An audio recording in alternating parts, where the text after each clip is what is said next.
弱しや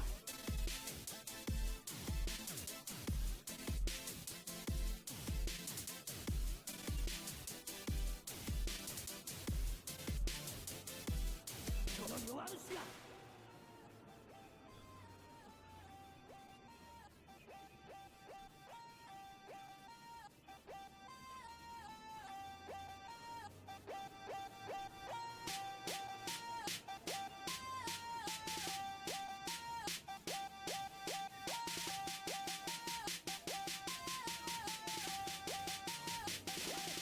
この弱虫やこの弱虫や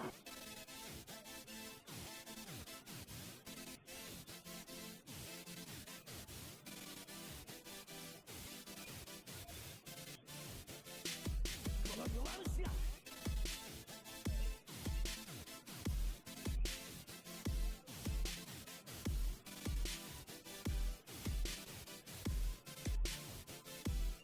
この弱虫や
Have a glorious day in the Corps.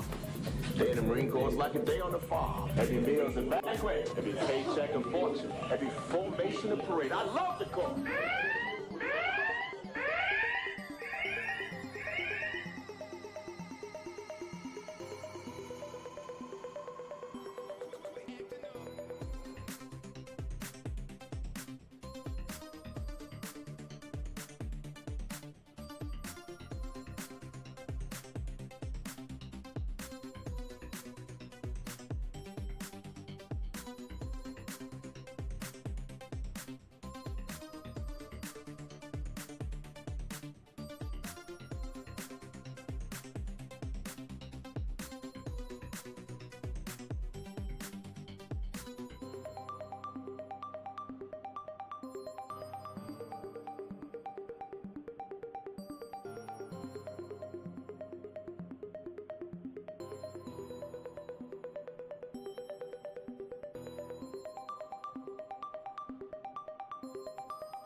One chance a year for some. This moment has been building for 12 long months. For others, a lifetime. Every sprint, every bruise, every early morning training run, every late night planning session, every impossible comeback, every crushing defeat, every heroic survival, all of it has led here, across cities, across countries, across oceans.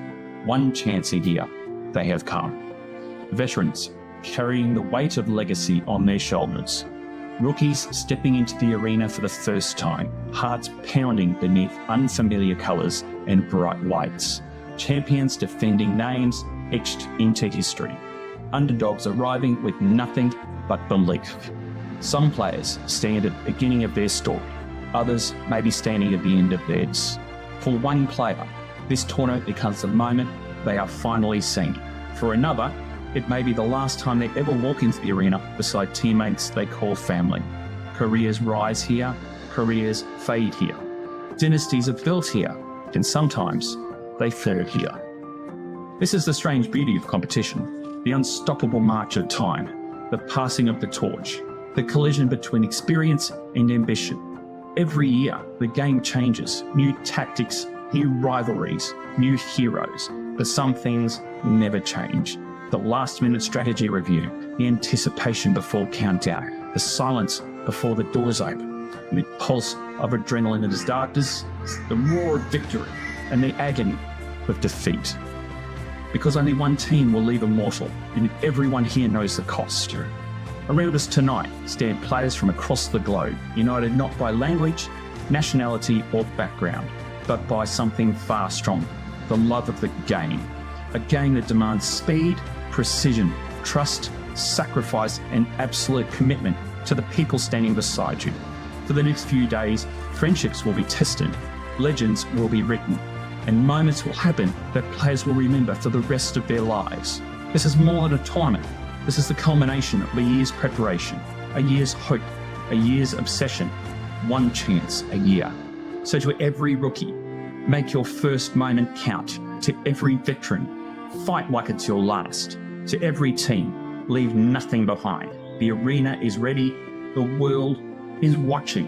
This is Laserforce Internationals.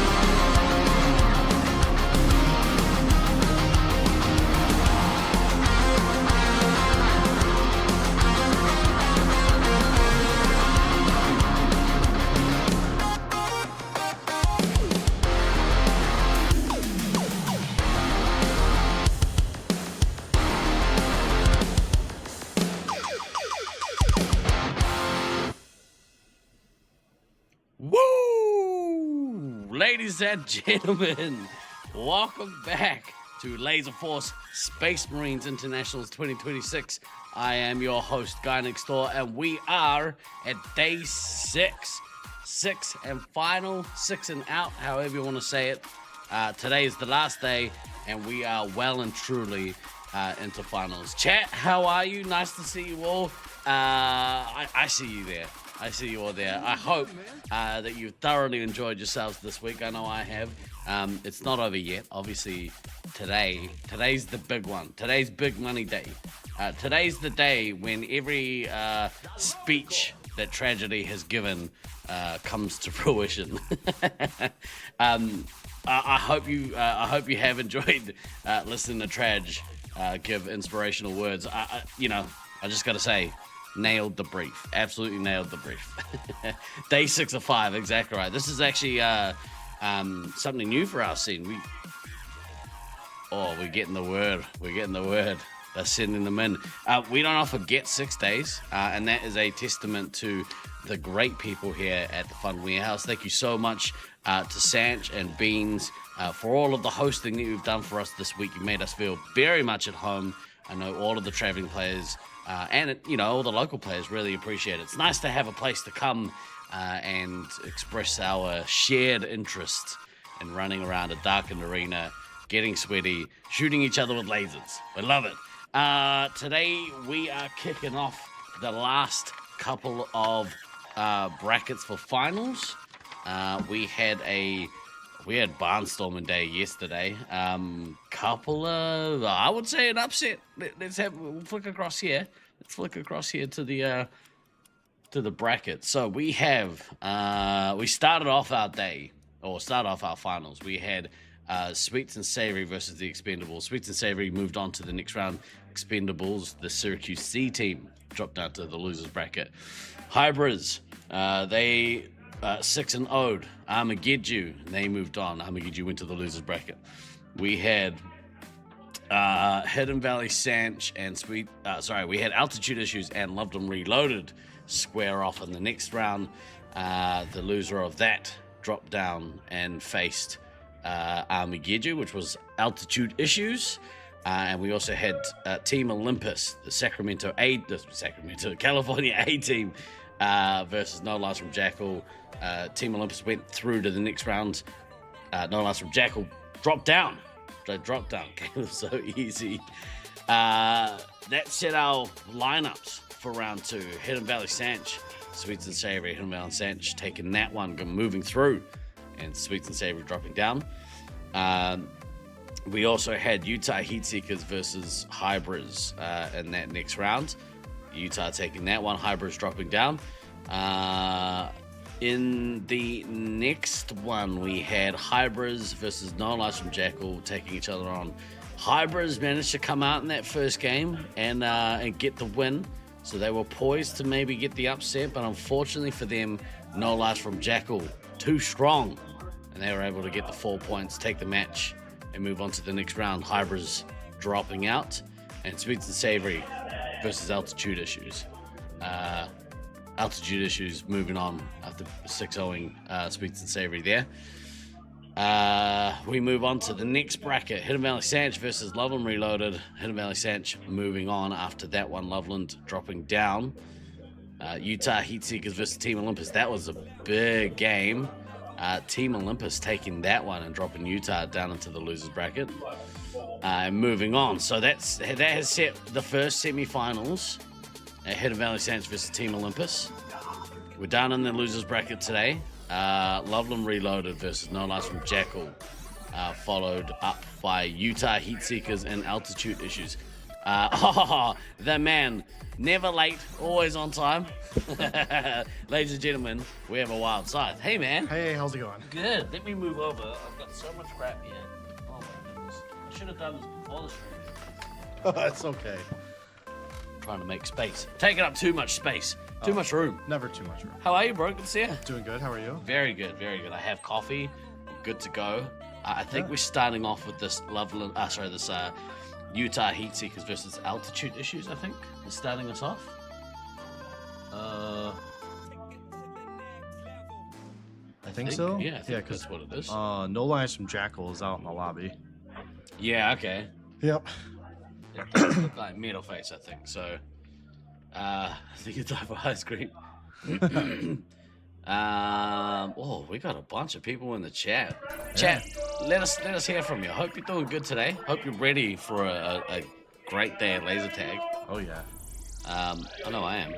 Yeah, same here. Yeah. We talked about it last night. Like, we had all those great games yesterday, and then we're in for a treat for these 3 matches here. Yeah. How good was Utah versus Cali A? Oh yeah, so good.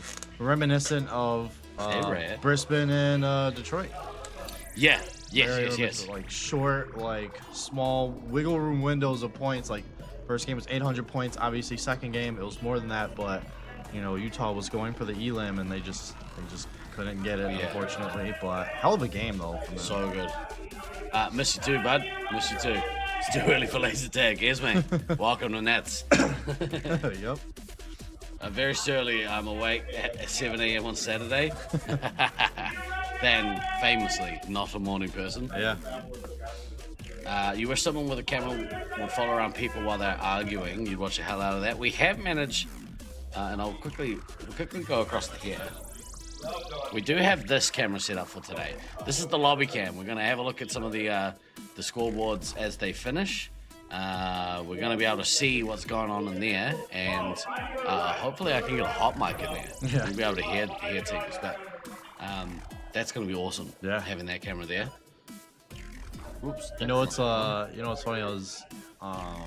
I was looking over like stats for the World Cup game today because obviously England plays France, and it got me thinking, is like, how funny would it be if like refs had a GoPro on and they're like watching the game and like streaming the game? Yeah, the thought has crossed my mind, and it is something I would love to have have the ability to do someday. Yeah. Or like we have our own makeshift crap version of like the sky cam from like the NFL. So you have like a wire going across. I mean, honestly, the it would work in this arena. This one, yeah. Yeah, you could do it with a drone. Yeah. Yeah. Maybe a little dark. Now there is talk, so we're gonna play socials later. There is talks of doing an internationals game. Now I was telling the boys that you were born not in Germany. Yeah, I was born in Germany. So that might be the three from Hybrids, myself, Baden, and you. So keep an eye for that game. Okay. That'd be hilarious. They can't handle. All right, here we go, kids. We have Utah Heat Seekers, altitude issues. I would look to see if Sparks can get off to a real quick start here. Ice team has taken maybe there's an upset. He might be able to outplay Slaughtermelon if he has a good one. Yeah, I think it's gonna be very dependent. You see, like Utah already setting up in Hedor. Sparks known to like farm a lot of his points just outside of the resupply and kind of in those kill zones, midfield style. But Utah is very like has taken the lead. closed in, so they don't very venture too much into those areas unless it's Slaughtermelon or Snuffles cutting through to attack. We were talking with the boys last night, like Snuffles and Slaughtermelon out in the lobby, and they were talking about it's like it's so hard, like if the scouts are back, like you have to avoid the mid, and then it's like, oh, if you walk into the mid and you don't have the scout support, you're getting shot from every direction. Snuffles is like, oh, I just got shot in the back. Oh, I just got shot over here. So yeah, it's gonna be interesting. Like I like again Slaughter going for that quick nuke. Sparks at 3 kind of got shut down on the early run into red, but you can see Slaughtermelon already in green base, already kind of attacking that defensive position from green, but hasn't found Sergeant Tucker yet though. So, oh, what has happened here? They've killed this game. Uh-oh.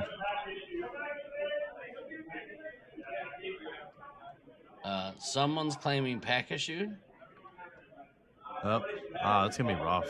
Slaughtermelon was already at 22 specials. It's frustrating. Yeah, 3,000 points. He, very much well into a minute and a half in the game. Meanwhile, Sparks was at 6 specials. They got kind of stuffed in the beginning of the game. We'll figure out what it is and then let you know. Team, yeah. They're like, no. You can't be that good at the start of the game. I wouldn't be surprised. Caleb had pack issue, otherwise he would have gotten some of his missiles already. That's funny. I have a feeling it was probably Sparks. Yeah, Sparks are the babe, maybe. Yeah. Sparks just tapped 3 people, so I don't know if maybe it was the babe or maybe one of the resupplies. Yeah. They talk about, so technically in the rules, you're supposed to approach a ref. They are supposed to not deac your suit or whatever. Yeah. You're supposed to go out, change your pack, go back in.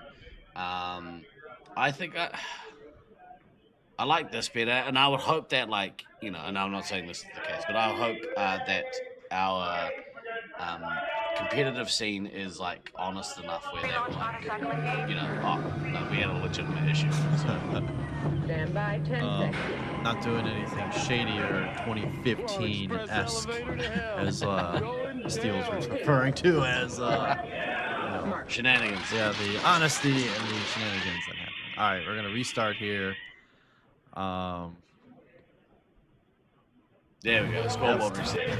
Fire Did team reset. has taken the lead. It's always hard though, because like the Ice restart, team I has feel like, taken the lead. you know, if you got pooped on in the beginning of the restart, and then you reset the game, and then you start over, like you knew where they were coming from. Yeah. So if they were trying something new in this game, then you like now know what it is. Yeah. It's tough. Yeah, it is.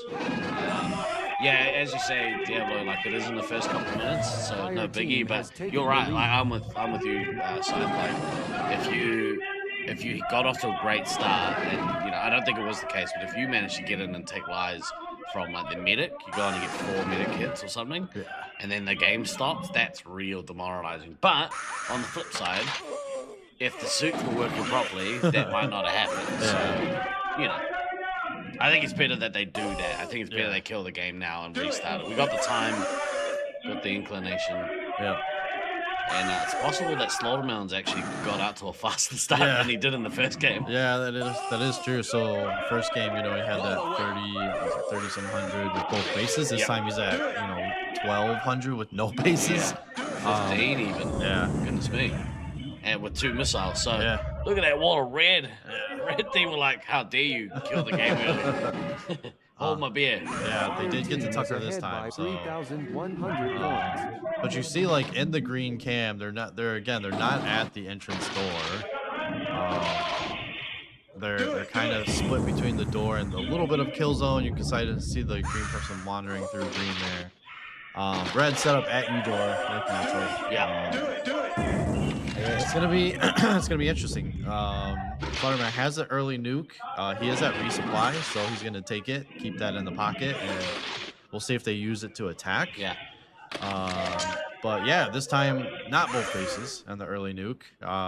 Only one base, so he could try to go for the double and see if it's more advantageous that way. Yeah. So he is at 2,400, 2.5 in with one base. So I think he is a little bit ahead of the pace than he was, especially now because he's gotten basically full. He's at full on lives. Maybe take a couple shots, but he's poised to go on another good attacker run here. Yeah. Oh, Sparks with the missile. Oh no, you missed him. Big with the missile. Yeah. On the ammo, no less. Yeah. It's funny this game, like this week, it's like, oh, meds is medic. No, meds is ammo. Yeah. And you're I like, was about wait to a say, minute. oh, they got one in the medic. But Yeah, Red looking very comfortable in their resupply. Like, a ton of noise happening on the other side of the wall at green. So you can kind of see like Red is cutting through like yellow and outside of kill zone, coming into green. You see green heavy running back and forth. The medic and the ammo kind of tucked away in that barrel. Fire team is ahead by 5,000. They are getting resupply. Green does have a nice position. Oh man, rough resupply on the heavy though. Putting the heavy down too late. You see Caleb getting in there. and then dropping the nuke. Yeah. You kids. You gotta subscribe for that, Fonzie. Yeah. Nice message from Slaughtermelon to Sparks. About 4.5 on one base. Yeah. Stop. Yeah, and he's right by green too, so it could be a situation like, I know he's battling Sparks currently, trying to stick to Sparks, but if you like glance down with your gun, you're like, oh man. Oh, look at that. I was caster cursed. And I was like, hey, you could just grab green base. He's got to drop here and really put the babe and Sergeant Tucker's done 8 lives. Yeah. Oh man, that's Chase is only had 1 hit. yeah. 10,000 points. That's the hard part though. Like the one mistake, they put down the heavy on a late resupply. So the heavy shot Slaughtermelon down. Yeah. That started this whole chain of events. Slaughtermelon takes them all out and then just nukes quickly. Oh, missile on the medic. Yeah, missile on Tucker. Tucker is on that little half wall. They put Slaughtermelon down in kill zone, so he can't come around. But he's just gonna come through green. Yeah. And like Tucker's on that wall. I lied. He's gonna go back through the barrel side. Let's rock. But yeah, he's just gonna come through kill zone here. And if he looks to his right, he's gonna see the medic. He didn't. Oh, and he gets tapped. Oh no. But yeah, Sergeant Tucker is like in that little cubby getting shot. He's down to 1. Oh man, this is tough for them. And Spark's sitting on that nuke, but it took him so long to get it. He's just swarmed. He can't get it. There you go, Oh, the Sergeant medic's Tucker out. killed Yeah. Gonna shoot Slaughtermelon. He did get 1 resupply off on Ezra. But they couldn't regroup in the kill zone. Yeah. Just outside of the green resupply door. Just got, pinged backwards and forwards. We talked about that a little bit yesterday for some of the folks. Like, if you're in green door and that's your first resupply spot, you have to set up a secondary position, either at Dave's cubby, Red's cubby, or you retreat to green if your team has green base. Yeah. We'll have a look after this, I think. Yeah. Have a look. I needed that. Give us more of an idea. Yeah. And then from this though, it's tough. You have this deficit. Like, they're obviously going to be eating here like very quickly. The base is going to be awarded. It's probably going to be like a 22,000-ish hole. Bit of an ass whooping. Yeah. Yeah. The medic dying, before the halfway point of the game hurts. Yeah. And then obviously you have to like come out next game swinging and hopefully catch a critical position out of the game early so you can try to make up the points. Yeah, I would say hope to kill Snuffles out early, but so far Snuffles been so good. I don't see that happening.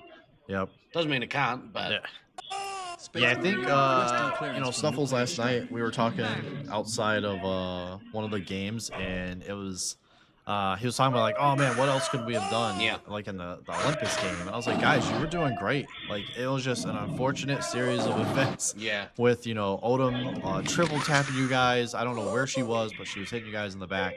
And then Odom found Kodama and was able to like keep resetting his shield. Yeah.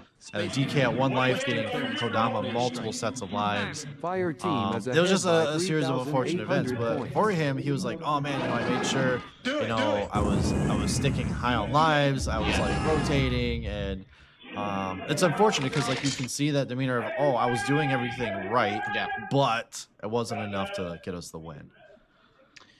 just as related to me now, Utah dominant display here, absolutely dominating this Altitude Issues team.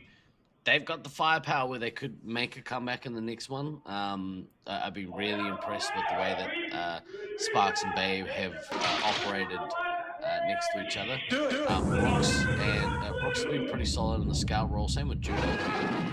And they've got their leadership of Azra and Sergeant Tucker and the rest of so Keeping up on current events, but we just got our asses kicked, pal. yeah, that's gonna be like just over 20,000, maybe 21,000, something like that. Yep. Oh boy. 21,000 some change. Yeah, some change. Something I find myself getting a lot of while I'm here. Let's have a look. So if we cut across over to here, Raya, we wish you were here too. And just putting it out there. I mean, it's not that far to drive. No. Be like quick. Putting it out there. 6 hours. You can be here for dinner. Yeah. What are you up to tonight?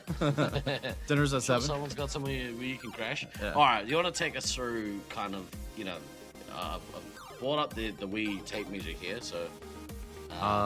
Tape measure hopefully should work. So when we talk about the resupply point, we talk about Drag it with that one if we need to get stuff out of the way. Feel free to have a click around. There we go. okay. You can see here like a green entrance door. You usually have the medic here, and you have the resupply at this barrel here. Yeah. So they're not too far off. But if this is your starting position, you have no fallback point, right? You have to establish like, hey, if we get pushed, we're gonna go either into Dave's cubby. Yeah. Or if you have green, you're gonna set up either here, or like Detroit does, we set up in the kill zone because we're bad. Whoa. Yeah. If you're Detroit, we usually set up some type of drive-through situation with like either here and here, and we have the heavy either patrolling this hall or this hall, and the team comes through and resupplies through kill zone. Obviously, there's a lot of things that can go wrong with that, but you've already been pushed from your main resupply spot here. Sorry, I keep clicking to the name of the thing, but yeah, like they got stuck here and they ran into kill zone. You saw Tucker on the other side of this wall, and you saw the other resupply over here. And Caleb was just like bouncing here, running around, coming through top here, and then running around and then coming through blue here. And again, if that's happening, you just make the call, you leave, and you head to Dave's cubby, and your team kind of resets. It does give you the ability, like you utilize this giant wall here. Detroit called it the Great Wall. Right. Because if they're coming through here and your heavy can reset, your heavy can sit on the barrel and just watch and make sure no one's coming into Dave's cubby. And this sight line here is actually massive. Right. And there is enough, this little half wall, this is a half wall, not a full wall. You can see all the way through. And again, it's something like if you had to play for New York in a while to be able to get the sight line for it. Yeah. But some of the walls are a little misleading. They're not, they're not blocking this whole way off. There is the sight line to shoot through there. Do you have to worry kind of people coming through that top kill kind of always there? Like If you're hugging the barrel, no, but like the heavy, like when you reset up, you want them looking both directions. Yeah, okay. So you want them looking both, and then the barrel's gonna protect you from anyone here. They may not see your lights like through the gap there, and then just run in and get shot. But this is enough of a cubby where they have to come around and into the cubby to help. Yeah, okay, and there's two guns probably going to be pointing right at them. Yeah, so it's tough. Like, again, not having the fallback point and not having that set before the game, it's kind of like, oh, we'll go to green base. But then, you have metal face or maybe Rockwood already in green base, so then you're stuck and you have to like go back into kill zone. You're in kill zone, then you're getting shot a ton. And you saw that ping pong where like Sergeant Tucker was just stuck in kill zone, green base, and outside, and finally getting like back to green resupply. But unfortunately, lost like 10 lives in that, that critical sequence. So it is tough. Like I said, green side considered the weaker side here for a reason. But we'll see what they do on the strong side. So maybe they can pressure in game 2. Maybe they can pressure Utah into giving up Edor. Yeah. Or keeping Edor and pressure Utah to keep them outside of green door and pinned into green base. But we'll see in game 2. So we have No Lies from Jackal going up against Loveland Reloaded. So far, this Loveland Reloaded team are on a Cinderella-esque run here. Is that Bugs or are you looking at us, Beans? There's too many food scraps in this in the briefing room. That's my bad. I've been holed up in here all week. Sandwiches, everything. All right, here we go. Yeah, I don't know. My money here is on Love and Reloaded. If they can kind of shrug off that morning malaise, I think they could look to Ice team has taken take the this lead. match away from Zerg. Fire team has taken the lead. Slouches. And good to see Zerg is able to make it for the morning session, so that's kind of great. Right. The crazy part, Stu getting 300 points off break. Like, Let's go. I mean, this is only the second game in the morning. Yeah. The clown car situation happening at Edor. It looks like Green pushed heavily to try to take Edor from Jackal and Company. It looks like Red was caught off a little bit off guard there. Stu getting, 600 and some points, 780 points. Let's go, Disco Stu. Yeah. No man doing work. It doesn't appear to be good though. So Sabo's in red base. They do appear to be on the run, unfortunately. Green's just kind of floating around Edor, so it does look like maybe they lost the door. Maybe they had to retake a cubby. But yeah, Fear Tucker at 16, so losing 4. Both commanders chose to do the double base run. Sabo closer to the nuke than Jackal.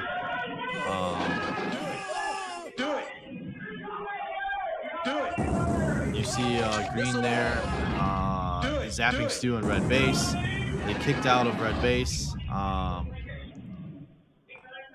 Yeah, Lizard getting the base as well. So both 3 hits, and then Pure Turkey shooting Lizzie in green or in red base. Sorry. Yeah, it's a clown car situation. Here comes that nuke from Sabo. Yeah. So it's gonna hurt them. It's gonna put Zerg down to 8, but Jackal's topped up, so Jackal could respond here with another nuke himself and put Mr. Mischief at 3. Oh, he gets the lives. The caster curse strikes again. Pure Turkey at 14.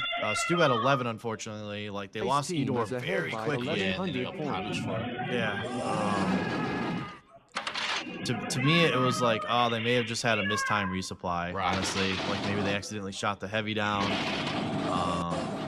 Jackal kind of got shut down in the beginning. It tends to happen when the other team rushes.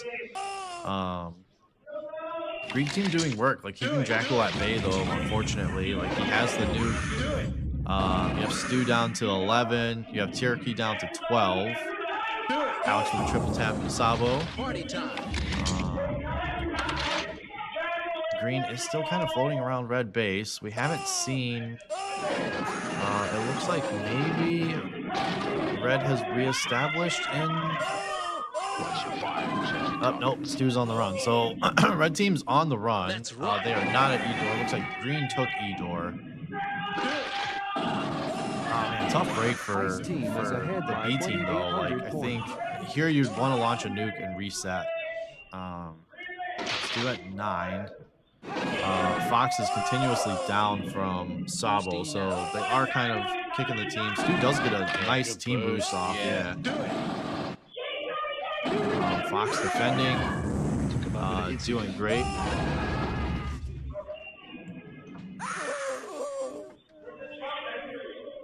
I needed that.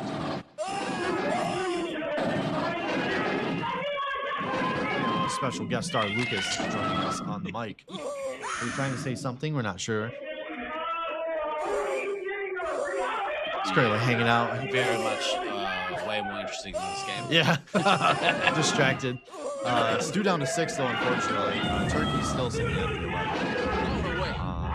It does look like red is going on a little bit of a tear here. Let's see Sabo. Here we go. Sabo dropped this nuke, and this is going to put Zerg under massive pressure. Yeah, it's going to put them at 2, unfortunately. They stopped the bleeding there. Stu down to 1. Do it. Stu gets knocked out by the ammo. Oh, no. Jackal not nuking. His team needed that nuke so bad. We talked about, like, again, the holding the nukes thing could be a detriment to your team, especially if you're getting smashed. I would have loved to watch Jackal counter nuke Sabo's nuke, because then they could have retook Edor versus like running around. Stu lost a ton of lives running around like that, unfortunately. He nukes now, but it's, you know, too little too late. Your heavy's out, your medic's out. You got 9 minutes left. This is going to be a tough task for red side. Yeah, this battle medic and battle ammo from this Love and Reloaded team, when it works, man, it's such a brutal combination. Yeah. When it doesn't, they get punished for it. I honestly think if you go back to the beginning of the game, you know, Stu had 780 points. He had been tagged once. That means it tells me that blue, you know, Zerg rushed red side to try to take the door. And when they took Edor, it kind of scattered and they were never able to reset back up. Right. But Sabo's nuke, again, they nuked. Jackal had the nuke, couldn't counter nuke to take it back. Unfortunately didn't. Tried to do the double, unfortunately too late. It's gonna hurt. It's gonna put Jackal's team in a hell of a hole to try to get out of this.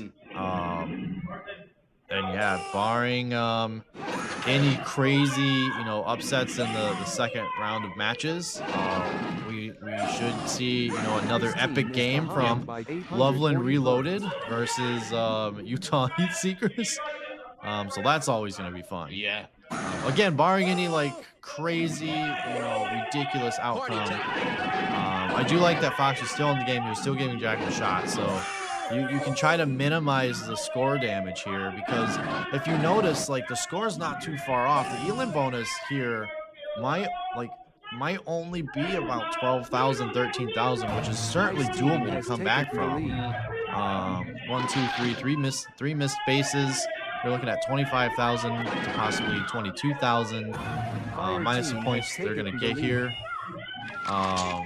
Yeah, maybe only a 13,000 deficit. So like Jackal, they can definitely regroup and come back from this. Not as bad as a big deficit as the other match we just saw. Yeah.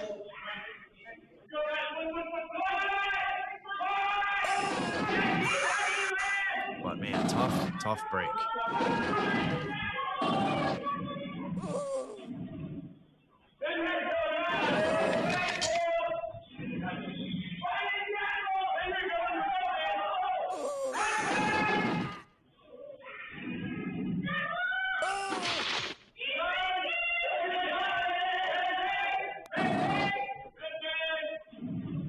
Alright, we've got 7 canisters of 3 and 20. So we roll them in there and look that's what we missed.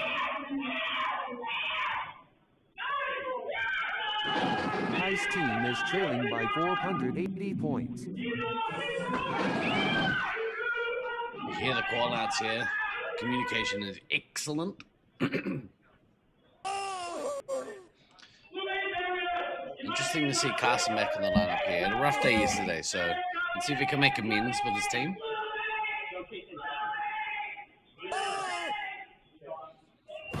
Ice team has taken the lead. What are you doing, man?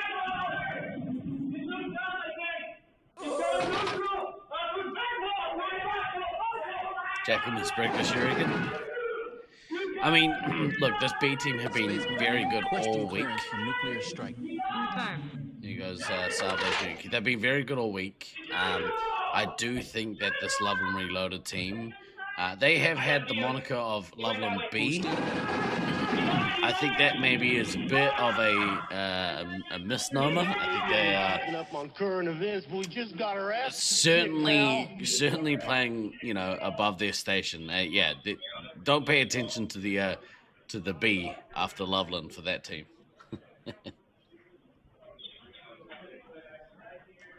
Oh, that's not the one that we want. We want this one. All right. Big. I've been so impressed with both Loveland teams. Showing a lot of skill throughout this tournament. And once again, we talked about it in the build-up, whether or not we thought it was a mistake.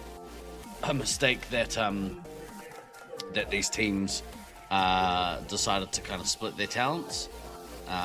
Turns out they knew what they were doing. Turns out we didn't know. We didn't know. We're gonna have a very, very quick, word from one of our supporters. No, we're not. We're gonna go to this. Hang on. Let me do that again. What's your favorite part about hosting the Triple Tap podcast? Probably what'll happen if a potential employer finds it, or my mother. Hi, Mom. Oh, definitely the fame. I can't fly across the country without fans asking for a pic or giving me stuff. That I can be myself. Hi, Rockwood's mom. Can you cut that? You little...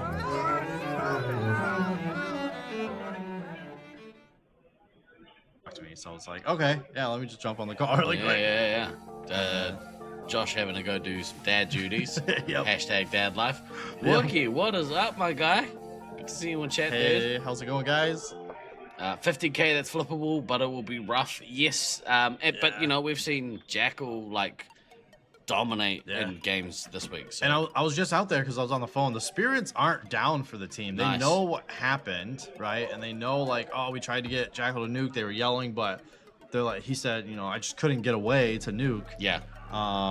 But at that point when it happens, book it across the arena and nuke somewhere. Yeah. Jackal's got this. He's fast enough to get across and drop the nuke. So, but we'll see what they're good in spirits. They're like, oh, we'll take it to game 2, see how it goes. 15k is not 23k, so kind of see how that goes game 2 and see if they can pull it off.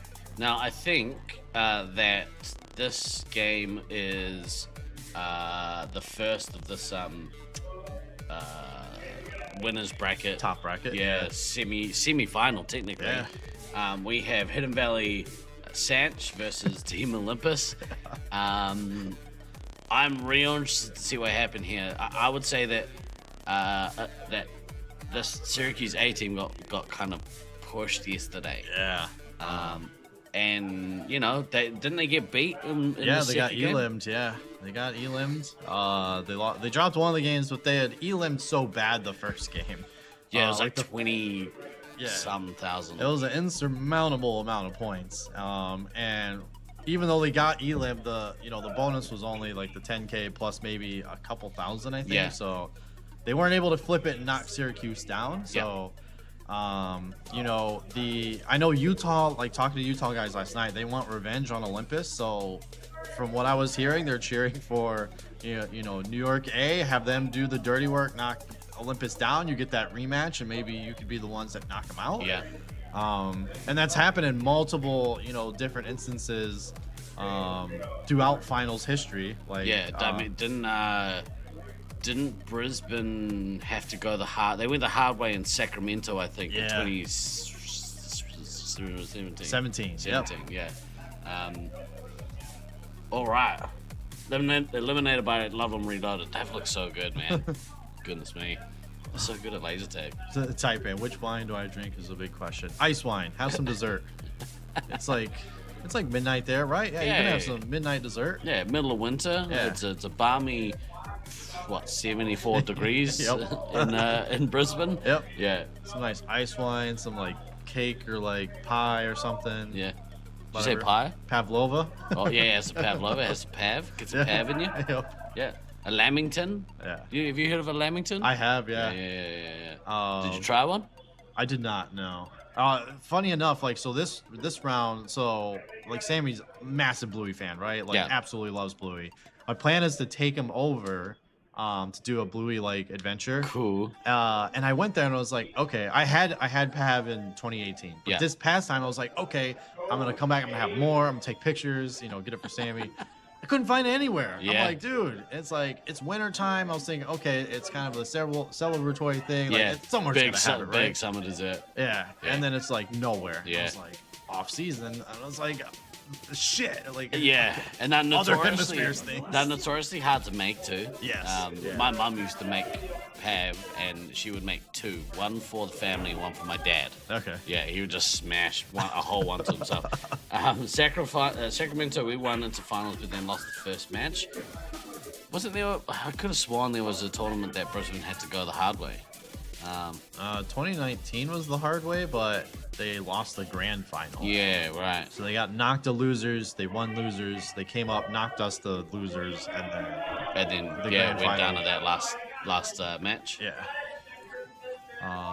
Ignore the titles here. Unfortunately, the titles for this game for some reason didn't load. TBD. TBD. But we do have this. Looks to be California team on red base, and the Syracuse A team will be on blue base. Yeah. Interesting strat. Like, I know we were talking to a couple of the Syracuse folks last night. I was curious if they were going to choose blue first too. Yeah. Being the higher seed, you get choice. It's like maybe, hey, get the hard side out of the way first. Yeah. I know for a couple of the folks, like to them, it's easier to attack. I love attacking from green side. Green side's my favorite. Yeah. It's kind of the unpopular opinion here. Edor does give you the safer thing. You kind of see like in red base there, they're hanging back. They stopped at the bumblebee wall. They sent Odin in.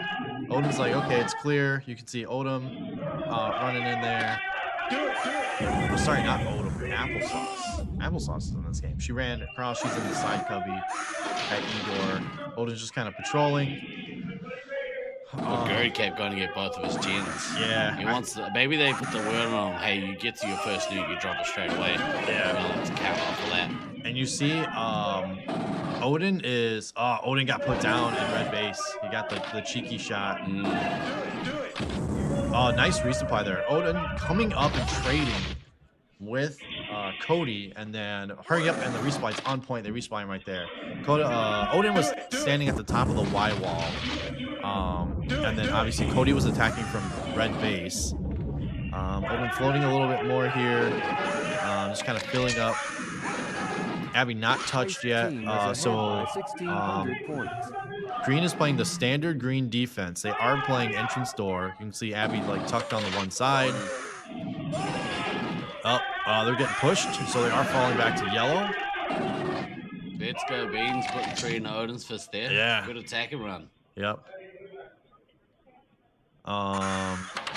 There's weird. It was like 7 seconds of nothing. Yeah.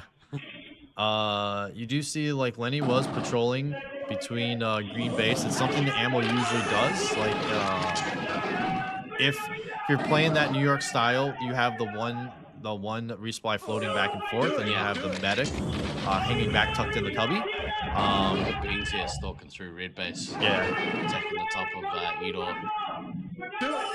Bumble. Yeah, I love the fact that New York is doing like the split resupply. I absolutely love it. Like Detroit, when we play Killzone, you do have your ammo float more because they're watching the 2 areas. You can't always have your scout or heavy back. Right. And New York playing like Greenside, you know, it's their arena, playing home, easy, pretty much easy mode for them. You have the ammo floating back between Killzone, top of Killzone and yellow and green base. And then you have the clown car situation in Edor. Odin going to Bumblebee. You got that cheeky little spot. But you do see a very defensive posture. Yep, here comes a nuke from him. Kodama's got his first too, so. Yeah. You see Kodama might actually counter nuke maybe, or might hold it. It looks like he kind of ducked away. They are neck and neck at the moment, these commanders. Yep. They both chose to get to both early bases. Obviously a couple hits on Applesauce with the nuke and then them getting in. Green's in again. They flush him out. Applesauce is running. Applesauce is going to go to Bumblebee. Odin's coming back. I don't think he knows that Cody's in there. Looks like Bean's still attacking from red base. Still doing work there. And look how full he is too. Like, yeah. Uh-oh. Yeah. They're trying to get into. They know they're in Bumblebee. Applesauce is going to run back to Edor. You saw her running right across the refs there, and it goes into far cubby. Odin coming back, getting more resupply. Oh, that was Kodama. Kodama coming back and getting more resupply. Beans to get one tap into him. You see Princess still not touched. They still have that defensive Killzone green split resupply. Okay, kept doing work through the red base. Oh, yeah. Float the Bumble. Yeah. And you could see, like, we talked about it the other day, like, coming out of red base and attacking from that side. Personally, it's one of my faves. I know Bean loves doing it. Cody loves doing it. I like attacking from the middle. You're coming up at the top of the Y around the white barrel. Or you're coming underneath that little wall that's barely touching the bottom of the Y wall there in the camera view. Because it throws the heavy off, especially if the heavy's posted up in the top of the Y like this. Sometimes when they go up to shoot, you'll see their gun just pop up a little bit, and you come in and shoot them. But Dale coming back looks like he's floating back as well. Kind of full defensive posture for Olympus, but I was waiting a real long time to like that. Yeah, I wonder if he is looking to change it. Yeah. Looks like it. Beans with getting the missile, but New York not pressured here. The safety valve relief. Yeah. Ice team is leading by 6,300 points. You see the backtracks happening for New York there. It's a massively defensive nuke. Like Nama was down a single-digit lives. Yeah. Drops the nuke and no pressure getting into getting resets of Princess. So. Yeah. Yeah, you saw her like book it at the bottom of Killzone, going back, probably more than likely going to Dave's cubby. You see them trailing back now. Nice nuke from Cody here. Does get a couple resets off. Odin's just getting a double reset from Evil. So man, it does look like maybe they were pushing up a little bit. Evil's also a devastating scout. Like when he floats like just outside of Edor, sort of on the E50 side, He's always just like lurking there. Yeah. And it's like you're popping shots into red door. And sometimes, you know, the team's not running back or paying attention. They're running back in. They get reset. But yeah, Princess still at 17 lives. Wow. And you know, you can see it in the command point difference. Like Cody really pulling out to a big, like a strong lead here over Kadama. Kadama is coming up on a second nuke. Yep. You got the fruit flies. Back, yeah. I guess better fruit flies than mosquitoes. But Applesauce not losing a life here in a little bit, so she has at 10. They are filling up nicely. You know, they're at that 100 range life mark. They're not hurting. Cody not halfway to a nuke, but not really close. You can kind of see them getting shut down. Dill, DK. He is battling with the heavy at the moment, so he is still attacking from red side. And you see Odin just kind of floating back to the top of the Y. You see Dill at the top of the Y. It's yeah, it's a close game, even with like some of the bases on red side. You have some of the bases. It's like one extra base, I believe, on red side versus blue side. Abby though still at 17 lives. Halfway through the game, you haven't lost a life from a shot. You've only lost your lives through the nuke. I say that she gets shot, so cast her cursed. Sorry, Abby. It does appear that Cody is still trying to get in. Oh, triple tap from E-Ball again. Oh man, still gets a triple tap of Hammer though, so I guess it trades out. Kudama on that next nuke though, so Cody 4 away from his. I would like to see, like, if Cody gets this, just like counter Kodama so it doesn't do anything. It fizzles and then you keep the pressure on them. Yeah. Don't give them a chance to like breathe. Maybe get one resupply in there, but you could use that also to flip it. But excellent work from Lenny and Abby, just like not losing, you know, a ton of lives there on that last attack. Konami's gonna pull the nuke here. Long nuke does get it to go off. You see the backtracks happening. You're gonna see Applesauce getting green base. Oh man, far on the side of the map there. Man, Owen's getting neutral, so they are floating away from E-Door. That's always a dangerous spot too when you go get bases. So Applesauce down to 7. Cody has the nuke. They are currently battling kind of in the middle of the map. Just outside of top of green. Blackhammer's now out in the field attacking, so he is out here pushing. Does get some resets on Applesauce. Princess does get Disco, so it does look like a little bit of chaos here in the mid game as Cody still has that nuke. I would love to see Cody just drop the nuke here. Like Applesauce is at 5. Obviously, you know you're attacking, but still, like Hammer's in red base. Oh man, I just don't know. He's into DK, but still, like I would have just pulled the nuke here. Like that could have been a detriment. Like Applesauce has gotten so many more lives into their team because of this. He pulls it now, but kind of a little too late situation. Like Kodama able to get, you know, up more. Disco able to get more lives. Odin able to get more lives. They're topped off there. We do have still 5 minutes remaining if they can knock Applesauce out here. Oh, they just did. So they're at 95 lives. Not an insurmountable thing, but we saw it yesterday with Kodama with 7 minutes at 23 lives. Was able to live the whole way and survive with 7 lives. Does have 17 shots, so doing pretty good. The ammo's at 14 too, so a close game again. Like there are some missing bases on both sides. Most notably like the 6 missing bases from green side, so you are looking at 30,000 to 22,000 currently. But you kind of never really wanted to go to a point situation. Yeah, you really want to try to get that elim, unfortunately. Yeah, because then you're like, if you just leave the door ajar, right? Yeah. I mean, Team Olympus, maybe this is their stronger side, but I don't know. You catch one of these scouts. I mean, we saw this Syracuse A team get caught out yesterday. So, yeah. And oddly enough, like again, I like the fact that they picked green. They're like, hey, this is kind of our weaker side. Yeah. We're gonna put the pressure on Olympus to execute on red side. Yeah. And they did. They held red side. I think what happened is when red went to go get bases, Cody didn't nuke right away, but he nuked in enough time to where it disrupted them coming back, and there's just chaos in the middle of the map. But I would like to see them push a little harder here, like maybe 6-man attack. You know, you got your bases, everyone goes out, everyone's shooting everybody, and push towards the Elim. Like, there's only 3 minutes left, so it's doubtful with Konama again.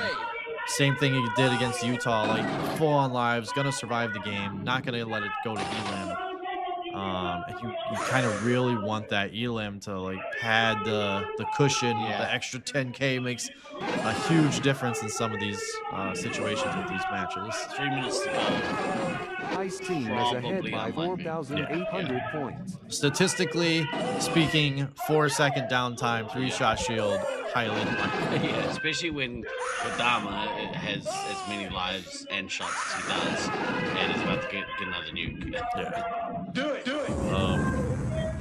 But yeah, I think it's a great job from New York side, taking care of business. Obviously, you bounced back from that tough game yesterday. Protected Princess so well in this game. Oh yeah. Still only at 12. I know, like, you know, Red's kind of on the back foot after losing the medic, but still only dropped to 12. So, you know, you account for those 2 nukes, that's 6. Really only losing 2 shots, like 2 hits. Fitting them off to get this nuke off. Yeah. Good drop. Yeah. And that, that keeps that score. Yeah. You know? Fire team is you see the tail of the tape though, like both sides not using a ton of missiles. That's extra points on the board. It's like 500 points. You really want to try to get those off to help pad the lead. Yeah. Yep. But still a great job from Syracuse here, protecting kind of that favored side. So, like, you know, they're going to head into their strong side on red side. They are going to try to pressure it with green. If you don't have a strategy for green, it is going to, we talked about it last game, like you got to have a fallback spot for green. Everything is kind of going hectic over there. They are like yelling out, like pushing for the Elim. I think that was Hammer yelling it, but Princess getting the penalty there. I was just about to say, I can hear Princess through the cam mics. She is doing these call outs like crazy. So they're hungry to get to see them. Team is behind and everyone's pulling their way. Yeah, the 13 lives hurts. Like he got. Yeah. I mean, it's a great plan. Like you're in the mid game and you're like, you know what, top me off. If you're at 3, I'm gonna get 30 lives, 27 lives. I'm gonna try to survive the game. You get enough shots from your ammo. But great bounce back game from Cody after, you know, the rough outing he had against the Loveland team. But yeah, also awesome game from Olympus. I really liked Odin in the beginning, setting up that kind of defense and Dill kind of rotating back to help his team on some of the defensive fronts. But you see kind of the difference maker in the midfield is like the scout scores from New York. You have Evil almost pushing 7,200, almost pushing 7,500. You have Beans pushing just over 7,000. And then you have Hammer at 6,300. You see where that score difference is coming into play with those. 5,900 points. Unfortunately, again, no Elim. They have a ton of lives. Kodama no shots, but 4, 3, 2, yeah, 1. excellent. Mission complete. Excellent game from both sides, and congrats on the win. They have about a 6K, 6,200 lead there. Not a big lead, unfortunately. A lot can go wrong in game 2. Not trying to jinx anyone, but taking care of business nonetheless. As they should. Yeah. As they should. They are the favorites in this tournament. So, you know, they should, not easily, but like, they should stay in the winner's bracket. Yeah. Yeah. Yep. We have seen, you know, stranger things have happened. Things, yeah. Yep. What we might do is we might have a very quick player spotlight for one of our players in this this next match. I wish I had laid this stuff out a little bit more comprehensively. I've done a poor job here. Anyway, okay, here we go. Let's have a look at a word from Rockwood.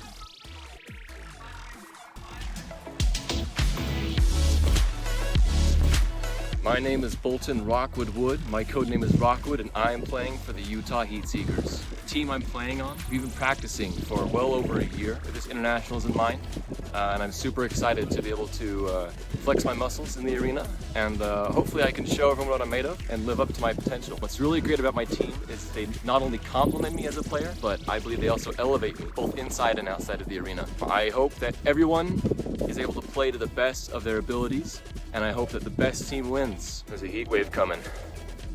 Can you feel it? Scythe just had an offhanded comment just now about day 6. Yeah, what day did you 6. say to me just now? First time in the history, day 6 in Laserforce history. It's like going through finals, going through everything. But we were talking about like, oh, how we feeling? Feeling good? And it's like, yeah, it's only until at night that you start to feel it. Yeah. Then you hit the bar and you're like, oh, everything's better again. Yeah, oh, I can cast for 20 some more days.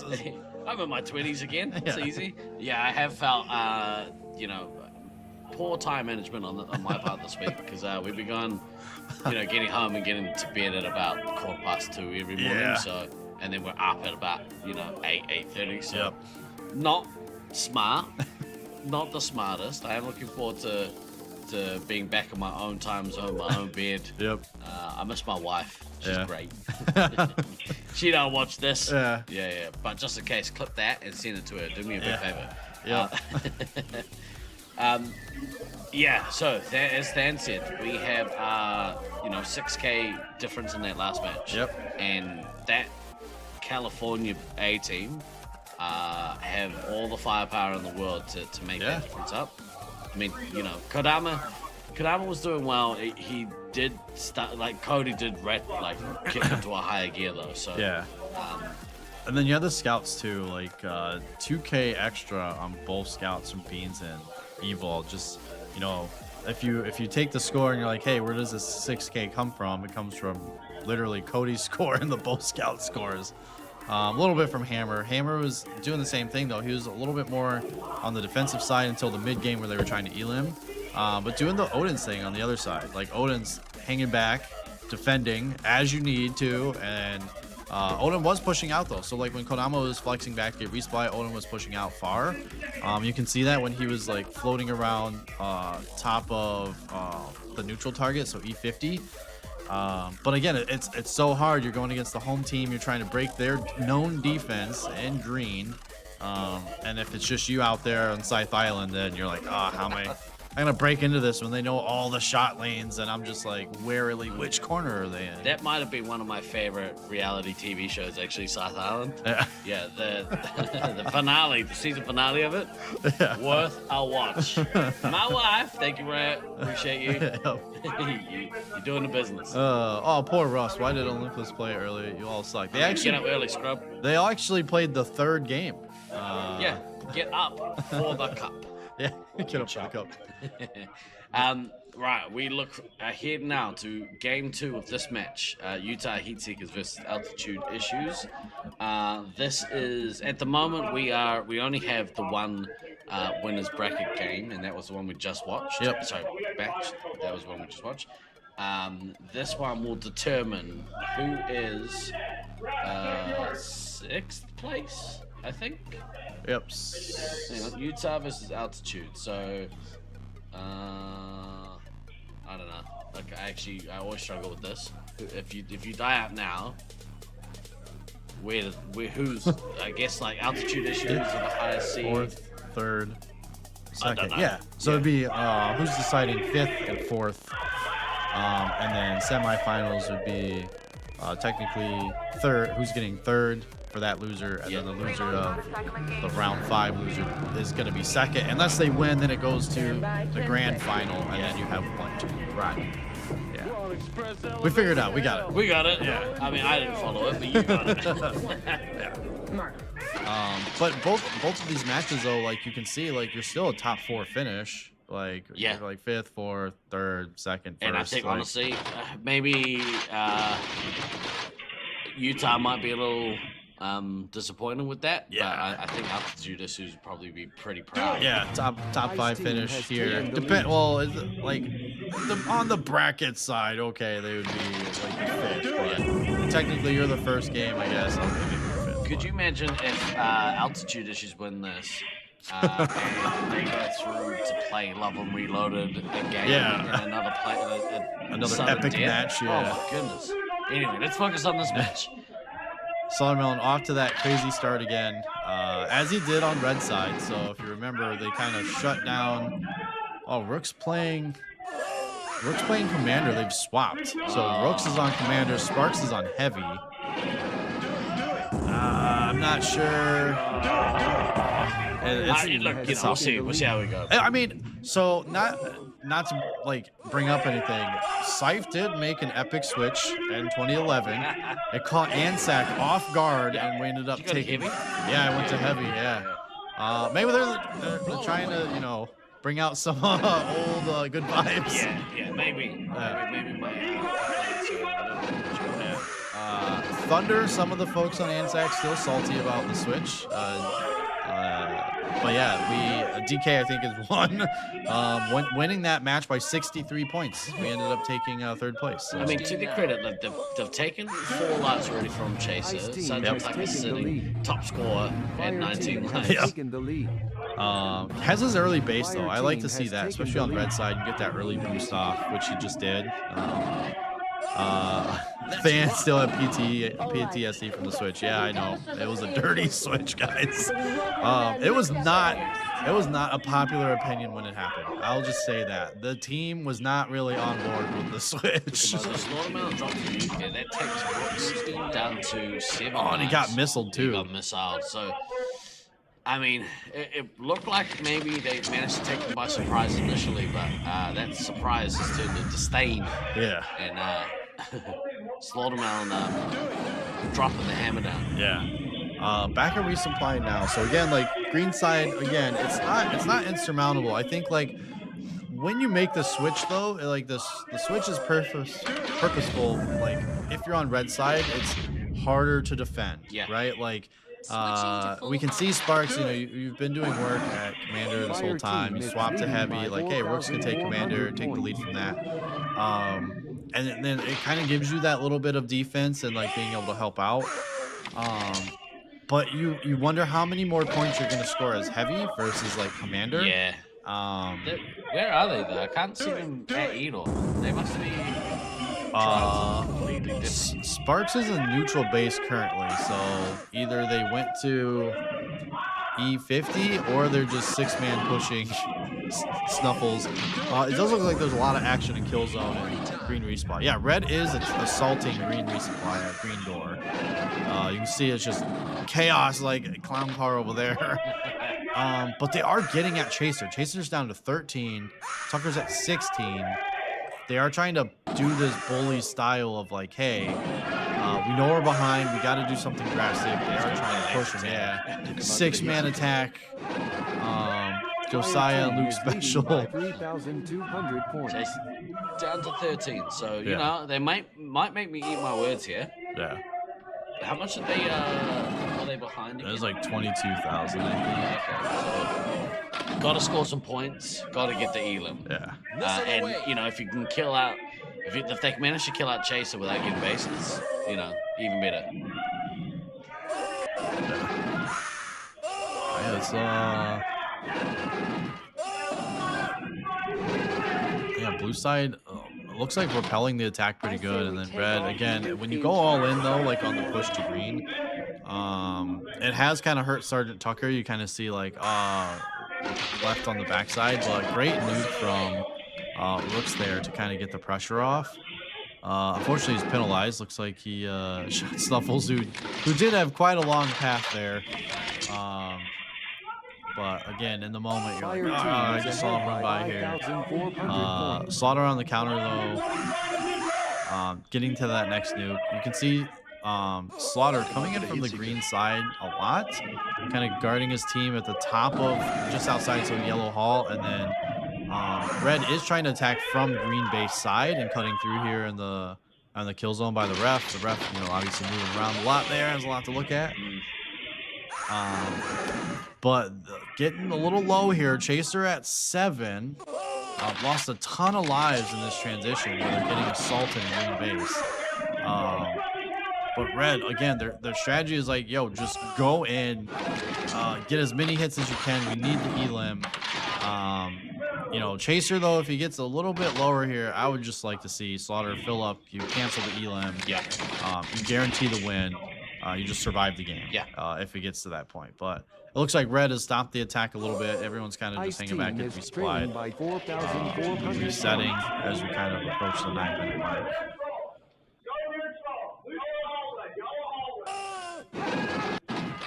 Commander at 20, Taylor at 27. We'll see if he drops or if he chooses to do the double.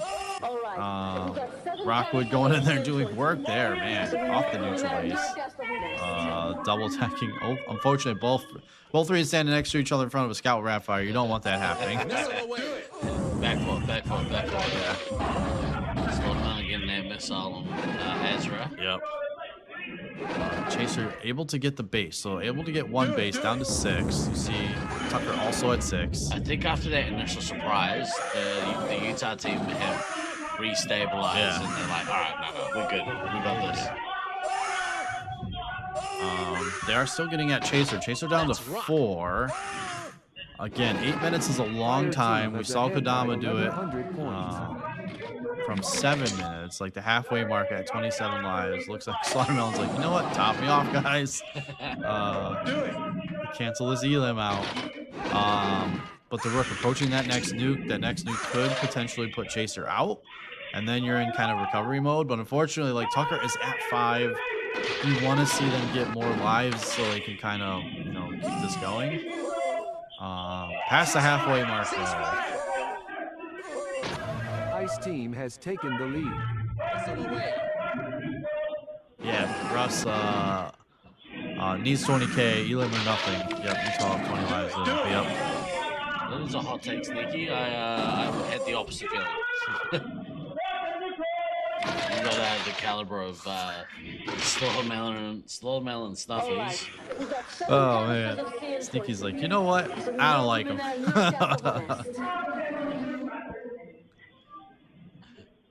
The Knicks. Fire team has taken the Knicks. Oh, man, I'm salty from the Knicks winning, guys. I'm not gonna lie. We'll talk about it after. Chasing down for 1. Tucker on 3. Slaughter has another nuke. Yeah, and like the kicker here is the points diff. Like, you know, even if they do get the elim, that's likely, you know, the points diff is not going to be high enough. You know, again, unless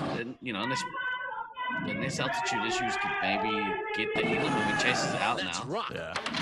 If they get the elim and you know, Utah miss a bunch of bases. Yeah. Here comes that nuke. Yep. Oh, wait. Yep. Oh, yeah, Slaughtermelon's nuke. Yep. Do it. And there goes Tucker. Those equalize out, so you got 68 to 96. You got a ton of lives on Slaughtermelon, so ammo's still at, you know, 17 lives too. This could be a situation you see Slaughtermelon just drop like a 13k potential score. With like the other team knowing your medic's out, but now you know theirs is out. It's kind of the flip side. Okay, we're back to even. Who are we gonna go after? Russ. Tucker has not done enough. Oh man. I would agree with that, Russ. Like Utah's floor being 3rd, yes. Floor, we'll call it max. Yeah.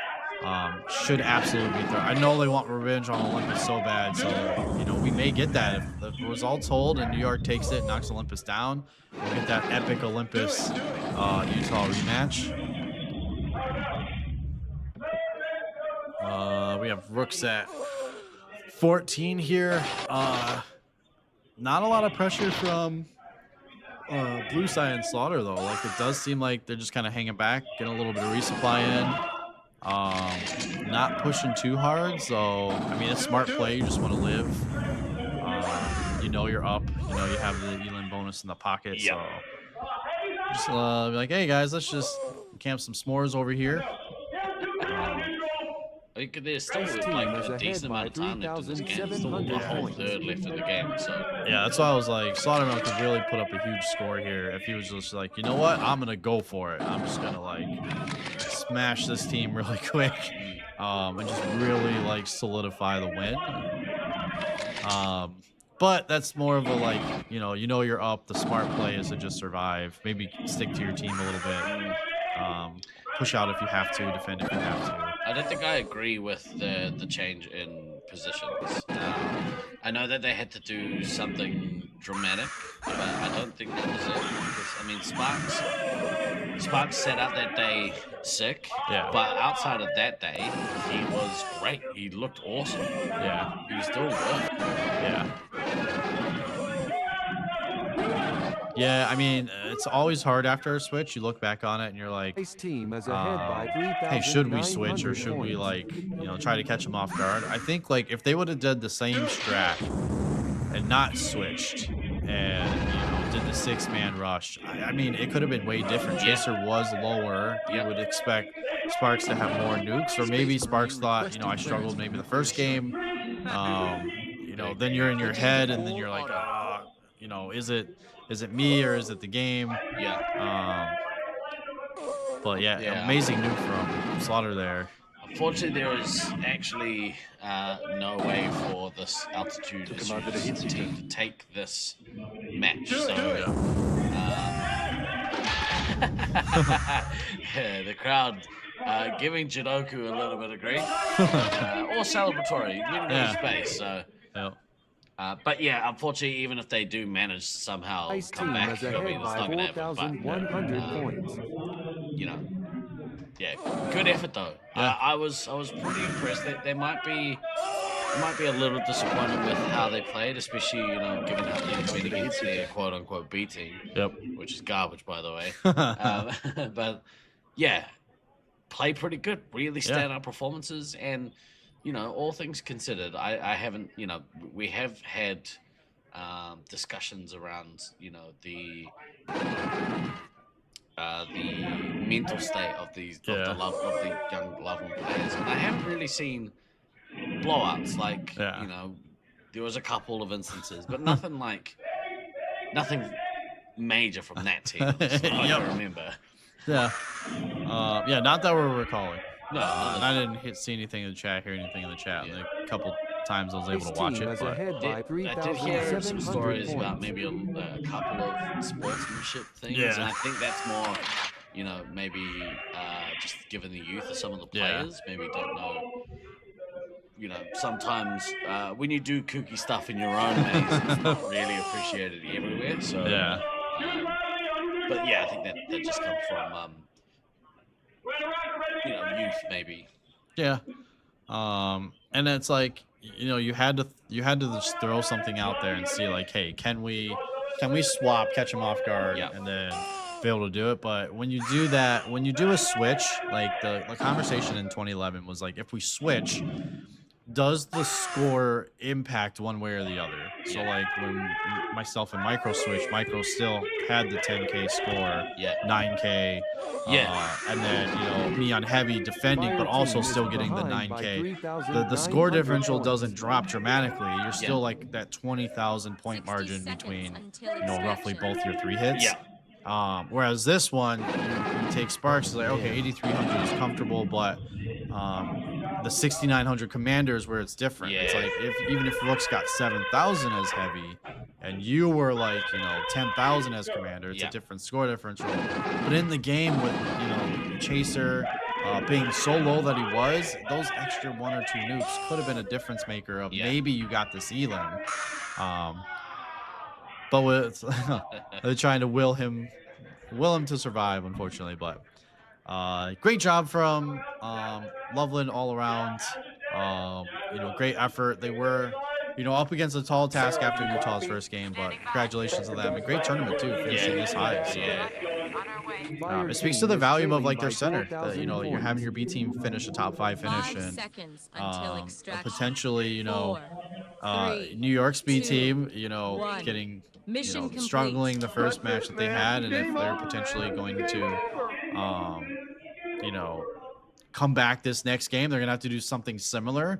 They're gonna have to get an elim or, you know, a 12,000 point difference. Yeah. And if not, they're knocked down. But then you see 2 B teams from 2 sites finishing top 5. You love to see it. Right? Yeah. Anytime, and you know, both B teams from both of these sides could be A teams. Yeah. You know, they have A team caliber players. So yep. It is good to see them finish high though.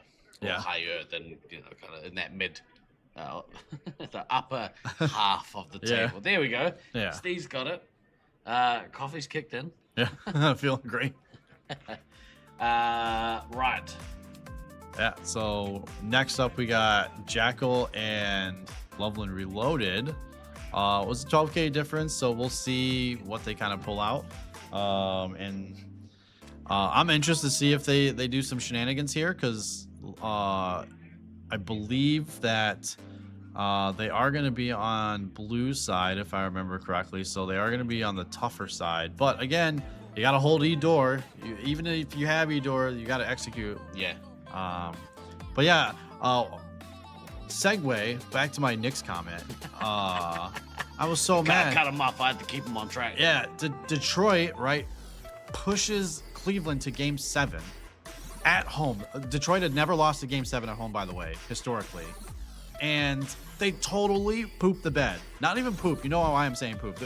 The not safe for work word, bed, right? Double poop. Yeah, double poop the bed. Poop all over the bed, right? And lose at home. Embarrassing. Like you're trailing 30 points in the third quarter, right? But you had pooped on New York all year. So, like, if you would have just took care of business against Cleveland, you potentially would have been the champions. Like, they played well against the Spurs during the season. So it's like, that could have been an opportunity. Same way with, like, the Lions in San Francisco a couple years ago. It's like, is that the door closing on your opportunity to win a title? And it's like, then you watch the Knicks just wipe the floor with the Spurs. And you're like, but we beat the crap out of the Knicks the whole season. Like, what are we doing? Hashtag basketball things. Yeah, basketball things. We're going to have a very quick word from one of our supporters, and then we will be back with this second game of match 2 of the day. Should be a good one. Tag for a Cause is back, and we're excited to be part of the 2026 Laserforce Internationals Tournament in Syracuse, New York, to help raise funds and awareness in support of the Alzheimer's Association Central New York chapter. Join us on the official Nat stream and donate to the cause during the tournament week of July 13th through the 18th. Here's how it works. We invite you to donate directly to the cause any amount you like. As thanks, we'll have resin laser tag medals available for local pickup only during the Nats week at the Fun Warehouse in Syracuse. Sorry, we won't be mailing the medals this time, but if you want one and make a donation, you can have your buddy at Nats pick it up for you, or just donate because you know your contribution really helps make a difference. If you are at the event on Thursday night of Nats Week and wearing the Tag for a Cause medal, your scores will count for our Highlander mini side event taking place during the Nats. Whether you laser tag for fun, for fitness, or for fundraising, I hope you'll join us to Tag for a Cause and donate to the Alzheimer's Association while watching or participating in the Laserforce International's live stream. Find more info at TiviaChickLovesLaserTag.com.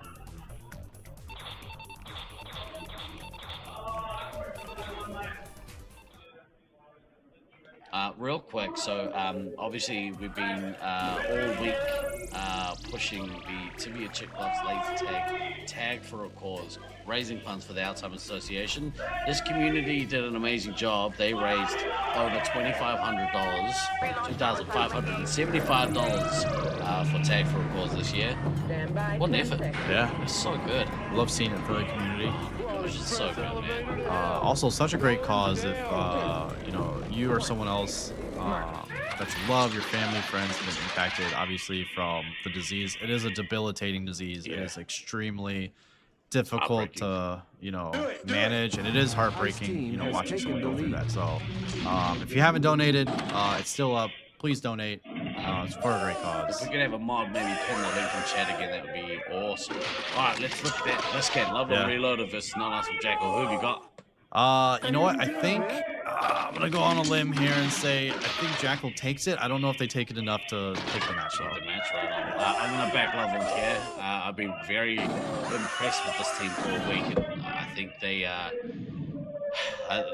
got my support, which might be a detriment to them. This guy's still putting the couple into the heavy. Yeah. Again, we talked about Jackal they were on red side. They're now on green side. You have to be disciplined on green side. If you are not, and they're already losing green side. You don't want to see this happen. They're already losing green side. But Stu losing 2 lives in that exchange, unfortunately. But Fear Turkey down to 17. Jackal having a good game. Maybe they talk to him like, hey, get your nuke, drop it immediately. You see the heavy down to 8, down to 7. Is he in trouble here? Yeah. So they've got a 14.5k advantage to Loveland Reloaded. Yeah. So big work. Fear Turkey's out of E door. He's in the middle of the map. Lizzie's down to 6. They could kill Lizzie out. Here comes a nuke. Is he gonna drop it? Good nuke. Oh, good nuke. Oh, to get the lives. Oh man, the lives. What happened there? Her life changed. Yeah. That's man. Clutch life there right before the nuke drops. So gonna take another one. So hopefully they can re-establish a little here, but they could have got Lizzie there or Mr. Mischief. Yeah. This game flips. Yeah, you see red here. Fox taking the missile. You see the counter nuke coming in. It is going to put Zerg to 8. You see the backtracks happening, the clown car situation happening. Good recovery here from Reloaded. Yeah. Stu's down to 10 lives. Yeah, he's down to 10. Turkey's down to 12. We've come to expect that from Fair Turkey. Yeah. He loses a lot of life real quick and then just stays on 1 for 20 minutes. Yeah. They are getting the doubles. They are regrouped. Stu does find Fox. But again, the hardest part about this is once you get kicked, it's the regrouping. It's the resetting back up. I don't like that Fox is Zerg only got the 1 and not the lives. It's maybe they're split. And Stu gets zapped by Sabo. Not good. Switching to it's so tough. You get the double tap on the ammo. Stu does find Zerg. But if they could just regroup, you regroup. Turkey's down to 9, so tied with Stu. If you can regroup and you keep that echelon, that little bit of gap, but Jackal low on shots. Sabo's pretty topped up on lives. Does have some shots. Sally B doing some work in this game. Yeah. Fire team has taken the lead. Turkey's in blue base, so both resupply for red is in blue base. Look at Alex boxes too, 2,900 points. Yeah, 24. No bases. Yeah, no bases. Going crazy. All right, so respawns back together from blue. Respawning Jackal, respawning Zerg. I think okay, the first initial wave happened. What happened. Fair Turkey down to 8. Stu triple tapping Sabo. Man. Give him the medics doing the ghost special. Triple tapping 3 hits. He took down the commander and he gave his own commander a resupply. That's class. Yeah. Turkey down to 6. Yeah. Oh man. So this is dangerous here. If Turkey gets eliminated and the elimination flips, red has 2 more bases, so it's so close. Stu down to 6 now. Fear Turkey down to 5. It does sound like blue is a little missed, or a little bit missing. Space Marine request. They're not assigning the doubles. Zerg wished a missile on Fenrir there. Yeah. They get the nuke down. Stu's down to 3. Set the backtrack. Gunning for Fenrir. I don't understand. I don't know. Maybe he thought it was someone else. Same team. Maybe he's so used to playing against them. Yeah. It's he just lapse in memory. Fire team has taken the lead. Oh man, 3 into Zerg from the medic. Medic's at 2. If Jackal can get this, if he can get this nuke. Taken the lead. Oh, and Zerg takes a missile. Oh man. Jackal trading with Lizzie. So it's like a slugfest here. I would like to see Stu just get many people as possible. I mean, we still have like 9.5 minutes left in this game. Turkey's down to 2. Jackal has the nuke. If he pulls this nuke here, I know he's in the middle of like battling. Stu's down to 1 though. Fox is at and actually, Red Team are in a better position. Stu's in the middle of the map. He's in the middle of the map on 1 life. Jackal nuke takes the medic out. So Stu's at 1. If he can get some extra lives into his team here. He's decided to go on a base run, which is, I think, a massive mistake. Yeah, I wouldn't have done the base run. I mean, you want the 1K, you want the score. You know you're down by 12,000, but your pack tells you they're out. You just dropped a nuke. Oh man, it's tough. It's tough. It's like we can see it from out here. It's like being the player, like he's still like me being the commander and having played the different positions and played with Stu a while, played with the other team in a while. Stu out. Yeah.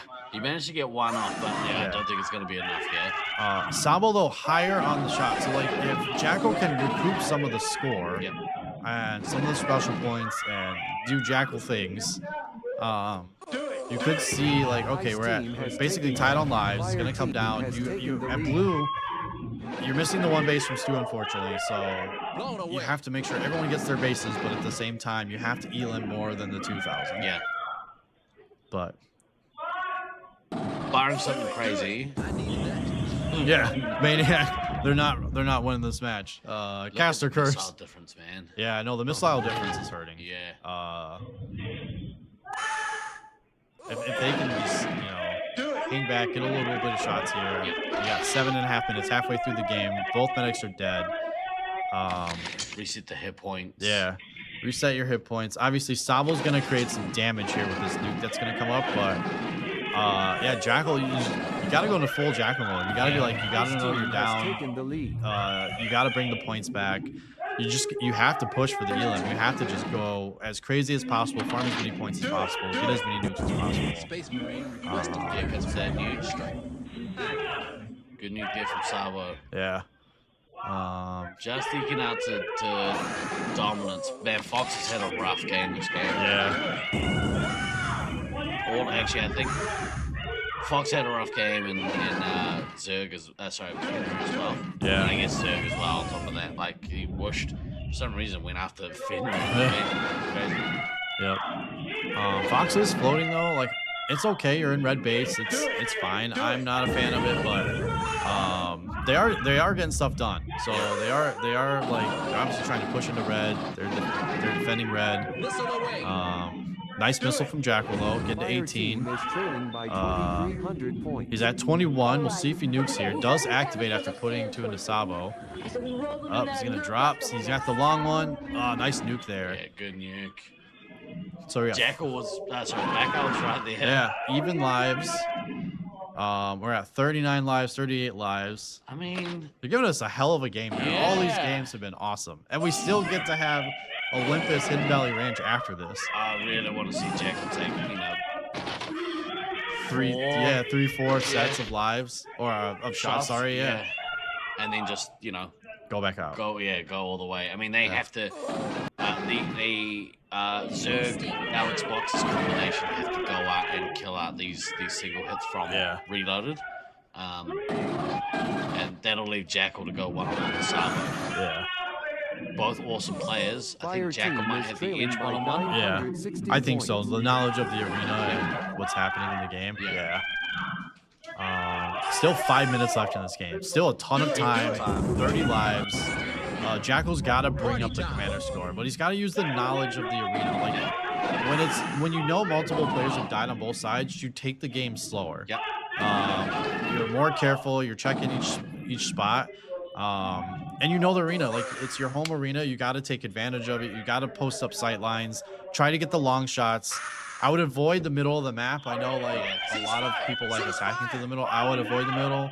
You keep your wall to your side. You know you're looking one direction. That's a big Sabo. I think Did he get the missile? No, but they killed out. They killed out Fox. And that's huge. Yeah, unless you get all your missiles off and all your shots off, you're not going to be able to get that nuke. I mean, Fox was the one player team is leading by 310 he had to outlast the scouts, really. Yeah. And that was not the case. But, yeah, brilliant effort from Jackal. Again, still not over. He's still got time, but he's going to run out of shots. So, yeah. I would have loved to have seen him get those half a dozen. Yeah. Resupplies at the end of this game. Yeah, even like one extra one, it would have comfortably made it so you could have got your nuke. Yeah. And your nuke would have made it basically a stalemate unless you could have got shots out of the enemy commander and your scouts could, keep pinging them with their hits. But hell of a game from a B team. It's sad that the first game went as bad as it did, and you had to overcome like the 10K bonus, but almost there. Almost. Like Fox could have lived a little bit longer and got some more shots in a Jackal. It could have been, the other way around. Fire team is 13 lives in 4 minutes is not insurmountable from a commander that is your home site. Russ, no, don't. No, we want him to get more shots. We want this to be more crazy than it already is.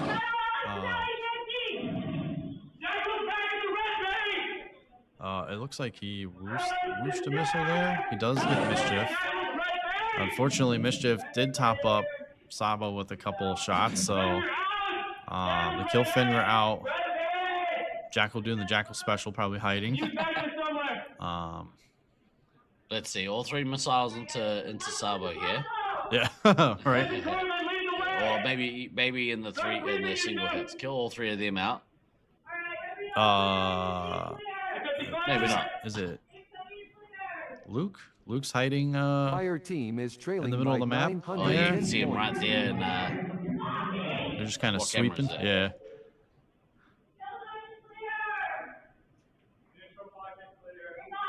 Cool. No. What camera is that? Neutral. Neutral, yeah. Just hanging in the corner. Again, you're avoiding the middle though, so like you wouldn't necessarily find them. Your team's running around, looking everywhere. Unfortunately, though, the play is not, for Jackal to like live through the game. The play is to like, maybe try to get the Elam there. But unfortunately for them, the score difference, isn't going to be enough. So even with the 10 grand Elam bonus, they would still be about 4 grand behind. Yeah.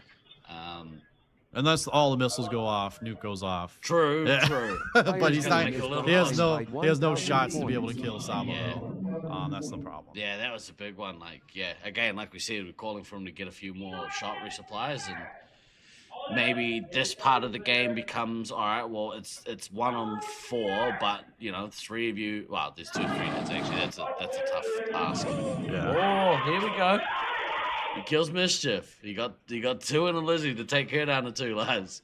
He's down to 1 shot. Let's see if he can shoot Blackout with it. Oh no. Come up against the hero. Yeah, if he would have had shots, he could have got that nuke off, and then it would have been like, a stalemate, but still. Yeah. Hell of a job. Again, they were resupplying in red. I wouldn't have. It's hard because you see Bumblebee open. We can see it on the camera. You saw red. You saw Edor open. You would have loved to have Fox go to Bumblebee or Edor with Jackal to try to get shots, but still a hell of a game from B team. They're gonna finish top 4. Yeah. It's like to see it. Yeah. It's a valiant effort. Yeah.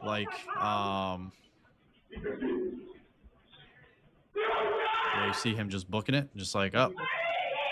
He's gonna turn around. Down that starting door.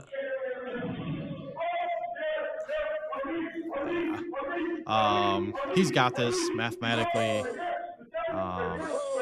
They can't chase him, so they have to wait for him to come up. Yeah. Plus the 2 seconds. What I love to see when that happens is, someone chases you, you turn around, you missile them, Yeah. you drop a nuke in his face. Yep.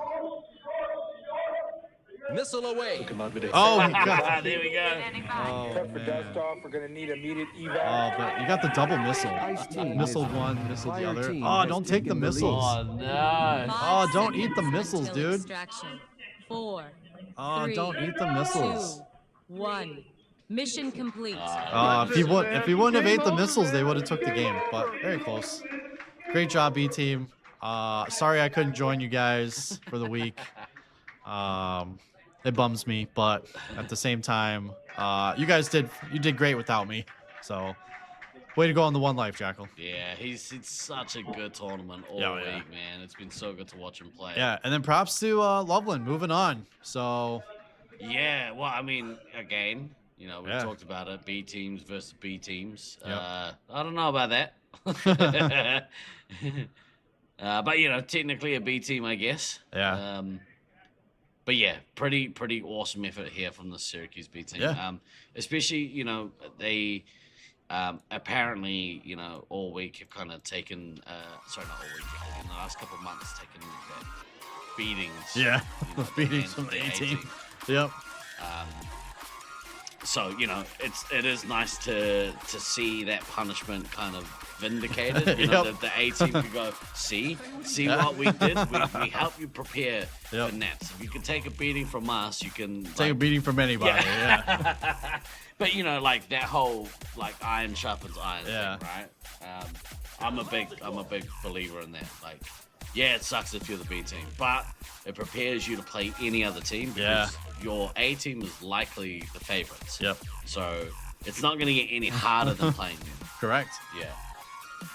Woo. Yeah, awesome job. And then, you know, for the B team too, it's like it's your home arena, right? You played here.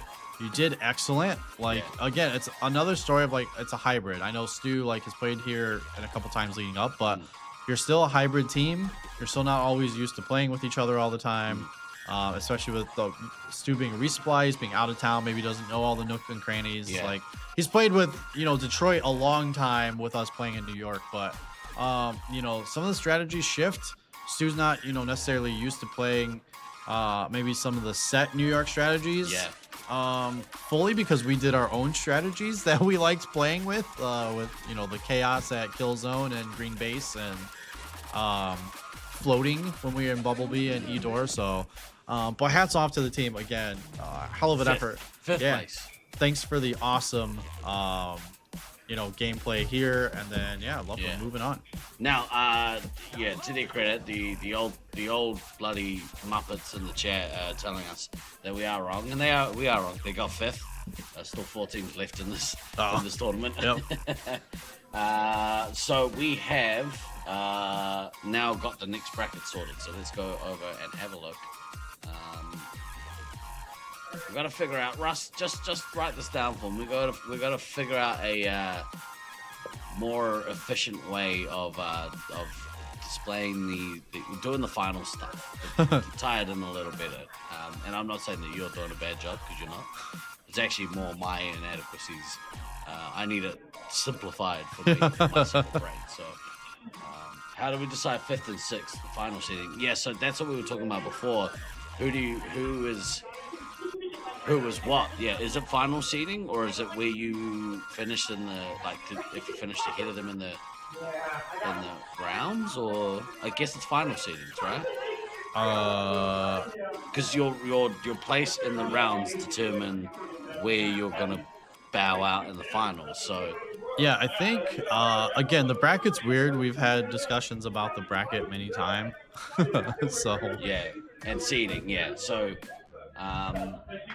what I'd like to see, and maybe if I click this, let's see what happens if I click this thing over here.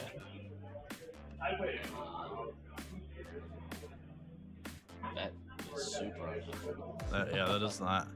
Standings is done. So yeah, maybe a bracket that fills in at the end of this, that fills in the places as people are killed, eliminated out of the tournament. That would be great. Yeah. Brainstorm on camera. To my knowledge, like based on how the bracket works in like sports I've played, like the bottom bracket, because the bottom bracket each time is like the lower seed usually dropping from the top piece. It is like, oh, that match is like the first one that's done, and then like that player is like, you know, 6th, and the second match is the top bracket of the losers bracket is then the 5th, and then now you have like the single brackets from that. So I mean, I guess we can figure that out at a later Yeah, date. saying that But Syracuse B is probably 6th, and Loveland A is probably 5th. So that sounds about right, actually. yeah, All right, we are underway. Team Olympus versus say- Hidden Valley Sanch. we'll say tied 5th. Yeah, tied 5th. Yeah, they tied 5th. Fire team has taken the lead. Yeah, so we talked about it.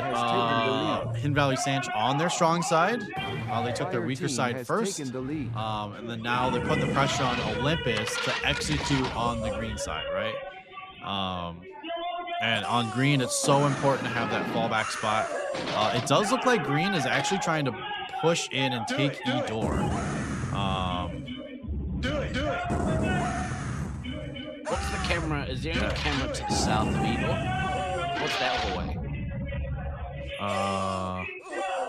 Down that way? Yeah. Do we have a camera there? I don't know. I was just trying to figure out what we do. I don't think we do.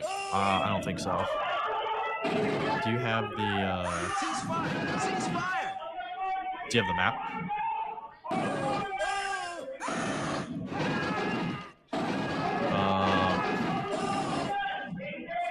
We got breaking news, but we'll talk about it after this game. Princess losing 2 lives at the E-door. Obviously, we saw them like coming in, attacking from the bottom side. Of the bottom part of the Y. Running in, getting a couple hits, and then obviously they found Death Knight hanging out. It appears they have green has reset in their normal resupply spot for entrance door for green. Crazy good missile from Kadama onto Cody. Both commanders choosing to get the early bases. Greg.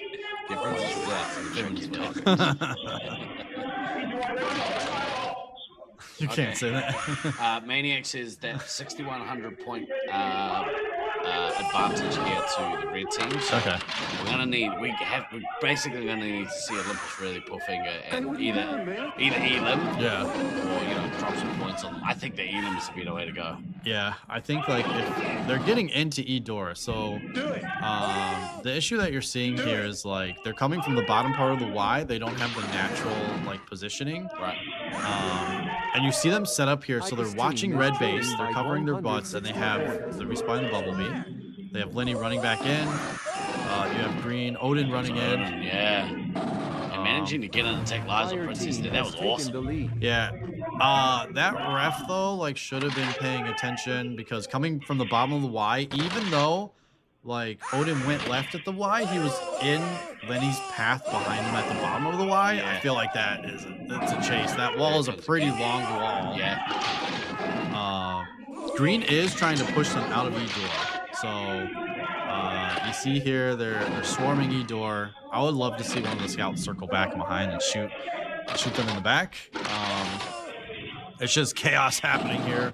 It does look like they set up a resupply. I'm gonna have to take Russell outside so we can give him a spanking. He's really bugging me this morning. Getting on my goat there, Maniac. Try, buddy. Try. Look at that wall of red. Grumpy Steve is trailing by 1,100. Day 6. Had it. The maximum amount of days. It's 5. Yeah, it's 5. 5. Good day 5. Good cut out missile there in Evo. Yeah. We don't like the day 6. Day 6. Yeah. Ew, yuck. I thought it was gonna be great. But both commanders, like even on the special points, Kadama with the extra points from the missile, so the missile difference there. The nuke drops, doesn't do a lot of damage. They just kind of reset. It does look like they kicked them out of the resupply though. You get a little bit of the red happening. Obviously, they're floating between top of yellow and a little bit by Dave's Cubby. Set the tracks. I don't know what's going on with the tracks. The tracks were a little weird. Green is right there on the barrel. Ice team is behind by 360 points. They're gonna run in. Nice tag in the back. Blue is flushed, so green is flushed. TK has lost quite a few lives, but Princess keeps losing a life every time they run in and they just tag her. It is a strat, guys. It is a legitimate strat for the 3 hits to just run in and just come around the corner and shoot the medic. And like you don't even care about anyone else leading up to it. Sometimes it works. Sometimes it's a detriment to your team. If you can time it where like maybe the ammo is down, Yeah. like 'cause that's where you get peppered, right? Yeah. Some damn one hit sitting in the corner somewhere shooting you 3 times. Yeah. But they did do it multiple times. They did run in, just come around the corner, shoot Princess, and they're like, mission accomplished. I got a medikit. She is down to 13. Yep. DK on 12. Kodama approaching that next nuke. I would love to see Cody here. Yeah. Just keep the pressure on him. Force Kodama to get the extra points after the nuke to try to counter. Because you have E-Door. You don't want to lose E-Door. And your team is already pressuring so hard. They're trying to lock there. I think I would have just took the shots. And killed him. Space Marine requesting Yeah. Here comes Cody's nuke. Cancel. Oh, that's massive. Oh, man. Huge from Kodama there getting that cancel. That, like you said, like you called for it. Yeah. Like, that was going to be a good pressure relief nuke. So. Yeah. Abby is by herself at E-Door, is battling with Kodama. I would love to see them have a couple people come back. Yeah. Just regroup a little bit, yeah. Yeah, especially after the nuke. Bean's doing work, though. Oh, Yeah, man. look at him go. The double hits on the 3 hits. Don't stand next to each other, kids, if you're both 3 hits. Especially in front of a scout that knows what they're doing. That makes it less of a thing that nuke got defused. Yeah. Aside from the points. Like, Yeah. They do have good pressure here. Like, red side, it's like, it's a bummer your nuke got canceled. It sucks. But they didn't really capitalize off of it. Yeah. So you're still in a good spot. And again, you have the lead. So you have the comfortability to know, like, okay, we got a little bit of a 6K. Oh, getting pinged in the back by Princess, yeah. Sides. That's awesome. Common thing for New York guys is the resupply will sometimes swap. So if you're doing that running and tag the resupply, sometimes you're running in and tagging the Here comes Kodama, so you pulled a long one. Yep. Oh, evil. Yeah, nice nuke drop there. Look, Kodama's down to 3 shots. Yeah. So this pressure nuke, I mean, yeah, it's gonna let. I'd like to see Oda maybe take a lives and then quickly run out and put some pressure on. You see it like on the cameras here, guys. You see a little bit of discouragement from red side. They're walking a little slow after that nuke. They seem to be a little irritated, but again, you gotta like in the middle of the game, you gotta get out of your head. You gotta refocus. Yeah. Prince is still at 8 lives, so it's still comfortable. Like, you still want to be able to get lives. Evil getting lives there. Awesome job there. Double on hammer, so topping people off. Yeah, they got her again. It's a bad timing on the resupply front. They gets him out of there, so get him out of the box. Get some resets on him. Abby's gonna sit back in Bumblebee. They don't know that she went there. Kodama's attacking red door again. It's put down. Yeah, the problem is they're too busy defending. They have no pressure on DK. Granted, Princess is not losing a lot of lives. She's down to 7. Both commanders though approaching that next nuke though. So Kodama has shot ahead against Cody. Yeah, it's gonna be rough. You don't want it to come down to points either, especially because like if you can't get your medic bases or your resupply bases, you're not in a comfortable spot to do that. Another long-term nuke. Yeah. So we roll them in there and nerve gas the whole And you see like they're getting peppered. Nice detonate. Yeah. They're getting peppered, so Princess down to 2. Yeah, they got kicked out of E-Door again. They tried to come back. They're unable to get back. Go down to single digits. Black and single digits. And Princess is going on a base run here, which I don't know. Like, I think if you're sitting there like 7, maybe go get them. But like when you're down this low, and your team has to stay in this game. Yeah. I mean, Cody's got a nuke here. Like great resupply from Princess though. Yeah. Cody, you got to get away. You got a nuke, unfortunately. They did regroup, so it does look like they set up in blue base. Yeah. Evo's has been pretty healthy. Yeah, so you're gonna avoid the elim, but you have to detonate that nuke. It's a great job. Get the pressure off. Get more resupply in. I was gonna say before that base run, Syracuse has done a really good job regrouping and getting themselves back into the game. Yep. And awesome recovery. You see Evil there full, right? I would love to see Cody get more lives here. Like, I know we have 5 minutes left in the game. That is not, it's a long time on 13 lives. Like, get some more lives. You have a ton of shots. Pastor Curse, he gets more lives. But it just means that, like, at the end game where you're hunting each other, you don't have to be as tentative. You've got a bunch of lives. Correct. You can just go all out. Having done that many times in the past myself, you keep playing. 5 eyes on you, like, it's fine because your team, when you get to that point, you have such a healthy life total. You can have 5 eyes on you. They're chasing you around. They're like, oh, you know, commander's here. But then they're losing sight of their teammates on the side there. Or then picking them off in the middle as, you know, the commander's running around with their head cut off, so to speak. Unfortunately, I don't think Olympus is right on the cusp. They had managed to kill Princess out. I think they could have taken this game, but she's lasted so long, and look how many lives they have on their 117 lives, 4 minutes left. Yeah, blue team have done the same, which is understandable, but it's taken the pressure off. And I mean, they're only behind by $6,000. Yeah, 6K. 1, 2, 3 bases versus they've got on their own. So about stick and neck. Yeah. 3K basis, so you know you're about 1,000 behind, or you're about 5,000 behind in the score total between both games. Ice team is trailing by but 1,400 not to take anything away from red team, but playing their stronger side and doing worse, like it opens the door, right? And they played stronger on their weak side, which is green. And then Olympus playing excellent on green, taking E-Door, right? Keeping the resupply back, taking Eudor, flooding in, getting lives off Abby. They get in again. They get her down to 1. But again, the time to shine for Commanders is like late game, high pressure situation. You're in losers bracket, or you're in the winners bracket. You want to avoid losers.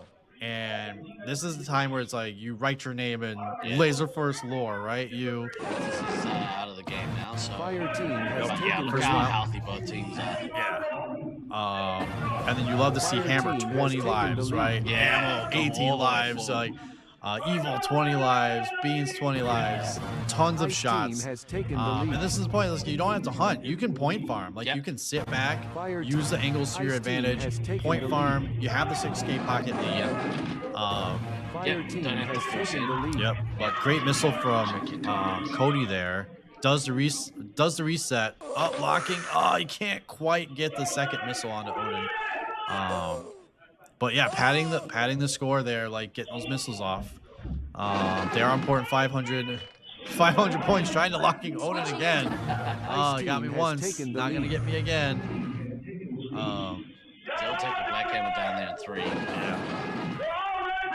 I do love the fact though, like red is still attacking, right? Like you lost your medic, you're still keeping that score up. You don't want to faint away and just kind of like get the team clean points. Kodama approaching the nuke though, doing an excellent job this game. And again, like balls to the wall, like you just play as much as you can.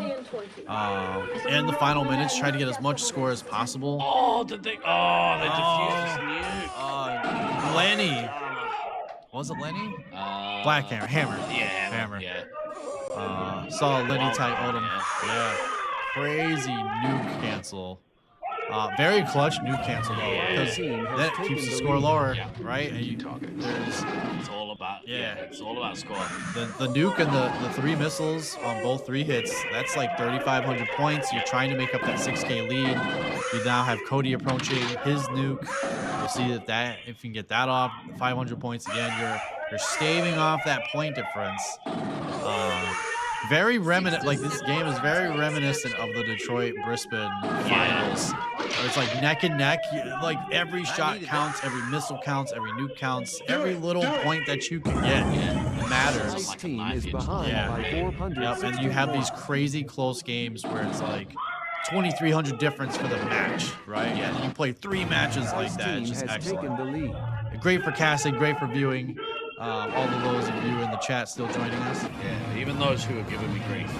Fire team has taken the lead. You know who you are, jerks. Greg Gavian, he's got his next suit. I would imagine he's gonna drop it. Yeah. 15 12 seconds. It's like, yeah, get away from everybody. Try to drop it. You gotta know you're up. Up, he's gonna pull it. Like, oh, I'm just trying to get away. I'm safe. Does detonate. 5 seconds So they're gonna take the until lead. They're gonna extraction. take both games in this 4, match. But 3, heck of a 2, game. 1. Mission complete. Real Heck of a game. Love to see it. Nice high scoring game too. 37-36. Great job from the teams. Like 2 juggernauts going after it. So yeah, Utah, if they can take care of business against Loveland Reloaded, they may get their rematch against Olympus. Yeah. So.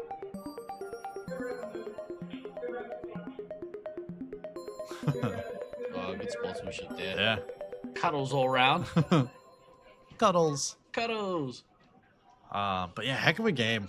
Love it. Absolutely love it. Great games.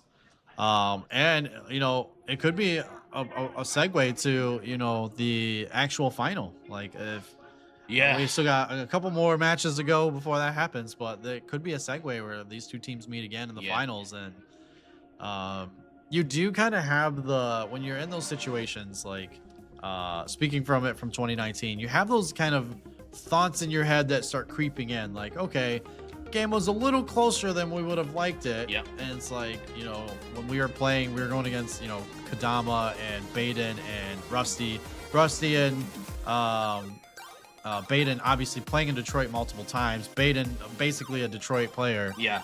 The point difference it gets to you, like in the round play, it's like, oh man, they were really close to us, and then it's, oh, in finals, oh, we knocked them to losers, they're very close to us, right? And then it starts, that mindset starts creeping in, like, oh man, are we gonna do something to poop the bed here? The points that we just can't get this spread that we want, where we're comfortably leading a game. So then you have to play like this, where it's just like scattered, every point counts, you're just going at the other team as much as possible. But great job to both teams. Really and good game. Yeah. Beans just walked in here. He's wearing his Syracuse get up from last year. Yeah. He looks cool as.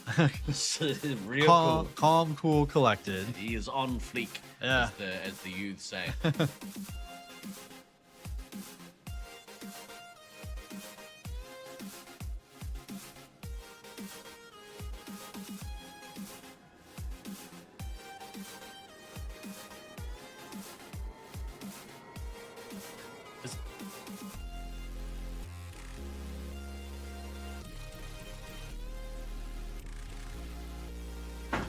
Ruth's looking after us. She just came out here and said, look, they're going to take a very quick bio break. Yeah. You know, we've got time to kill. Some of the folks may have had some lettuce. We're not gonna speculate, but yes. Yeah. Bio break indeed. That could be anything. Rehydrating, getting some fruit in. Yeah, get some fruit. Fruit's not vegetables. No. You'll be all right. No. Hey, I got at the start of that last game. Breaking news. Hot on the desk. So I got given this sheet of paper by everyone's second favorite New Zealand player, Baden. Baden came in here and said, breaking news, the international lineup versus the world. All right. I don't know what that means. I don't know how that works. Isn't the international lineup the world team? Yeah. Yeah. He's written that poorly, but that's okay. I think it's supposed to be the US versus the world, I guess.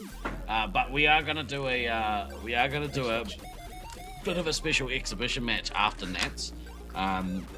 Who agreed to this? We didn't agree to this. Yeah, we didn't agree to this. I've been exhausted running my mouth all week. Yeah. I'm here to pass judgment on other players. Yeah. This is Kiwi education system at work. Yeah, you need to be quiet over there.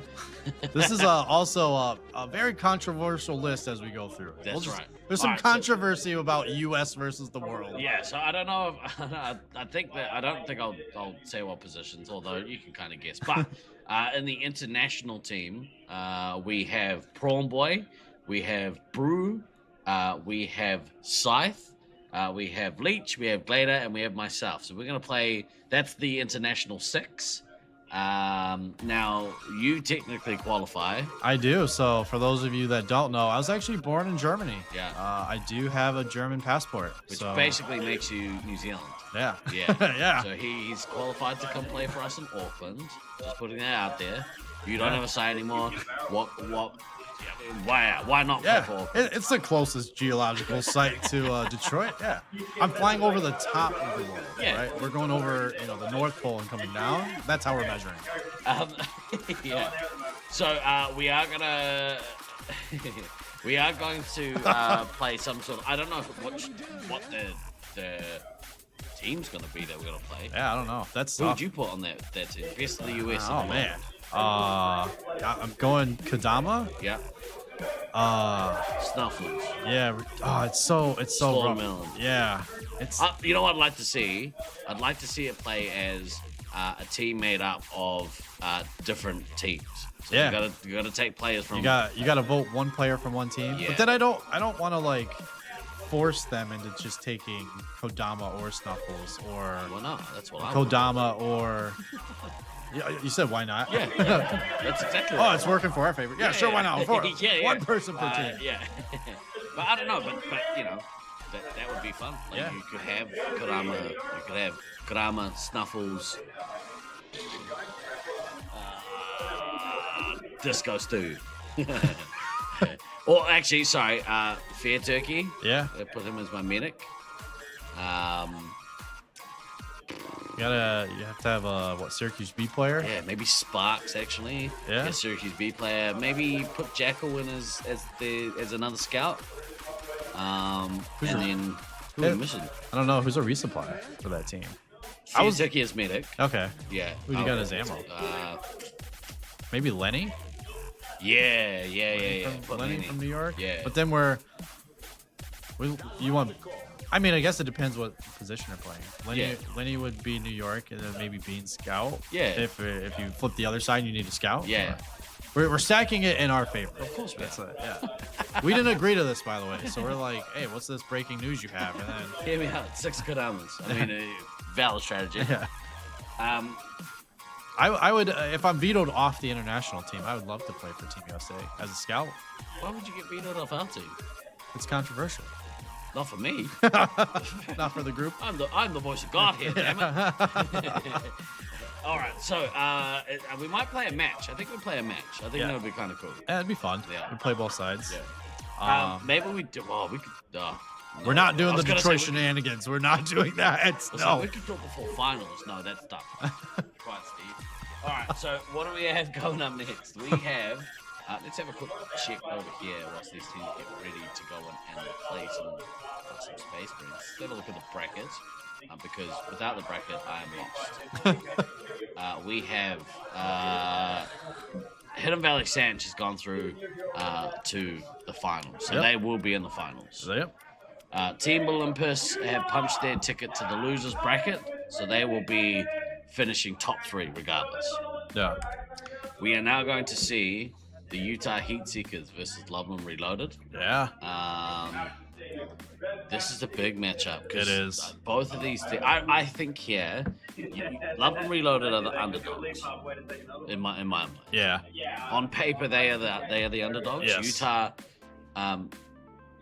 I think, are expected to go through and play for a top 3. I mean, that's kind of all the talking heads in the lead up to Nats. That's where everyone kind of had these 1, 2, 3. Right? The top or the bottom floor for Utah being 3rd. But being 3rd. Yeah. Now, that being said, this Loveland don't sleep on this Loveland team because they've been doing work, especially since finals. You know. Yeah. And if you look at Loveland Reloaded's pathing here, right? You have them starting in round 2. They had the epic of Loveland game, the Battle of Fort Collins. Yeah. Shout out to Simply Okay. And then they had a 4-2 match against Syracuse A, right? So then that's what brought them down, but it feels like, the momentum kind of carried them. They had the epic matching against Syracuse B, and then now it's kind of earned them the spot of against Utah. And Utah having the tough game against Olympus. Amazing 600-point difference game in game 1, and then they were trying for the Elam to game 2. They put all their eggs in the Elam basket. Unfortunately, they weren't able to eliminate Kodama. So they come down to the bracket, and now, you know, playing Loveland Reloaded, I think the sentiment is the same. I think that Utah is the favorite. If you go position by position, you can kind of see, you know, Slaughtermelon is going to be the echelon step up, from the commander's sake. And then we talked about the attacking duo of Snuffles and Slaughtermelon, right? And then where I think, like, you know, Loveland could try to bridge the gap is the scout scores, right? And even if the scouts are even, right, if you play one side to your stronger point, and with that, you know, floating resupply, the attacking resupply that you have, it could be a situation where it throws Utah off the game, right? You're not used to, why am I getting shot by them? Why is the medic out here shooting me, right? Yeah. So. Right. Mischief is smart to, when it comes to Slaughter, Random Draw, his team was the only one that won a match against them. Slaughtermelon was a Loveland player for a long time, so I know him so well. I always forget that. Yeah. Which is dumb because I met him when he was playing for. He was playing for Loveland, yeah. Same. But yeah, like I keep forgetting. They know each other very, very well. Yeah. And you know, since he's left Loveland, they can still continue to play on the regular, each other on the regular. So. Yep. All right, what we're going to do, we're going to run a couple of quick messages here from our supporters, and then we'll be back. This is the second game of this match, I believe. First game. First game, sorry. Yep, first game. Yeah. The way it's going to work, I think we go back to back from here on out. Yeah, we do, because Olympus is awaiting the winner of this. Yeah. And New York A obviously has a 2-match break, because they're awaiting the loser's champion. Yes, that's right. All right, we're going to have a quick message from our sponsors. We'll be back in just a moment. Yeah.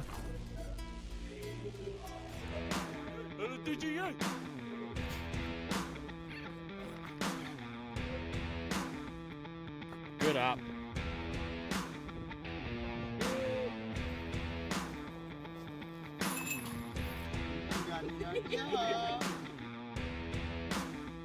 LFDGA. Get your discs out. What happens at laser tag never stays at laser tag. Laser unfocused tag talk. Laser unfocused tag talk. I feel like you could be like in Ghostbusters or something. Oh my God, you have got some stories. Let's talk about laser tag. Who knew you were a laser tag legend? Time to get laser unfocused. Tag Talk with Tivia. New podcast episodes drop on the first and third Friday of each month on Spotify, Apple Podcasts, and YouTube. Find out more and follow all the Tag Talk at TiviaChickLovesLaserTag.com. Hi, Logie Bear here with Force Pro Sports. Ordinary podcasts take 45 minutes to get over their disc golf. Force Pro Sports gets down into the nitty-gritty, so that way you can enjoy all the laser tag experience that you love. Wow, look at that shine! We understand the viewer and we post consistently, ensuring that no one gets left without a good laser tag podcast. But that's not all. Subscribe today and we'll force Josiah to keep his code name for at least 1 full year. But wait, there's more! If you donate to our Patreon right now, we'll donate a Lovelander to Nats. That way you don't get last place. They will for you. Subscribe today and donate to the Patreon. We got scrubbing to do. Product may contain profanity. Product may not come out consistently based on Luke's availability. Lovelander is not guaranteed to take last place, but probability is decent. Laser tag is a highly addictive substance. Used with caution. Always remember to backtrack. Hey everyone, I'm Melissa Bianco, Senior Marketing Manager at Kinney Drugs and this year's Walk to End Alzheimer's Chair here in Syracuse. So many of us have been touched by Alzheimer's or dementia, whether it's a loved one, a friend, or someone we've cared for. It's a disease that impacts our entire community. But there is hope, and you can be a part of it. Join us on November 8th at the SRC Arena at OCC for the Walk to End Alzheimer's. It's an incredible event where we come together to raise awareness, support families, and move closer to a cure. And you can get involved right now. Pull out your phone, go to act.alz.org, click Find a Walk Near You, and start a team for Syracuse. Invite your friends, your family, your coworkers, because the more people we bring together, the bigger impact we can make. Even if you can't attend on Walk Day, you can still support the cause by creating a team and sharing your page. Together, we can make a difference and work towards a future without Alzheimer's. We hope to see you on November 8th. Life doesn't always fit into 9 to 5. That's why we're 24/7 here at Snap Fitness. Whether it's late nights, early mornings, or anything in between, we're here to fit your schedule, not the other way around. Come check us out today. What's your favorite part about hosting the Triple Tap podcast? Probably what'll happen if a potential employer finds it, or my mother. Hi, Mom. Oh, definitely the fame.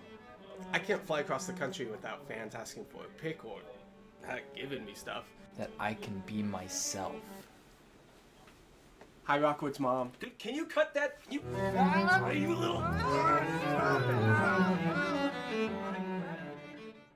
The biggest thing we want everyone to know is that you are not alone in this fight. We are here to help. That's why we're here across the world, across the globe. And that hotline number that we shared earlier, it's available 24/7, 365 days a year, holidays, middle of the night, middle of the day, whenever you need help, you are connected to a live person, master's level clinician speaking more than 300 languages that will connect you to a local chapter or help you in that instance right there. They are around to help. Don't let your friends and your neighbors try to do this alone. Tell them about us. Let them know that we are just a call away. It's dark. It's quiet. Too quiet. And the whole world is depending on you.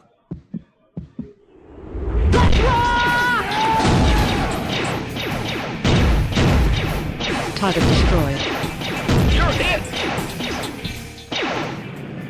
Are you up to the challenge? Laserforce, come and save the world.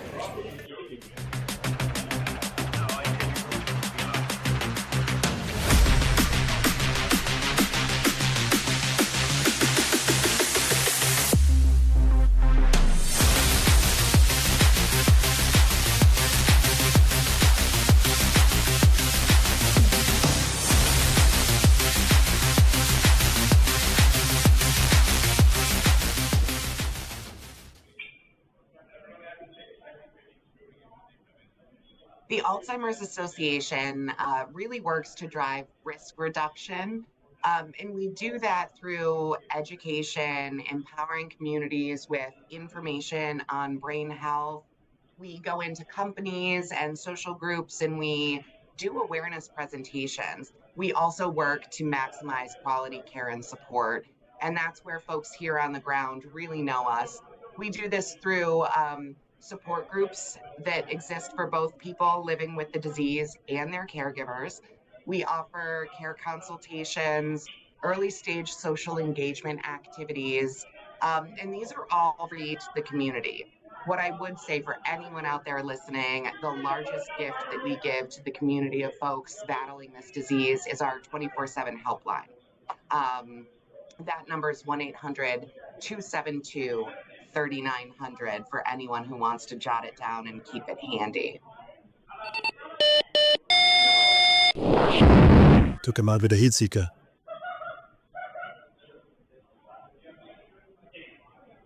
Hi, my name is Jessica DeBroche, and I am the Senior Director of Programs and Services here at the Alzheimer's Association of Central New York. Let me take a minute to tell you a little bit about the amazing free programs that we have here to offer for our local community. We have support groups. We also have early stage social engagement activities that are free to the community members in order to go and participate in activities within our 14 county region. We also have community education programs that can help anyone from the person living with the disease to a caregiver. And we also offer one-on-one care consultations, which can support the caregiver or the person living with the disease. And last but not least, I want to tell you about our amazing 1-800 number that provides care and support 24 hours a day and 7 days a week. So please take advantage of any of our free and local resources that we offer to the community. Thank you very much.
and a glorious day in the Corps.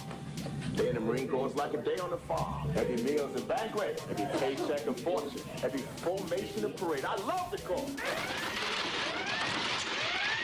Loveland Reloaded. All right, I think we're unmuted now. That's good. We were talking like, oh man, what's happening? Yeah, what's happening?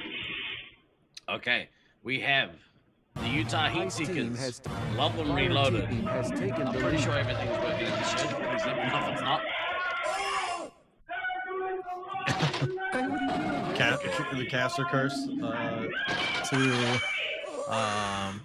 Loveland. Yeah, we could do that. Yeah. We did talk about this game in the lead up. This is a big one for Loveland Reloaded. I think they have the underdog moniker.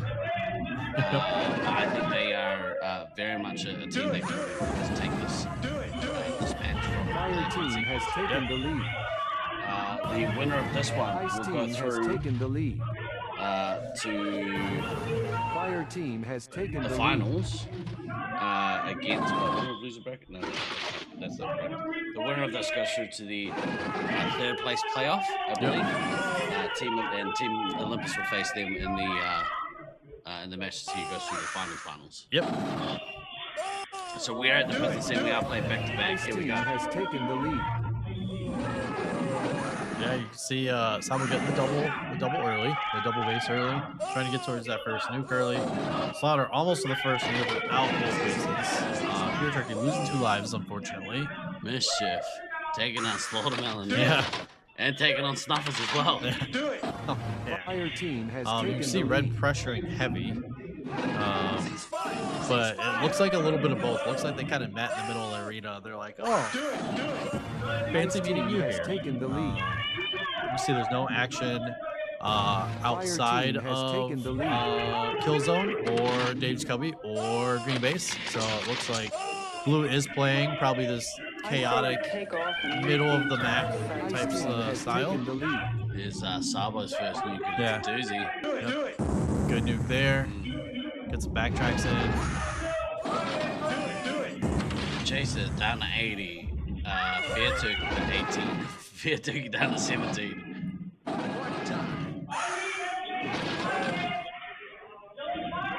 Yeah, crazy. A little bit of a crazy chaotic start with Blue not playing the traditional spots. They're playing more. More in the middle. It's a little off here. There's no one in Kill Zone. There's no one at Green Base. There's a lot of action happening at E50, so it looks like they may be utilizing either Red Resup Cubby or Dave's Cubby. Red is looking for them, so it does look like they are playing an off spot. But Fear Turkey at 15, dropping down to 14. Rockwood found him. And then Chaser, yeah, also at 15. You can see the nuke difference. Slaughtermelon looking for that double nuke. Blue's pretty topped off on lives though, so even though they were, playing some shenanigans of where they were going to set up at, they are pretty topped off.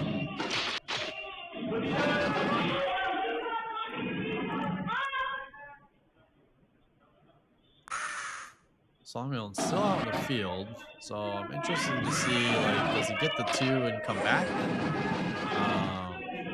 He is going to get it, so he's at 41. Still has a base in his pocket, too. Fear Turkey down to 13. A double nuke here would put him to 7. But Slaughtermelon low on shots, and he is battling currently with Sabo. Again, a lot of action at E50. Top neutral. They are attacking also, or backtracking, I should say, and attacking at the same time at E door. See his, yeah, Slaughtermelon with the nuke here. Space Marine is going to detonate due to nuclear strike. Yeah, it is going to put Lizzie. Oh, Fair Turkey down to singles. Sally B and Sabo both down to 9. Yep. Sabo got a nuke almost, so yeah. Good luck to pressure back and Slaughtermelon basically out of shots. Yep. So he's had to go back and regroup. Yeah, and then Sabo He's gonna get that nuke. I'm interested to see if they're gonna drop the nuke here. It doesn't look to be the case. Oh, no. They are going to drop it. Turkey and Mischief are going Ice to team is get leading some by resupply in. 1,400 points. It is going to detonate. It is going to put Snuffles now and Chaser at single-digit lives. So to put the pressure on them to like regroup, set back up, get Snuffles some good shots there. But so far, like, you know, 5 minutes gone by in the match, like both medics single digits. Obviously, Fear Turkey on the verge of a crit, sitting at 6 lives. Chaser down to 9, but hasn't been hit since that nuke dropped. You look at the commanders, though. The crazy part about that is that they're pretty even. You have the base still waiting for Slaughtermelon. Do it. Do it. Switching to full auto. Ice team is leading by 1,200 points. All right. It is Team Solo Ray on the mic currently. Slaughtermelon again, like we talked about, like Commanders are pretty even, but has that base hanging out in the back pocket if he wants to. Actually just got it, so puts him to 16. Fear Turkey and Chaser both still haven't been hit. I say that now. Chaser just gets tagged. Fear Turkey still sitting at 6, so still has a pretty good spot. Maybe hide and seek champion of the world currently. And then Sabo taking a missile. Not great. You see the wall of red there of catching Blue out. It's always on the way out, but it seems like, you know, the damage looks worse than it is sometimes. But Fear Turkey still at 6. You have Blizzard dropping to 10. I say we take off and nuke the entire site. Pretty good on lives on the red side. Chaser also down to 6, matching. But the nuke does detonate. It drops Fear Turkey down to 3. So you see here, gonna get Lizzie some lives, gonna get Mr. Mischief some lives. Probably gonna fill up a little bit here just because they are down to 3. They are behind in score, however, with the 7 bases to the 4 bases of the red side. Already in like a 3K hole, so they are going to try to look to survive a little bit longer. We are past the midpoint of the game, but Fear Turkey at 3. He was at 6 for a long time. And you also have Chaser at 6, so it's going to be kind of like, hey, can they get the Chaser and hit him out? And then Fear Turkey live and try to take this in points, but you can see the point diff here. The Scouts and Metalface and Rockwood both, you know, approaching 4K with Sally V and Blackout still working towards 2K. But Blue has been on the defensive a lot this game. Fear Turkey dropping down to 2, unfortunately. So we found his hiding spot, got him from 3 to 2. Metal or Chaser also dropped him from 6 to 2. Sabo approaching this nuke though. This nuke could be critical. If Fear Turkey can survive and Sabo gets this nuke out and drop the Chaser to 1, it could be a situation where, you know, it's going to go possibly to time on points. Again, you really want that elim cushioned as much as possible.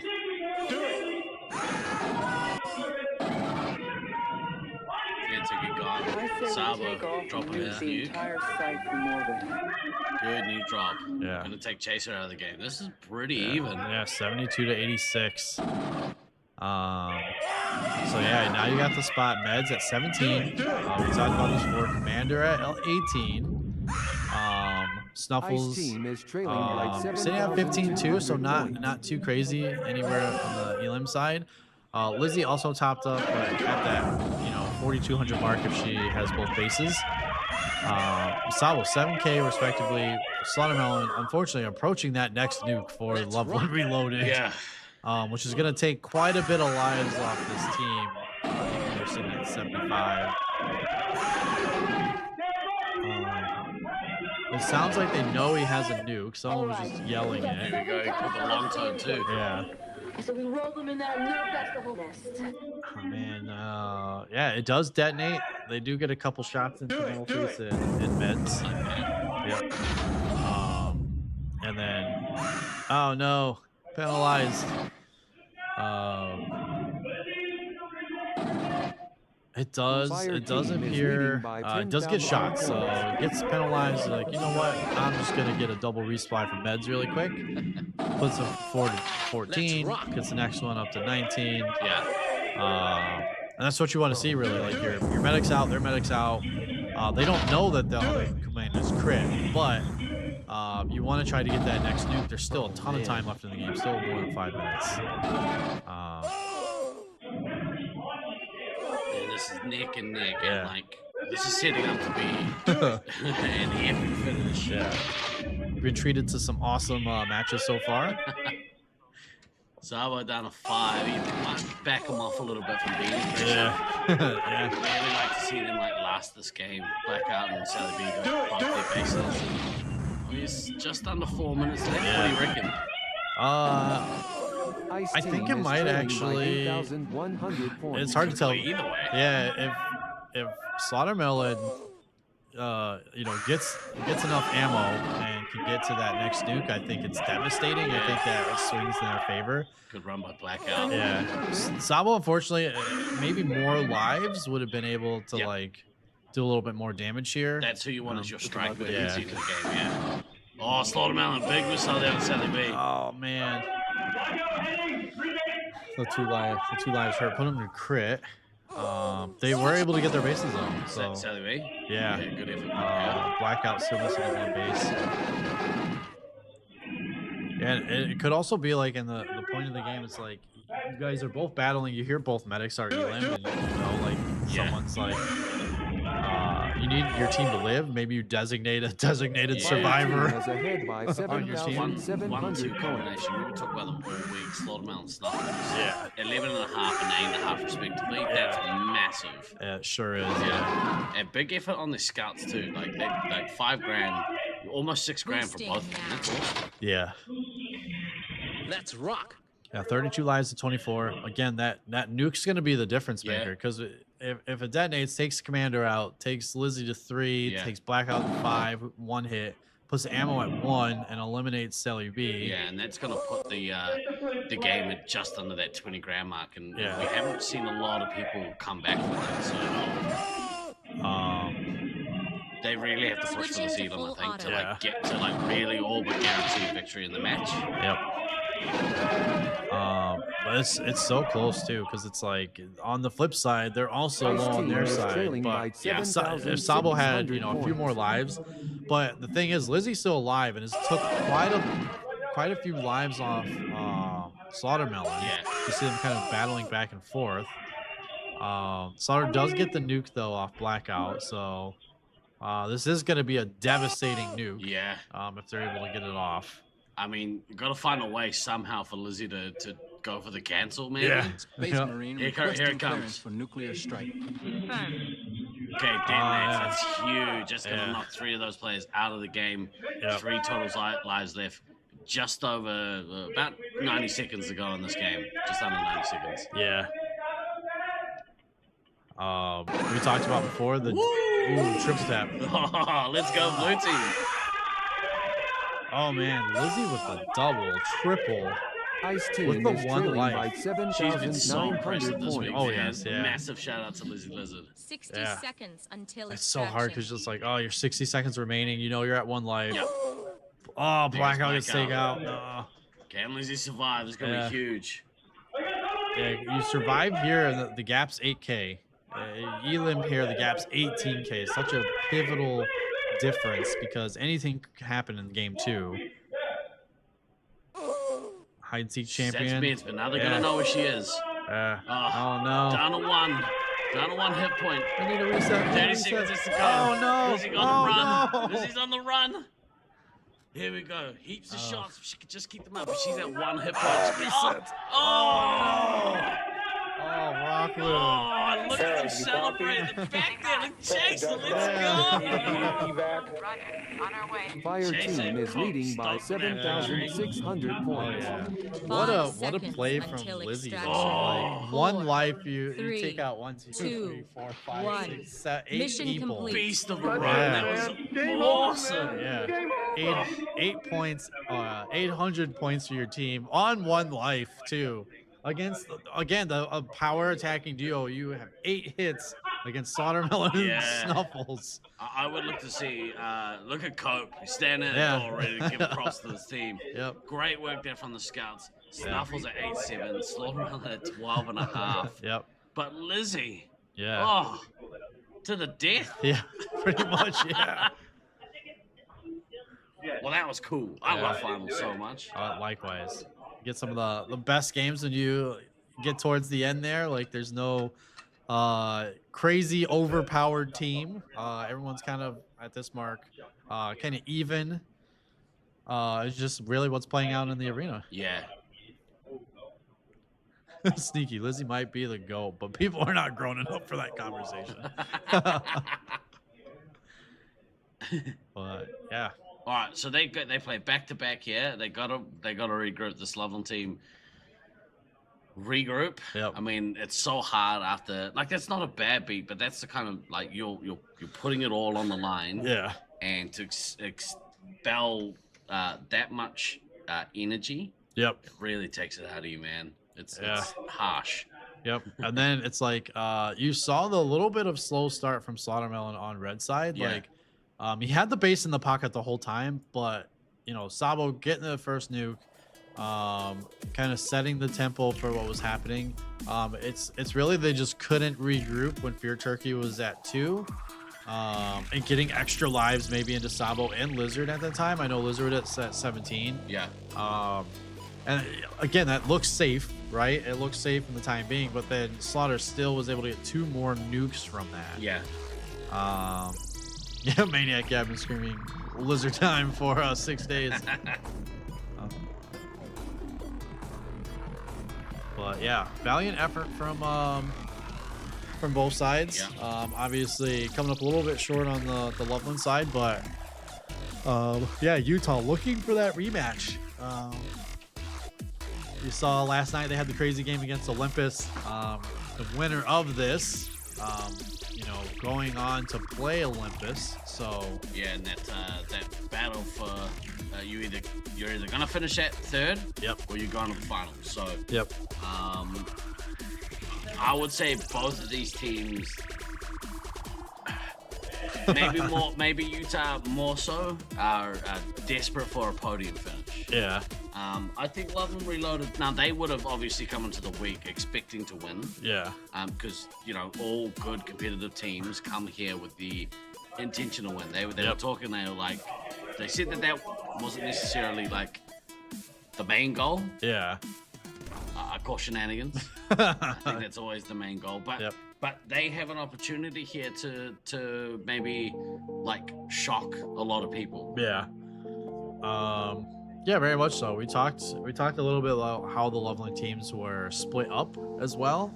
And for whatever reason, whether the team was split up, on purpose, whether it was split up on who they wanted to play with and who they were playing with at the time, who they were working with, I think that it's benefited both teams greatly. And then it's always the catch-22, right? Like the A team that's forming, you don't want controversy, you don't want drama, but you still want to have your best players and your best 6 forward or 7 forward.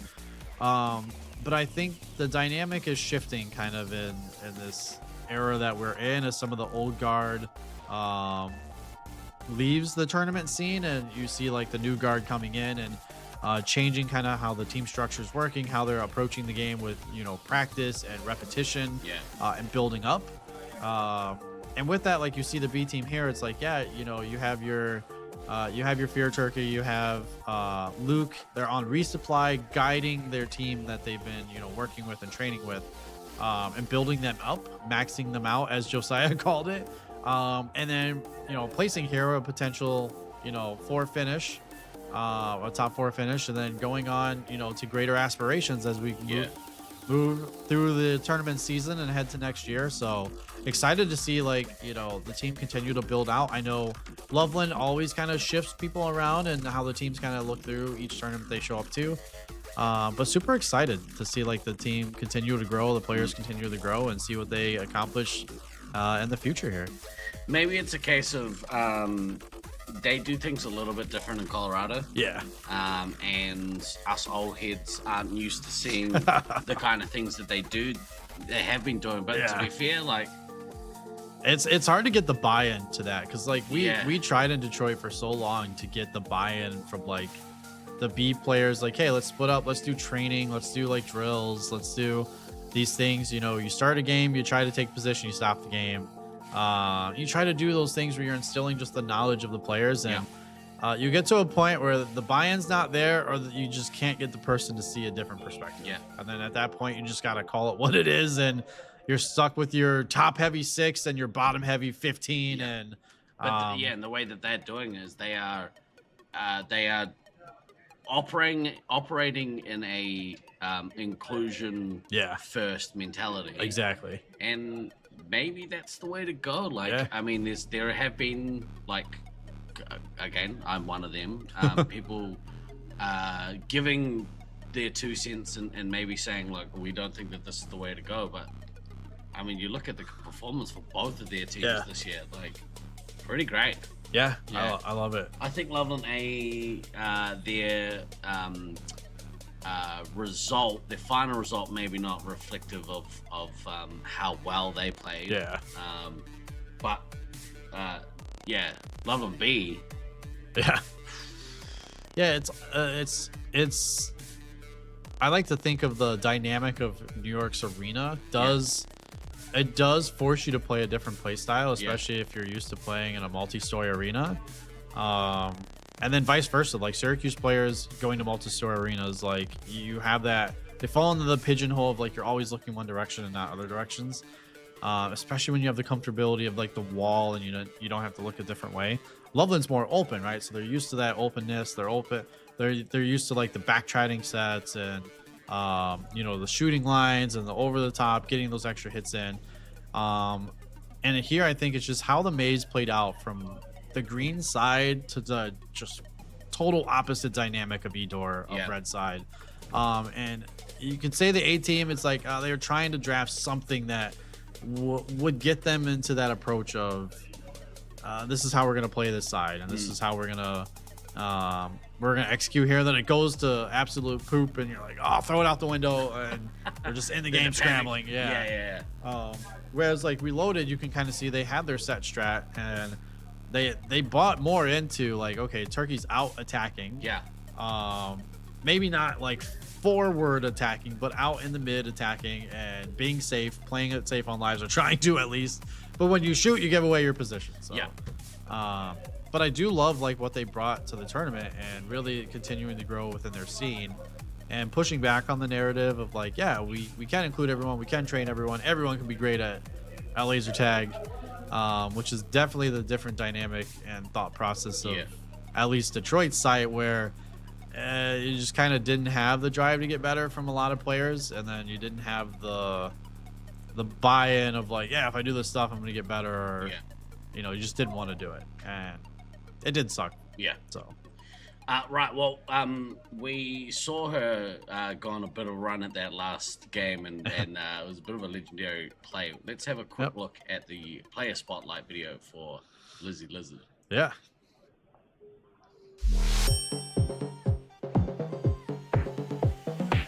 I'm Liz, codename Lizzie Lizard for this event, and I'll be playing for Loveland Reloaded, aka the Loveland B team. I'm playing a Nats because I'm building a streak here. We're 3 years strong. We gotta keep going. Also, I want to get better. I want to get off resupply. I like that I'm playing with a lot of my friends. I take full credit for the 2 fresh blood we brought in. Both my peak friends, both of them, my responsibility. I brought them here. I gotta play with them and see how they do. My goal, year 1, bottom. Year 2, second from the bottom. Year 3, third from the bottom. Good luck. You may actually see Liz play, not medic. It'll be shocking. You won't know what to do. Also, I'm hoping my new people will do really well, but please don't be too mean to them. I mean, probably done a pretty good job at realizing some of those goals. Yeah. Third from the bottom, indeed. How about third? Yeah, Or better? How yeah. about that?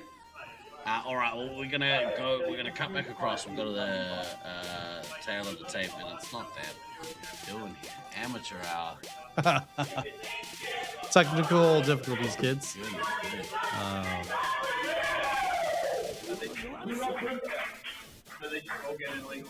All right, we see. We're just gonna Sorry, click a buttons. Yeah, we're just gonna. Refs, come on! It's always the great part when you get down to the end. It's like refs. We need refs. Yeah. Refs. There we go. Loveland Reloaded versus Utah Heatseekers. We do Yep. have the Loveland team on the red side. Yep. Utah will switch to blue. Yeah. What do Loveland need to do here to, I would say, pull the upset? Yeah. Utah on blue does have the normal setup, so they do try to play the normal like green entrance door strat. Yeah. Sometimes you'll see them in green base.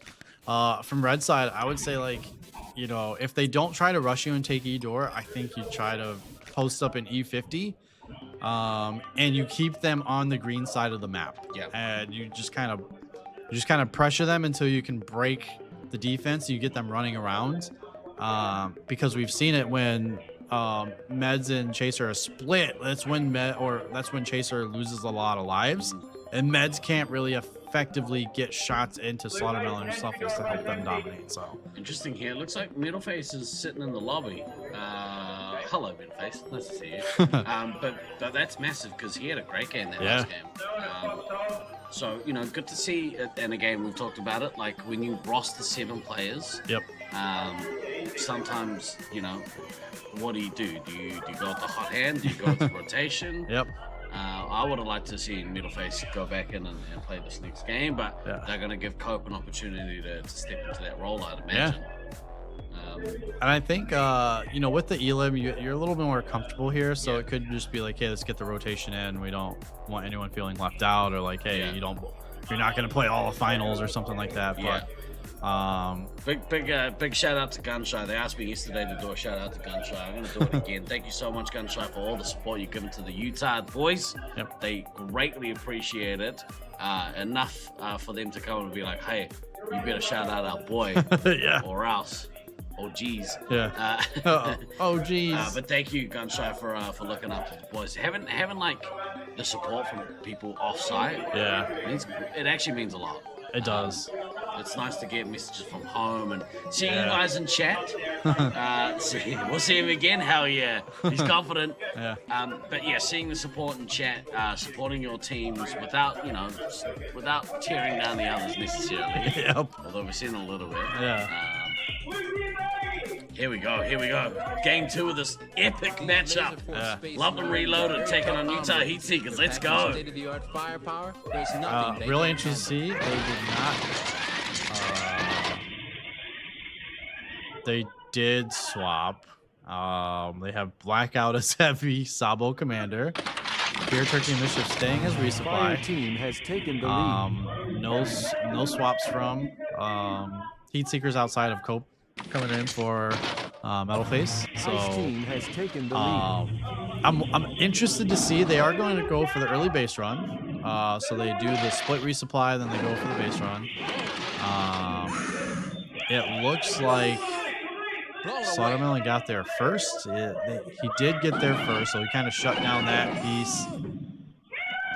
Slaughter with some early nukes here. Already at 14 specials at 50 seconds in the game. At 20 with the base.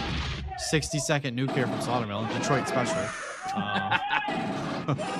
But I don't want that combo. Oh no. Cope. Oh no. Yeah, that was a rough chase. That was a chase on the medic. So chasing down to 16 lives. That's big actually. Yeah. Chasing the medic is a big no. That'll get you 1,000-point penalty there. Down to 15. Loveland have to get the Elim here. Yeah. So Space Marine here comes the nuke. for nuclear strike. Fire team Good is nuke there behind from by Slaughtermelon. 620 Big pressure. points. Fair Turkey down to 13 lives. Yep. you get the pressure off, you get a little breathing room, try to get some resupplies in.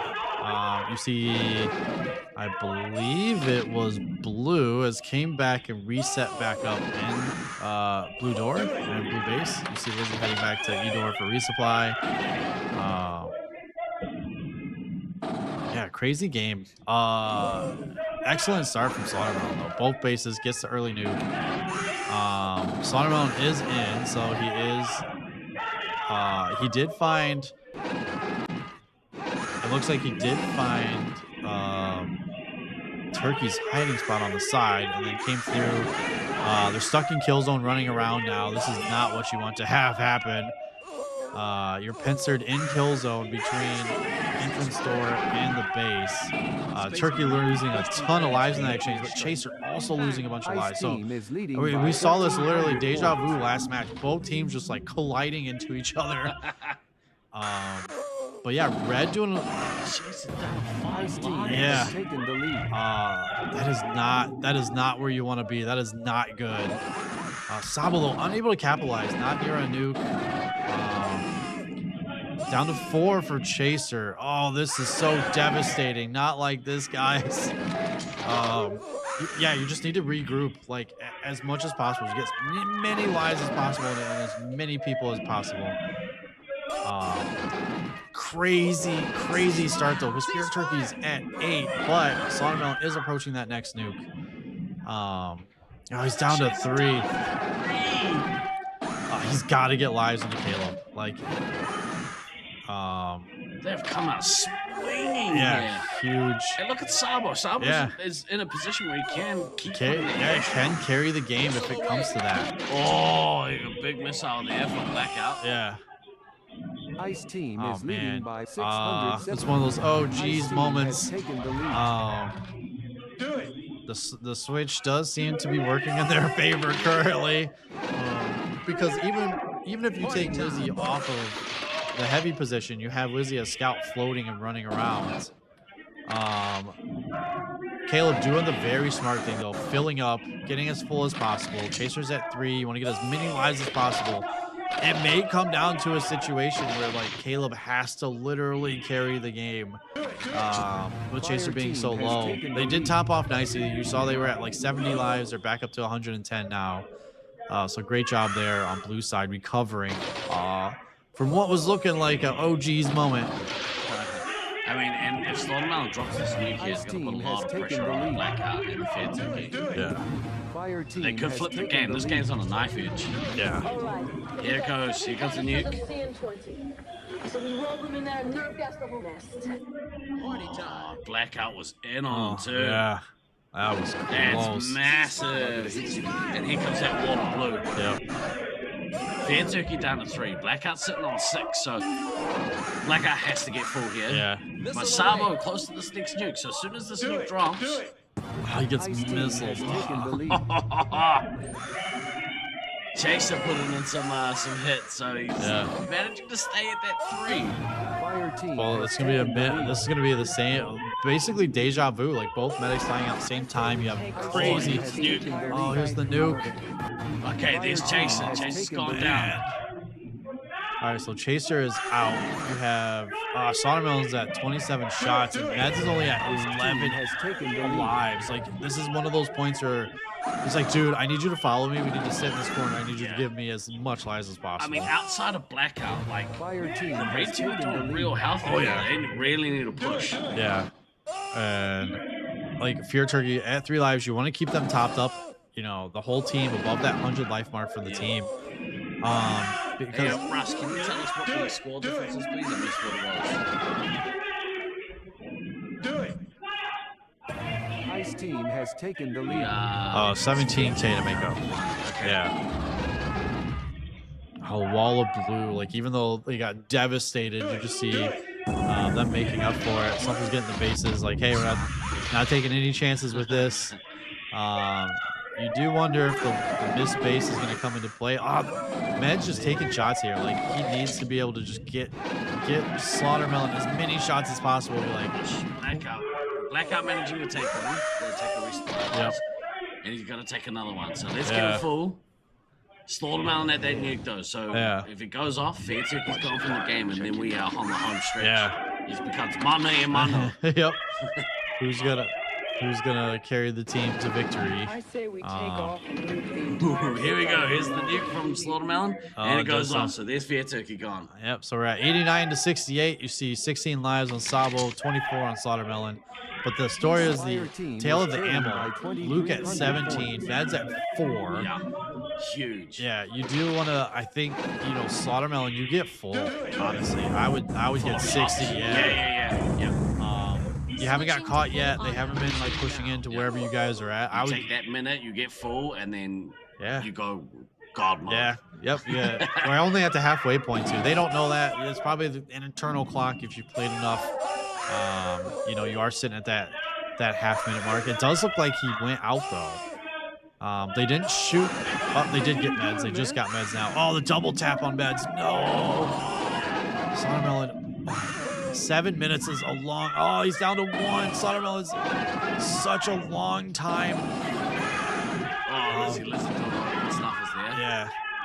If meds can just get one more into. Oh, they took the ammo out. There we go. All right, big swing. Oh, this is gonna be so tough. The commander, 17 shots, enough for another nuke low. So you're gonna get that next nuke off, but not enough to like literally carry the game across the finish line all the way through.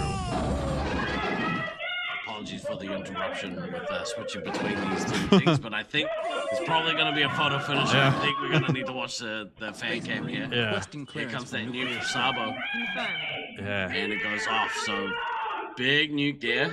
I mean, honestly, I would take the L here. I would say, like, hey, tell my team to hide, split up. And as a commander, 17 lives, I'd start running around. Especially like if you get that nuke, you detonate it. It does put a lot of pressure on the other team to be like, be careful. Yeah. Because they literally don't know like how many lives you have, how many shots you have. Cope able to get that base though, so that's great. Yeah, that's massive. Like, yep. I was gonna say the base is like considering they killed out means the chaser missing a base each. Huge in the context of the game. Sally B and Blackout gotta make sure they get theirs before the end of the game. Yep. All right, Slaughtermelon looking pretty healthy. It hit the real detriment here is the amount of shots that he's got. Yeah. Again, would have loved him to see him get full. He did go out. That missile on Blackout. Oh man. He did go out though. So he separated from meds. He left meds there. He went out, got a couple shots, and then they came around and they double shot meds. Maybe meds was going with Slaughtermelon and they got him in the back, but the 2-hit and then the 1-1 to get him out of the game was huge in this because it didn't allow Slaughtermelon to get enough shots. And here, like, he already had the nuke. He's going to activate it here after putting down Sally B. 1 shot to defend. Oh man, it gets it. So, I mean...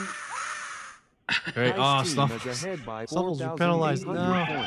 Yeah, again, if Slaughtermelon could have taken those lives, like... Yeah. See if we can get the pro missile from Slaughtermelon. He's gonna get taken down by Sally B. So yeah, he only had 1 shot left in his shield when he was nuking. So did go down in 1 hit. 4 minutes left to go. A long time to live on 13 lives with not a lot of shots. But yeah, you can imagine like if Slaughtermelon had more shots in this game, he could have single-handedly took the game himself. He got the missile on Blackout. Oh, yeah. Okay, he's out of shots. He's out of shots, out of missiles. I would have hoped that when the red team heard that he's got no shots now, and they relayed that information. He's got no shots. Stuff with these strike weapons have no more shots. So yeah. Let's see. Red team push here. What's the point difference? I think they said it was 17K, 18K. So I mean, they're behind on the score. Yeah. Is he getting slowed around there? I'd love to see missiles. This is the time Sabo has to get missiles. Yep. I think they're gonna get the Elam, but they're not gonna get it on score. No. Oh no. I think you gotta. Honestly, what was it? 6 missiles left. That's 3K. Yeah, it's gonna be tough. There's no good way about it either. He just doesn't have enough lives for you to maximize the amount of points you could get off of him. Because even if you get 6 missiles off on him, it's only going to be 3K. There we go. He got a missile. Let's see him go get another one. But yeah, you're right. Like the points diff is massive. Yeah. But yeah, excellent games again. So we have another 4-2 split. They are going to get the win, but you got to think, like, how is this going to affect them mentally as they have to go play Olympus? Yeah. And the rematch they wanted, but after having to tough it out against... Oh, he got the missile. Blackout got a missile. Yeah, having to tough it out. Oh, he gets it. It's more to the base. All right, so 31-5. It's 31-3. Yeah, so... Awesome effort here by this team, but they're not going to get it on points. Yeah. Yeah. It's tough. Awesome job, though. Like, the switch, it's one of those moments, again, the switch comes out in the finals. It kind of throws everything for a loop. Earns the elim, but unfortunately... Snuffles with the point margin he had, getting those extra set of lives, getting the nukes off, getting his missiles going 0-0-0 for the final stat line there was enough to get them through with the 6K padding they had. Even with the potential, because Cope got a chase on the medic, right? So even with that as well, that's gonna not quite do it. Yeah, like to see it. Awesome effort, and some mad props here.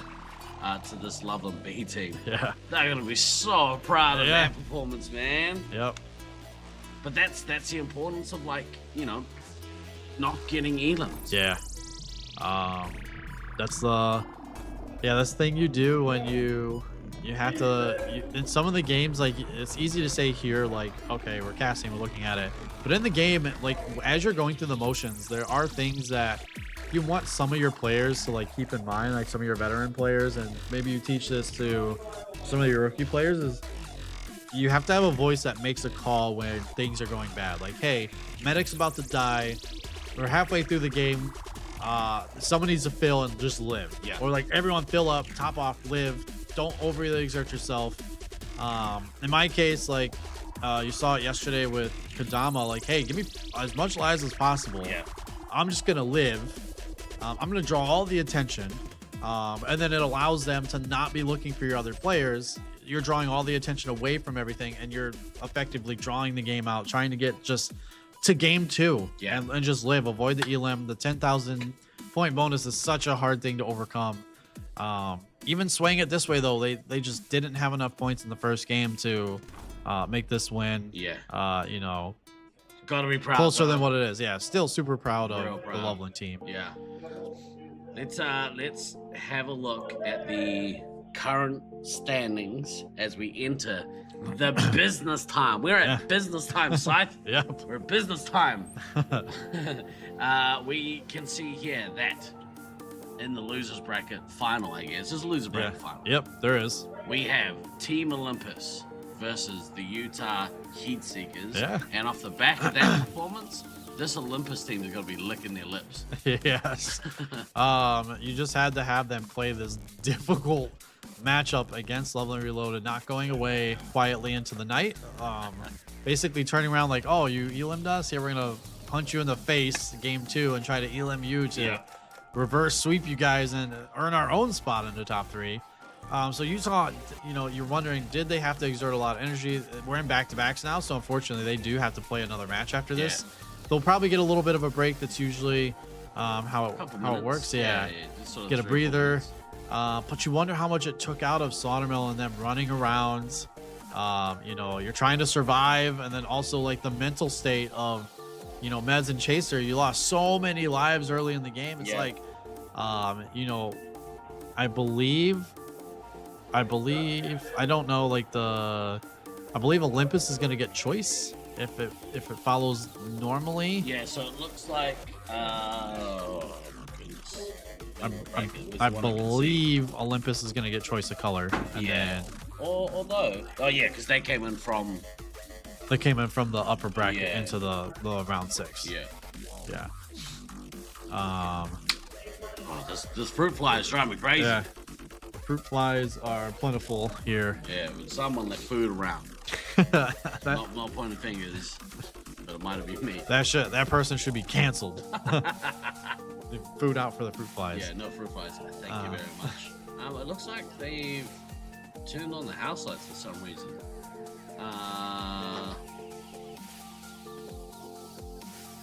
Well, the tournament director's given us a shrug, so I don't know.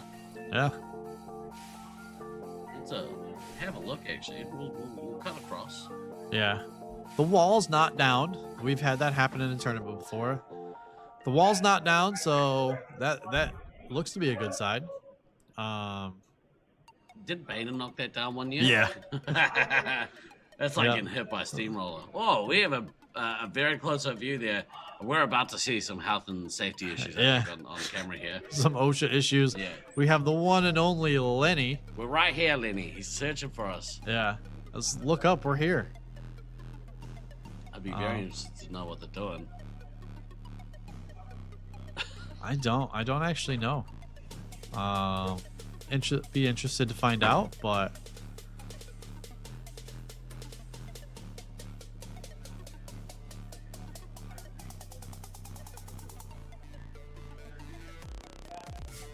We're gonna get the head ref over here. Can you come over here, ladies and gentlemen? Very briefly, let me switch over to here because we'd like to see his face. the camera's wet. The camera's dripping from excitement. Ladies and gentlemen, my co-host from the Resupply podcast and head referee at this tournament. Hey, That's buddy. right. What's up? Good to see you guys. Yeah, and you. What's happening? Well, we've discovered a mysterious wet spot in the arena that currently they're trying to mop up, and also to discover the source of this apparent leak. Lettuce. But I took my dosimeter in there, and it's only 3.6 Rontgen, so not great, not terrible. We should be fine. Is this from you moonlighting as a home inspector? Yeah, exactly. That's why do you think I got the goggles? Yeah. Is it a low dose dosimeter? You were just refereeing this game, yeah? I was, yeah. That match. How good was that match? That was pretty crazy. I mean, pretty much every game I've seen Loveland Reloaded play has been pretty crazy. Chaos. So organized chaos. Pretty chaotic. I haven't looked at the scores or anything. I'm assuming that their margin was not enough to knock Utah out. Yeah, it was not. So it looks like I'll be doing one more ride with my old friends and rivals, Utah. Yep. So. Yeah. Who would you have rather faced? I guess it doesn't really matter at this point, but would you have a preference?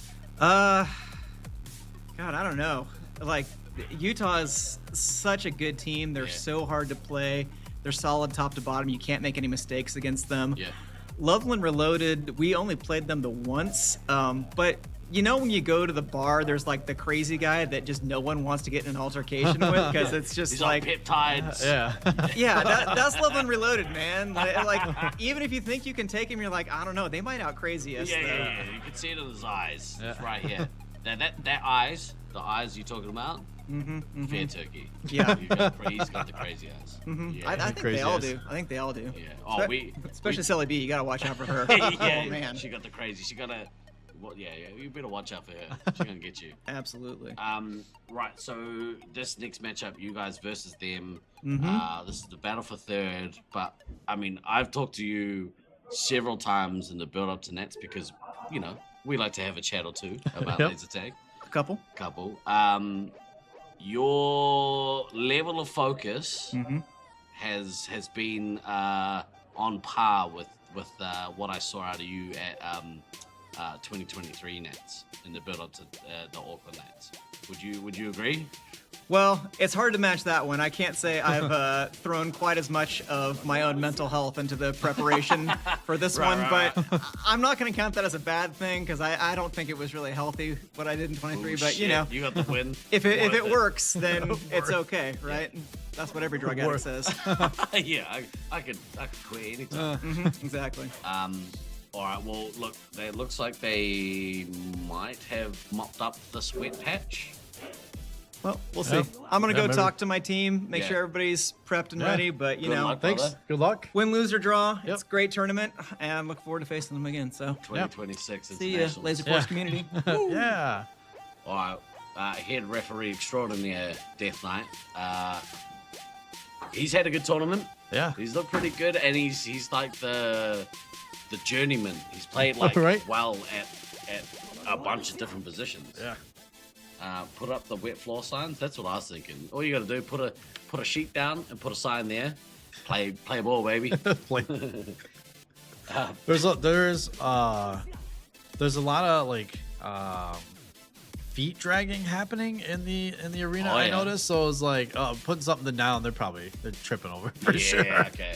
The wet floor sign, great idea though. I like the foot drag, and I think I've been noticing that some of these quicker players are like short step speed. Yeah. Which gives you way more control. You're not looking at like a big rangy player like a Morange. Morange gets a big stride on because he's a big dude. Yeah. And he moves quick, but the longer you're in the air, the less control you have. Yeah, So the more damage you're gonna do.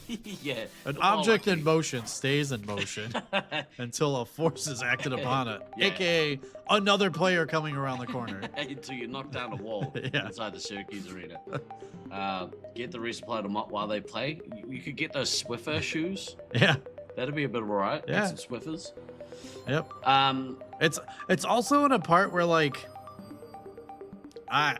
I wouldn't be there. I don't know why you would go in that cubby. To be honest with you, it's against the brick wall. It is a hazard, I guess, if you're running out. We can't really tell if like the dark shade there is like a giant wet spot or if it's just a tiny bit. We also don't know if possibly one of the it's a biohazard situation and someone ate some lettuce and had a rain delay. Baden's just said we're on the rain delay. Is that what it is? It's rain leaking through? Oh, okay. It's currently raining in the maze, so we are on a rain delay. We've come full circle with the sports here, though. We've talked about in the past day I've been here. We've talked about multiple sports. Yeah, and sports references. I'm gonna chuck another couple at you. Big shout out to my teams. Up the Waz, the Warriors got a win last night. Oh yeah. Yep. Shout out Warriors. A good win too. Yeah. And then the All Blacks. They got their win against Ireland. Current, I think, number 2 team was 2 plays 3, I think, in world rankings. Yep. The All Blacks have been dominant for many, many years, but at the moment they're sitting at about 3rd. Okay. Behind South Africa and Ireland. So, but I like Ireland. Yeah. If the All Blacks aren't going to win, the Irish is my next team. So, yep. Good games. Yeah. Good games played by them. Yeah. I think what we'll do, we might have a quick break here ourselves. I'll cut across to here. We're going to see, who is that? We see Slaughterman holding court with people out in the arena. Yeah.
Hey, what are you doing, man?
ladies and gentlemen, we're currently on a rain delay.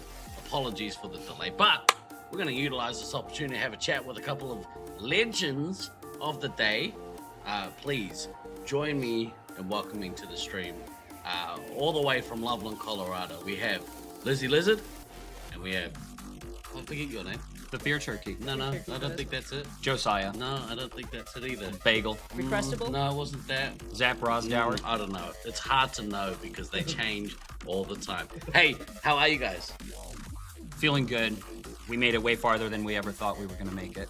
My goal was second from the bottom. We were more than second from the bottom. So just before we played that second game, we watched your player profile specifically. Oh boy. And I forgot, because we've seen it a few times, but I forgot that you had said, like, you'd given a list of goals, and you smashed those goals. I did. All of them. I did. Well done. I stayed off resupply for the most part, except when one of him or Luke were sitting. So you and then I gotta go back to my hometown. You had that like final stand at the end of game 1. So epic. 8-1. I was like, there's 30 seconds left. I have 1 life left. Caleb was literally following right behind me. I'm not making it out alive. I may as well shoot people on my way out. You went whack, whack, whack, whack, whack. It was so good. 8 people total. It was so good to watch, and like outside lit up as well. So like, if you get a chance to go back and watch the replay, we have this scene set up where we can watch the fan cam whilst we have the scoreboard up for the kind of final parts of the game. So if you want to see what happens, it's definitely I'm worth gonna go back and watch that. I was banned from watching all the stats and stuff, so I'm gonna go watch binge watch all the Zap reports. I like that. So I'm not a stats guy either. Like, I think the only important thing really is winning. Like, that's the goal. The goal is to like, as a team, not individual success, but most definitely team success. Going into the week, you guys were called the B team. Mm-hmm. Yep. I mean, we're the B team. We got our asses beat for about 8 months straight trying to practice against the A team at Loveland. And they were smashing us. It wasn't even Really? close. No. Yeah, we never got close to taking a game off them. You can check the history. It wasn't until probably about 3 months ago when Caleb came out for the fun conference. So like the March, May?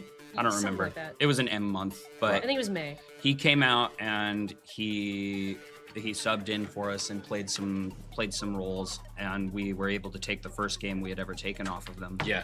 And then from there we started building a little bit more, and we get here and we're firing on all cylinders. Everybody's excited to be here. Mm-hmm. Everybody's motivated, and I mean, Liz specifically really stepped up to the plate as far as like organization and doing everything that she can to make sure everybody was fed, everybody was hydrated. Making breakfast. Yep, Really? She was making breakfast. I'm gonna go eat my breakfast sandwich. I was too stressed out to eat it earlier, but now I'm ready. Me too. You got the hungries.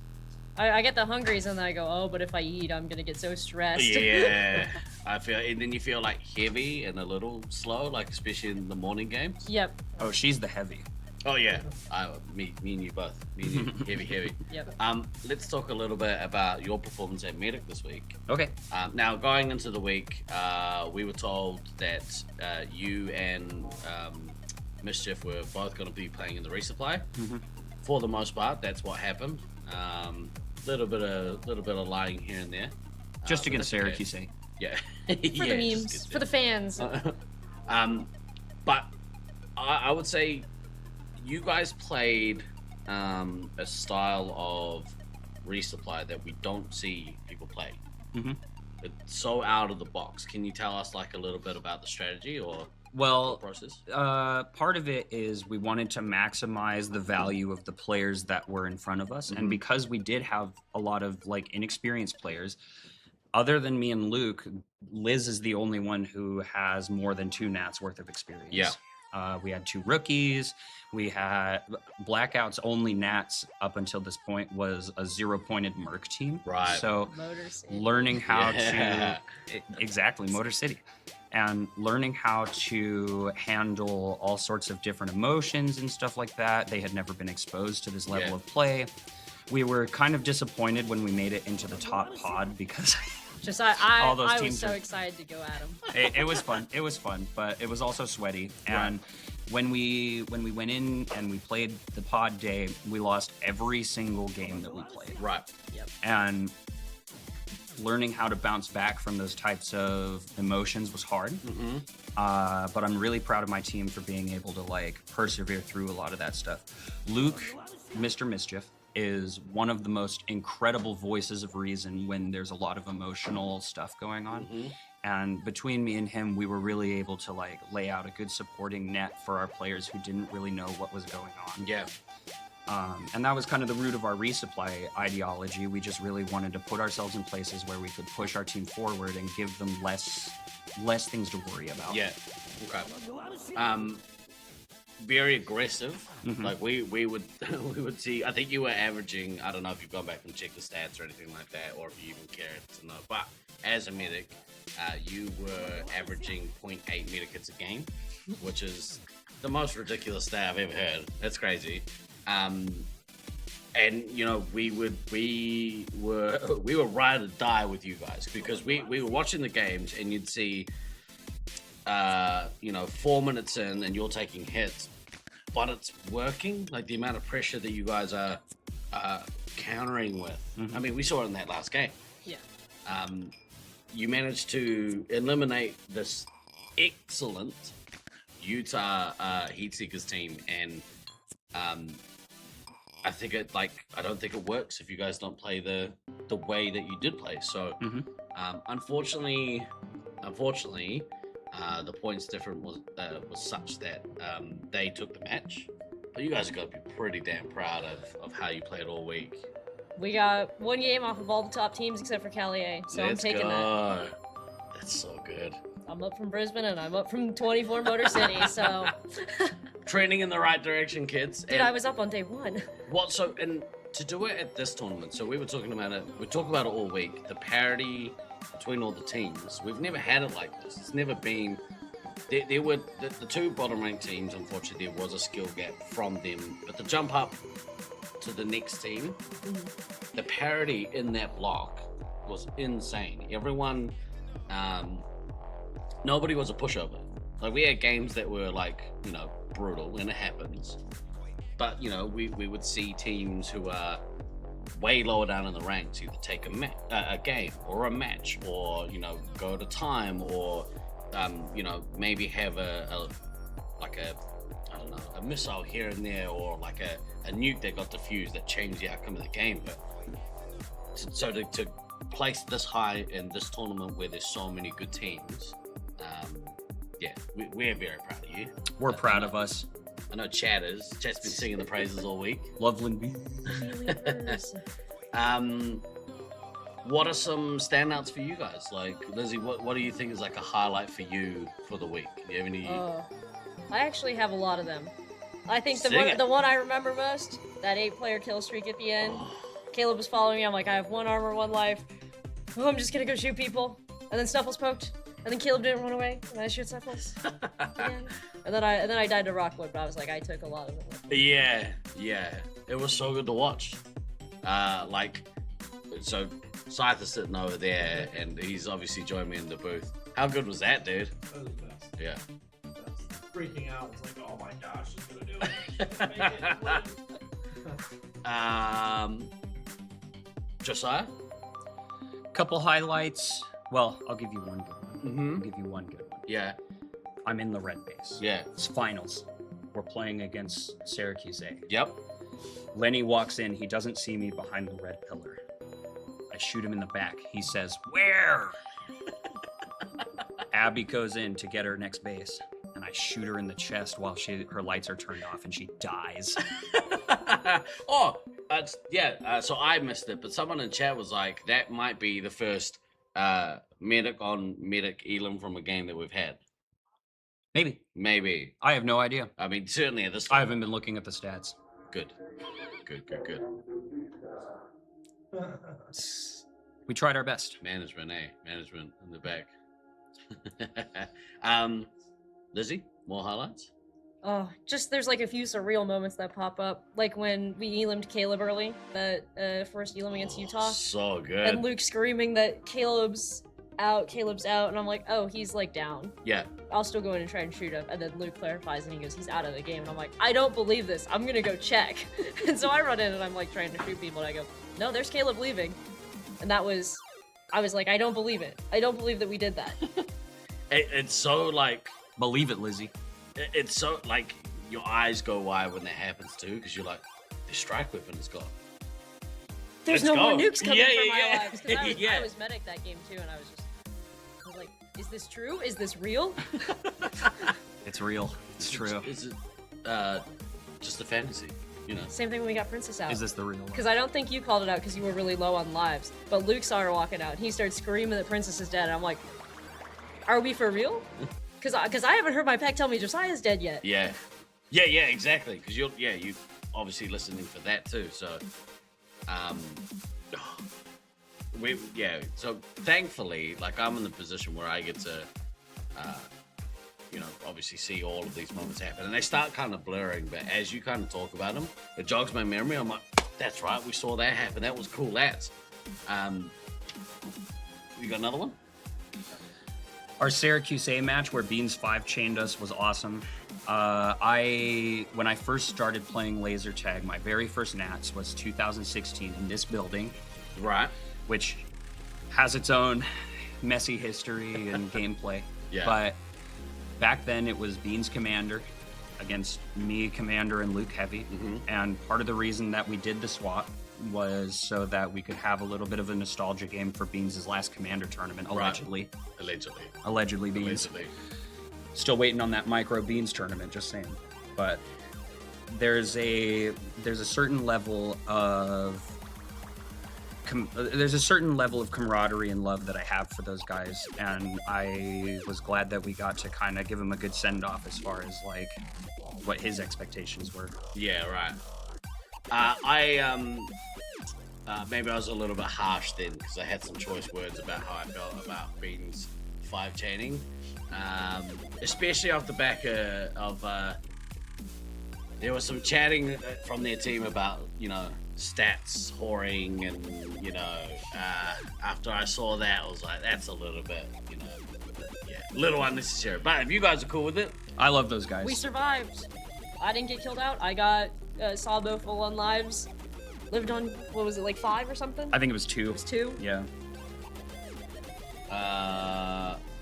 Okay, so I've been asked, because we're on a rain delay, I can see a camera there, and there's some mats in there, so we might wrap this up. I'm going to go and have a look and check out what it is so I can explain more accurately the fix. I assume there's some sort of shanty down in there. I just hope it's not pee. Yeah. I really hope it's not P because I went sliding into it. Really? Yeah, last game. Sally B and I, we stepped, and I started sliding, and I see her start sliding. Her leg comes under mine. I'm like, we're just going down. Did it just happen in that game too, or has it been kind of accumulating? I actually don't know if I've been through that hallway in our first game against Utah. All right. Well, okay, we'll go have a look. Thank you guys so much for coming in and talking to me. Actually, before we go, outside of the laser tag, have you got any highlights that you want to share, like from the week, or any final messages that you want to kind of talk about? I'm gonna go eat a sandwich and it's gonna be great. Speaking of which, make sure you guys have food in the morning before you play laser tag. I made sure my team was fed mostly, so that was a win. That's responsible. Very responsible. My final message would be thank you to everyone who has played in the tournament and who has supported us along the way. Loveland B tried really hard to put on a good show for you guys, and I hope that all of you have a good rest of your week. Enjoy finals. Oh my gosh, it's gonna be so good. We got some good games coming up. Lizzie, thank you so much.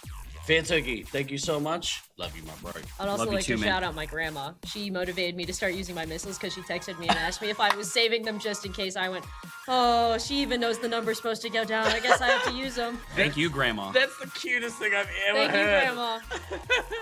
All right, we're gonna go cut across. We'll cut off the mic. I'll go find out what's going on. Do some investigative journalism. I'm gonna go investigate, and we'll be back with the semi-finals for Laserforce Space Marines Internationals 2026. Chat, don't go anywhere. Stay here. Get hyped. Get excited.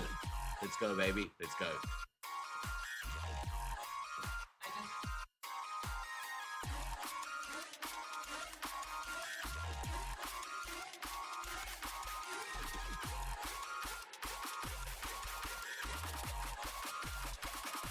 Hey, what are you doing, man?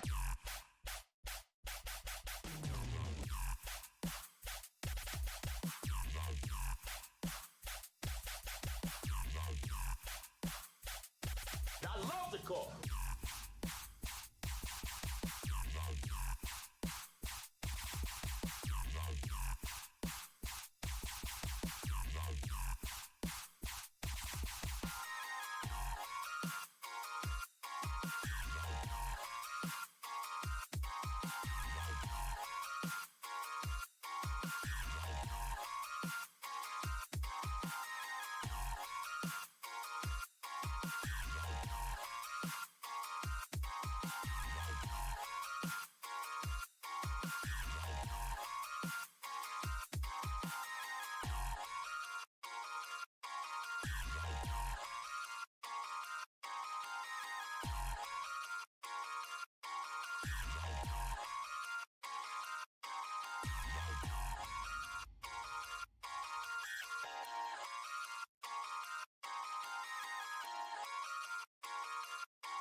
Was this live? Yeah, that's what hot mic means. Ladies and gentlemen, please welcome to the stream, my man from Utah. What, Utah? Yeah. Colorado. Utah. Yeah, he's taking his talents to South Beach, Slaughterbound. Hey, bro. Hey. How are you? Good. Nice to see you. Thanks. Wow, what a match that was. That was crazy. Goodness me. Oh, yeah. Just a recap. So, you guys take that first game. You get the Elam with enough points. It's always going to be an uphill battle. Love and B come out, and they come out swinging. What happened in the game? Oh, I mean, they played that absolutely flawlessly on their end. They had like most of their team rush us, and they had at one point Chaser looked at me. He's like, they took 8 lives in one push, and I was like, hey, you know what that means, right? We're filling up, and we're just gonna fight back. Yeah. And originally I said we're not gonna get eliminated, but we got eliminated. I mean, and you know, sometimes you don't have any. Well, you've got a little control over it, but like, yeah, it's mostly down to what they want at that point. But you know, you get the Elam, but they get the Elam. You've done enough though to get through to the semi-final, the battle for second and third. What's the message going into this next match? Oh, well, California and Utah over the past like 6 years have gone super back and forth on who beats who in finals, and it actually has happened in several of the last US finals, especially both while I've been with Utah and while I've not been with Utah. Yeah. But I think the odds are in our favor on this one. I think we really pulled together as a team throughout the week, and we've just really improved. So I can hear that they're calling, so we're going to go on for a minute. Is there anything...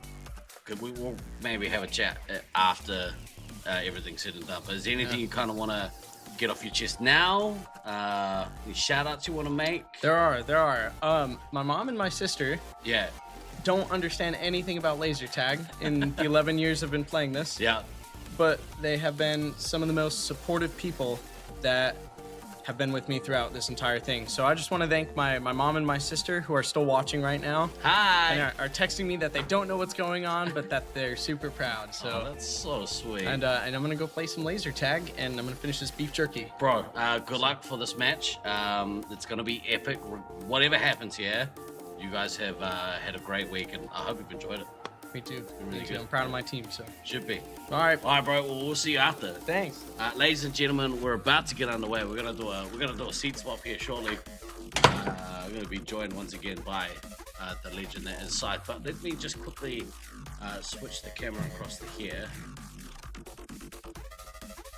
So we went in earlier. We had a conversation. In fact, I'll see if I can find you a camera that is larger here. Here we go. So this is the camera in Blue Base. As you can see, there are people milling about, giving instruction. What happened? They turned the lights off. Turn the lights back on, you jerks. No, what happened was there was a downpour of rain earlier. Yep. And some sort of pipe or ducting or something is leaking from one of the businesses, like upstairs and in the cavity. So essentially what happened was a bunch of water leaked kind of under the floor and has soaked the hallway between Blue Base and hang on, let me find my map. Where's my map? There we go. Between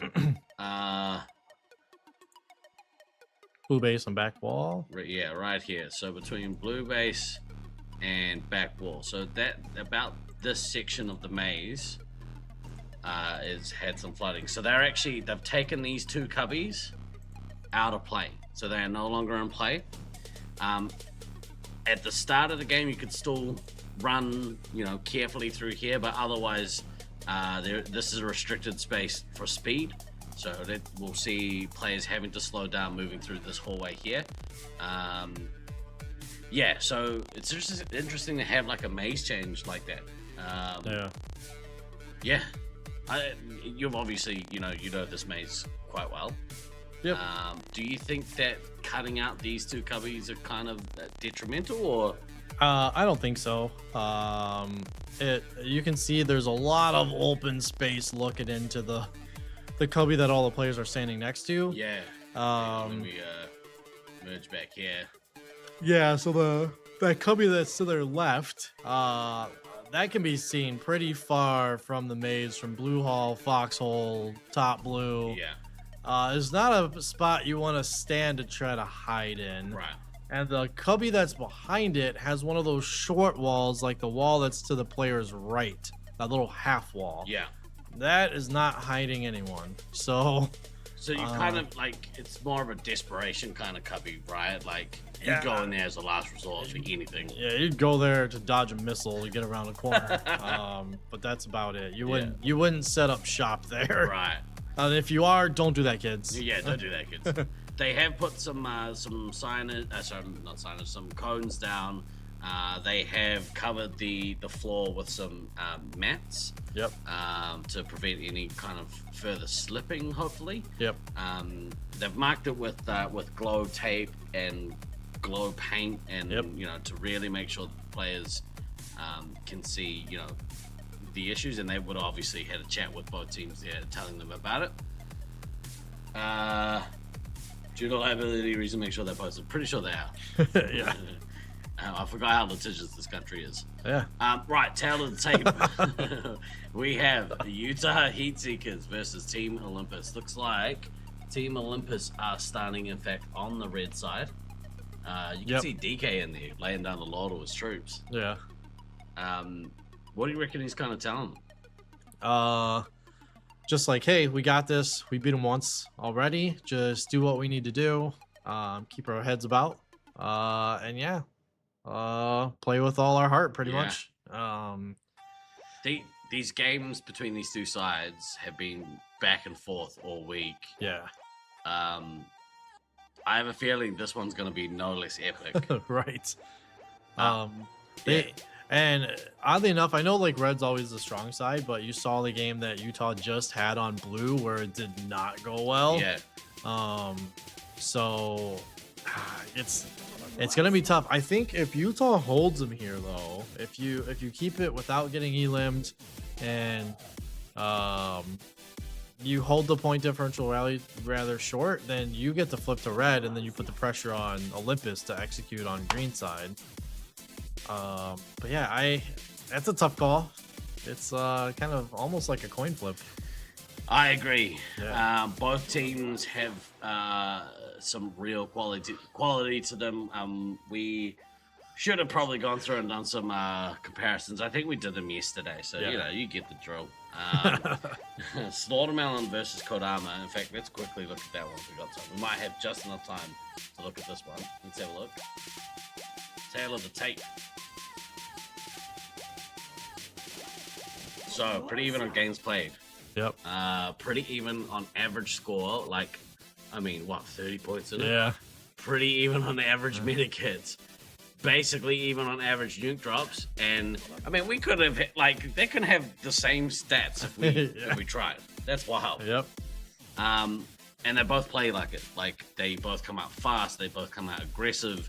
Yeah. Look at Slaughterman's mad little face there. Yeah. He's so serious. That's probably how he feels in this game. Like, yeah. Oh, man. Well, like, he was just obviously with us in the interview booth, and he had a big smile on his face. So let's see what he can do in this in this game. We're gonna have a quick look here at the head-to-head for the heavies. Big difference here. Snuffles averaging about 1,000 points more, averaging about half a medic hit more per game, 1.5 missiles more per game, and slightly better hit diff. So yeah. I think that's about right. I think the comparison between the two heavies, we've kind of talked about, but this one as well.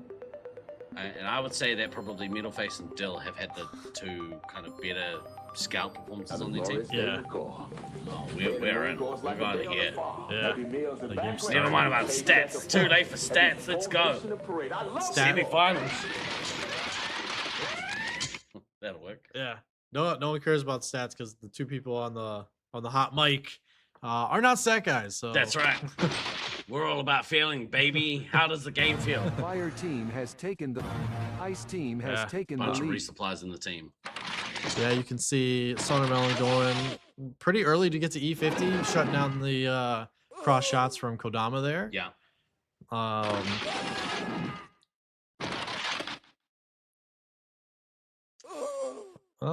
It looks like they are eventually going to fall into E door there. So looking around a little bit.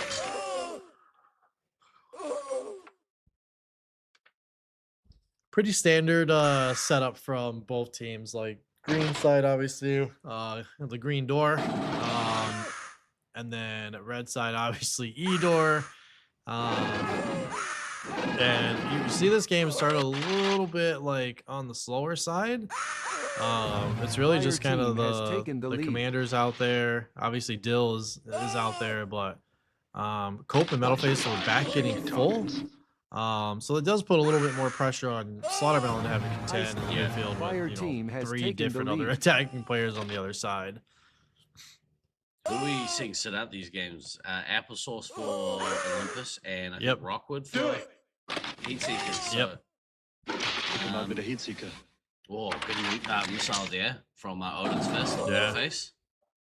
Yeah, it's that might be what comes down to this. We saw the missile gap the first match that sent Utah to losers, and then we saw obviously they couldn't eliminate Kodama. The big player of the match that time was Odom getting those triple hits in. Oh, Cope was another chase, I think. Oh no, that's rough. Maybe it wasn't. Maybe it was shielding.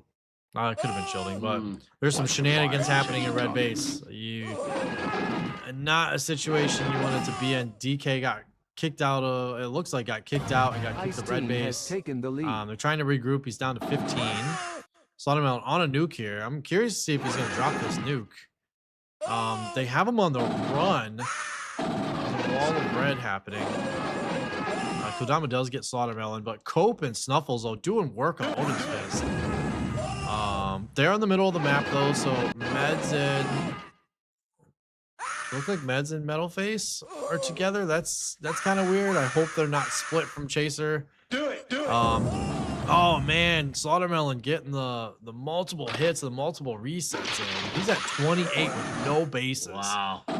This would be crazy if he got both bases and double nuked at this interval. Kill out Dill and Autumn early. Autumn's at 8. You have DK at 11 lives. Wow. Chaser sitting pretty at 16. I say that Caster Curse got shot. Odom Odom hitting Chaser. Points. So we got the Spider-Man meme happening apparently at Blue Base. Like, hey, what are you doing over here? Alright, Kodama at his first nuke. Looks like he's getting some resupply though. Yeah. You see him drop here? Party time. You imagine if we get a nuke on nuke? The repercussions of that. Yeah. Now, the pressure's come off Slaughtermelon here. He's had to go back and get some resupplies, almost out of shots. And it's going to give this red team an opportunity to refill up. Dill was still sitting on single digits. Yeah, Snuffle's getting in on DK though. It's big there, putting him down to 10. He does have a base, but you got to think like, hey, if they were there, no one's at red resup. So take off and nuke the entire site from orbit. Konami's gonna execute first. Oh, it's gonna put Snuffles both 3 hits low. Fire team Honestly, has Slaughtermelon taken the lead. 2 here. That's gonna be huge. DK getting his other base. Slaughtermelon's now on 2. Yep, he's on 2. DK's at 9 here. Ice team has taken the lead. Fire team has taken Look the at lead. that wall. Yeah. Wall of red. Slaughtermelon's got to stay here. Nuke here. DK's at 7. Can you imagine if he knocked him out here? That'd be wild. Oh, he's getting resupply. Oh, he doesn't know. Oh, it's devastating. Disco's attacking. They're resupplying. Oh, they don't know. Oh, they're going to kick themselves when they find out. But yeah, Slaughtermelon on a tear here. You can kind of see a full 500 points ahead of Kodama. Yeah. Has the 2 nukes sitting there waiting. DK's at 7. Yeah. I have been saying Autumn. What are you talking about? That's how I say it. Autumn? Yeah, sharp then. Mind your business. Autumn. Autumn? Yeah. Weirdo. Why are you putting so much? Why are you putting so much emphasis on the O? Autumn? Good nuke Fire there from team Slaughterman. is ahead Messing with by my rhythm. Say cool. Cool. Let's say cool whip. Cool, please. All right, Slaughterman dropping his 2 there. That's massive. Yeah. DK going down to 1. Going down to 1. If they can get him out here. Ice team Oh, has taken huge the missile lead. from Fire Snuffles. team has taken the lead. But they haven't found team has DK though. taken He the is lead. hiding. Hide and seek champion of the world currently at 1 life. Not resupplying though. Fire team Kodama's has at, if they taken can the lead. stop him from getting resupplied, they're not gonna get it. DK does get the resupplies in. This could be another match where they're like, hey, just hide, fill up. They don't know where DK's at. Yeah, this is big. We've seen this a bunch, you know, like Yeah. You get him down to 1 and effective then resupply, yeah. You know, 1 down to 1, down Yeah. to 2. It's so hard too, because like you want to see the 3 hits attacking here. They're both out. But they're getting critical, team you has know, taken shots and the lives lead. in the team. Oh, they got DK out, and Kodama's only at 13 lives. Oh, wow. Oh, that's gonna be huge for the rest of this game. 78 lives to 115. Chaser sitting pretty at 10 lives. I want to see Coke kind of get out of the resupply here and go on attack now. Go attack, get some lives. Yeah. Or sorry, get their bases, go attack. I say we take And they've had to off have heard it, and so nuke the Kodama's gonna entire nuke site here. from orbit. Kind of a consolation nuke Yeah. as Slaughtermelon is, you know, a Fire full team nuke has ahead taken the lead. at this point. It does allow the ammo to get the base, so not going to be missing bases on Cali's side. They do have all their bases, and the game's pretty close here, where Blue is still missing about 5 bases, I believe. Yeah. Slaughtermelon going back to get more. But they have had to herd the pack. Like, hey, Red Medic has been eliminated. They've had to have heard they're probably topping off. They're halfway through the game. This is an eliminable game here. Kodama's not at 27 lives or 27 lives this time, or 23 lives. Yeah, they got to push, yeah. Yeah. I think if they can get this Elam... Or they get the medic out. Like, Yeah. Kodama's at 9 shots. Ammo's at 4 lives now, getting bounced around along with Dale getting reset. Ice team has taken Oh the man, lead. Slaughtermelon with a I missile say on we take Dill. off and nuke comes the the entire nuke. site from orbit. And The drops the detonates. nuke. Yeah, putting the ammo at 1. Oh, this is gonna be devastating here. Oh, the There she ammo's goes. out. No. Meds with the ammo on ammo hate crime. 6 lives on Chaser though. Yeah, this is crazy from Utah. Like, shoring up business on the green side. First game. You got to look for the Elam here, and then you got to kind of protect red. You got to make sure you protect your lead. But yeah, what a crazy series of events. Couldn't rework the magic from yesterday from Kodama, trying to get more lives as, you know, DK was sitting there at 4. Ended up getting knocked Ice out team is ahead before by they could get more lives 1,800 into him. points. Snuffles and Meds going in. Snuffles with the missile, maximizing point values here. Yeah. That's huge. He's been so good all week, man. Yeah. We saw his average missiles in the 3.54 range. Yeah. Everyone's screaming. You can literally hear it in the mic. Everyone's just calling out. They're trying for this elim. Yeah. They got about 5 minutes to work with. It's plenty of time.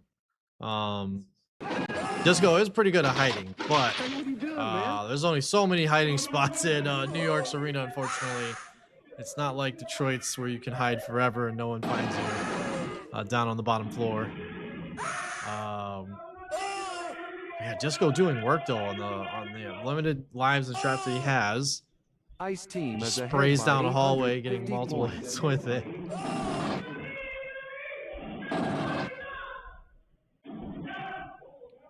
Yeah, you can hear them saying where, calling out.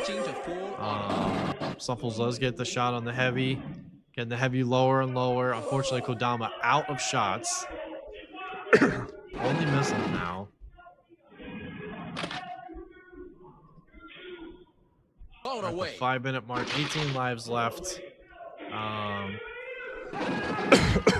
have Slaughtermelon finding Kodama. Switching to full auto. Snuffles Disco trading. Crazy start to this series though. It is just been haymaker. Yeah. In the beginning, like DK going down early, them getting flushed out of E door, and then both teams running. Oh yeah, missiled out because of the no shots. But yeah, both respawns running into each other at green base early in the game. You got to think like, oh crap, was that the moment where it's just absolute chaos? But DK lost so many lives in that exchange of like when they were in green base, coming back out, losing the E-door early. And then green, they set up shop early in green base, and they moved their resupply up to probably try to take E-door. But then they abandoned E-door like in the middle of the game because they got kicked out. Yeah. And from there, it was very Loveland-esque of like the crazy style, the resupply is out, attacking with you. Hell of a game from Utah here. The Ice team is leading by 4,200 points. Yeah, it is going to be that 16K gold lead. Looks like 16-3. Sneaky could be worse, yeah. 16-3. Again, not insurmountable with an elim. We saw like, Loveland get the elim, but not be able to get the 6K. From Olympus here, you're going on green side. Maybe you try to do the same thing that Utah just did you. Like if you lose that early, you just shift over to green. You kick green out of their own resupply. But yeah, hell of a game from Slaughtermelon and Snuffles, and then really all around because there's some tense moments in there. Chaser was getting a little low there early, and then was able to get Slaughtermelon shots. They were able to regroup very quickly. And then get some much needed resupply after Kandahama's first nuke. And then well-timed nukes from Slaughtermelon. He did get that double in that kind of set up the page of DK hemorrhaging some of those lives. I think he lost like 5 lives in one of the stints there. So tall task for Olympus, but not impossible. Yeah. We'll see what adjustments they make as they head into kind of the second game. It is back-to-back, so we're business end of the tournament. We'll look to our stats guru Maniac to give us an update on what the points difference is, because I mean my math is no bueno. We're at the point now where I'm hallucinating. So. Hallucinating. There we go. All the numbers are blurring together. 60. Yeah. It's not the mountain that it was. If you're at 20 grams. Yeah, 26,000 that we saw last night for one of the matches. Yeah. Now we just saw in this last matchup between Loveland B and the Utah Heat Seekers. Utah came out. Yep. Elimed Loveland. Yep. In the first game, and with about this kind of points total. Yeah. Deja vu all over again. Yeah. Loveland B returned serve and managed to have an excellent game and got the elim. They ended up losing obviously on points. Yep. What do Olympus have to do here? Yeah, I think Red's going to be on the stronger side. So I honestly think if I was Olympus, I'd push to take E-door. I would take it from them, not from a sense that you want it, but you take the comfortability of you force them to find a different spot to resupply on red side, which again, like if you're leaving red side, there's a bunch of different things you can do, but usually you have the 2 resupplies on each side of those cubbies, and a lot of times when they leave, they don't go to the same direction. Right. You may have the same meeting point, but you're not taking the same direction.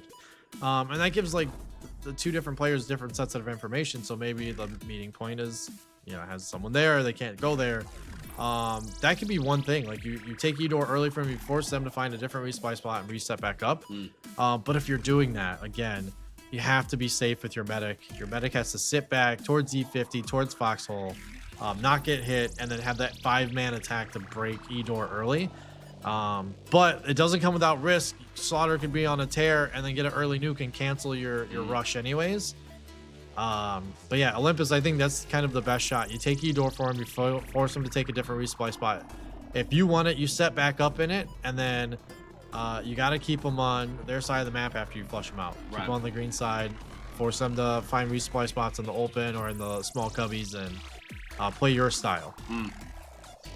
They could do it. Yeah. It's not insurmountable. I mean, Maniac has predicted that you know, you might get a like a meme game. Yeah. I hope that's not the case. I hope Yeah. their mindset is no, we're still in this. Yeah. It is hard, but they in with a chance. I mean, Kurama, one of the best players in the US right now. Yeah. I mean, I think Greg said it earlier. You know, this Olympus team is a bit beat up. They are tired. They're hurting. Yep. Maybe that's you know, kind of showing here. So Yeah. we'll see. Maybe they can, you know, have their Michael Jordan flu game. Yeah, right. Been there as well. Yeah. But, Same. Yeah. Maybe not in the sense of like having to come back from an elim, but in the sense of having to come back game 2, not feeling greatest, weak. You got to put on the show of a lifetime, or playing injured even. Like the big thing for me, I look back to like 2017 in Sacramento. It's like I got ran into. I smashed my knee on the side of this metal pole.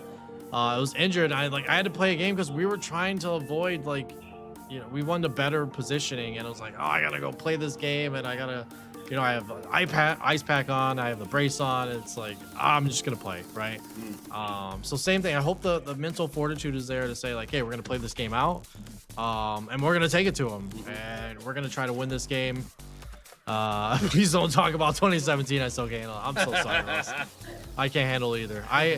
Russ, man, when I tell you 2017, no shot against Detroit and the team we had, it mentally almost broke me from playing tag. It was tough for me to overcome. I think that was the first time I met you. 2012 was the first time. Oh no, not 2012. 2010. You just came that's over. right, yeah, of course. Yeah, you were in the.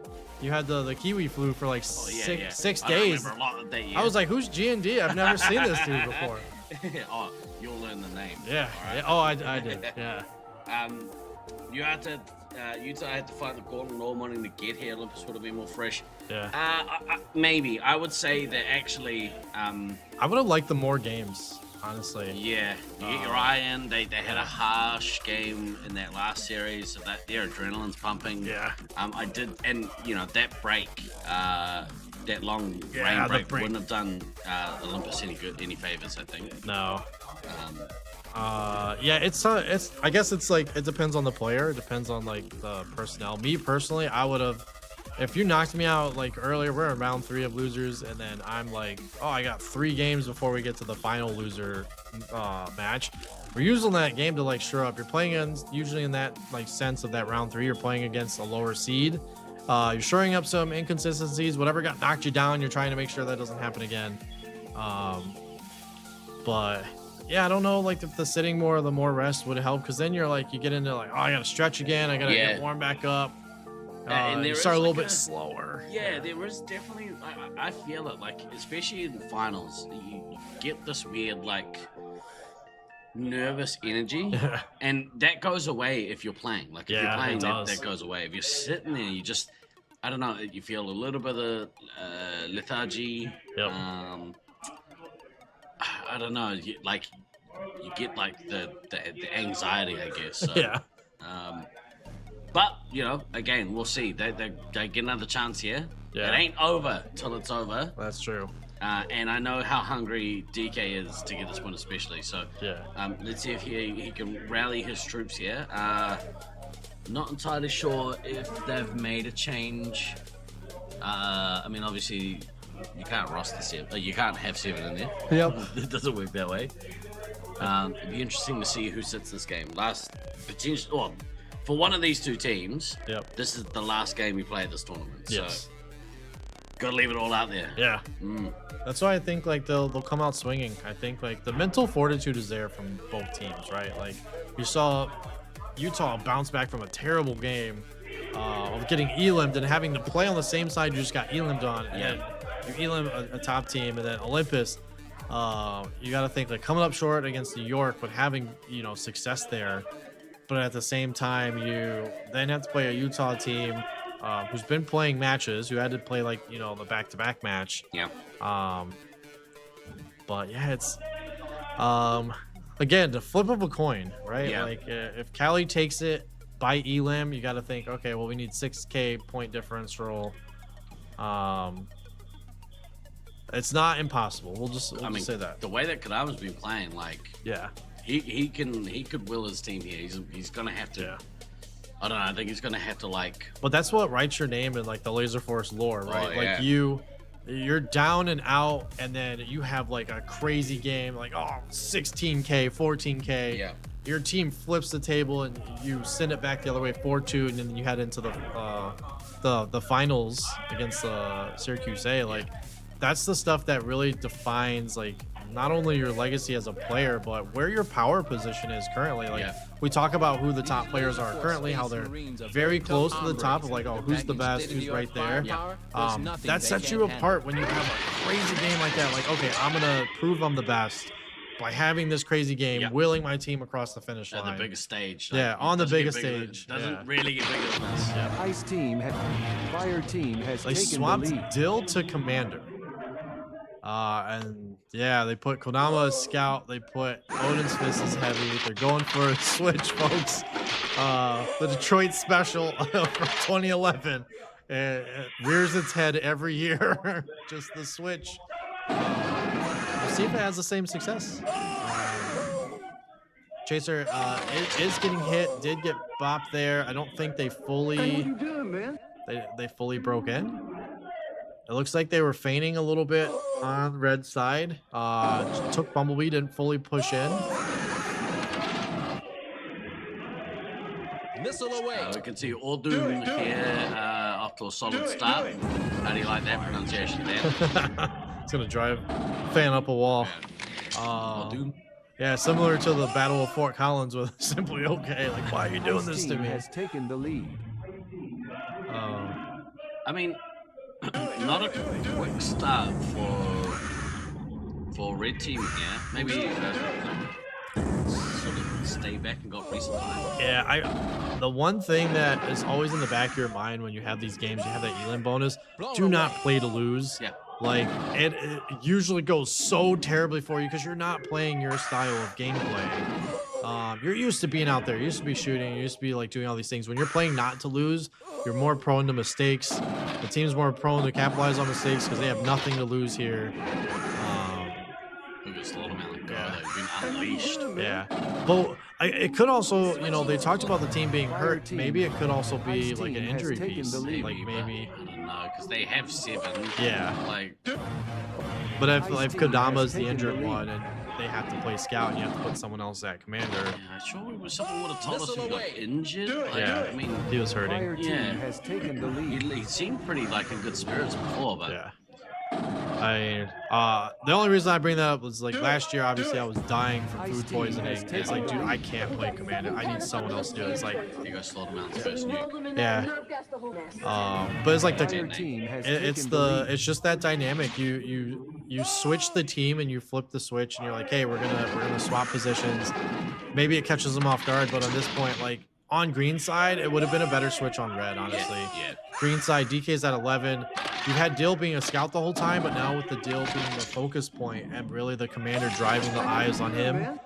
And the way he plays too, he seems to float a little. Yeah. He peppers the, you know, he's not the battering around player. Yep, he floats the mid, like same thing. There's different styles of like the midfield style, but his style's more reserved. It's not in your face, like constantly attacking, run in, run out, run in, run out, like the rusty Scythe of the world style. It's more of like, hey, reserve, point farm, run in when I can or run in when someone's down. But yeah, Slaughter with the one base. You see Dill with the one base also approaching that first nuke, but DK unfortunately already at 7 lives. We're only 4 minutes roughly into this game. It's not looking great for the team. Chaser's still at 17. Yeah. It does see they hit 7. Yeah, DK at 7. It does seem that they were able to kick Utah out. We got some folks looking at their phaser. Oh man, trying to get the reset. It does look like Green did kick Red out of E-Door, and it does look like they're capitalizing on them trying to return. We're gonna go to Bumblebee, come back up. But the issue with like the forward heavy piece here though, of like you have Dill out, you can see DK getting bounced Fire around team is though, leading like by in kind of the middle of the map. It's probably like, hey, we have Edor come here, but then you can't get there. You turn around. Now you have multiple people at single-digit lives, and Slaughtermelon approaching the nuke. This is not Boosting now. yeah, this is not a good piece for this. Rusty hates medikits. That's true. Rusty loves points. Plenty of points to get in Yeah. this arena. Oh yes. All right. We've got 7 canisters of sand. Rusty did go in and break Edor all the time, so he did get medikits on Edor. He's just gonna detonate his nuke here. Slaughtermelon's got one in his pocket. Dill does alleviate the pressure. Chaser has lost quite a bit of life since the last time we brought up. He's down to 10, unfortunately. Oh, Dill down to 2, DK down to 2, Yeah. Just at 9. Oh, man. DK get missing out of the gate. Oh, this game Ice is team over, is ladies trailing and by gentlemen. 3,100 Utah's gonna points. take it by a mile. Tough break for Olympus here. Like they had all the momentum heading into, at least from what I saw, all the momentum heading into the finals bracket. You know, they earning that spot in the semifinal to take on Syracuse A. Super confident too. Like they had everything going for them. Again, I'm wondering, like, you know, was it an injury thing? Was it something? You know, the switch to the Kadama. But it all ends well with Utah is earning their right and punch their ticket to the finals to take on Syracuse A. But really not what you would have expected for the final game with Olympus. Unfortunately, out of the tournament after this with the respectable third place. Yeah. I mean, yep. They're kind of at their floor, maybe. I think anything less than third would definitely be disappointing. Yeah, it would have been a disappointment for sure. But I know they had aspirations of winning this tournament. They did, yeah. And Do it, you know, they really pushed New York a lot. So you kind of wonder, okay, Utah gets their revenge from yesterday. And then now they're set to play New York. You wonder if this is a better.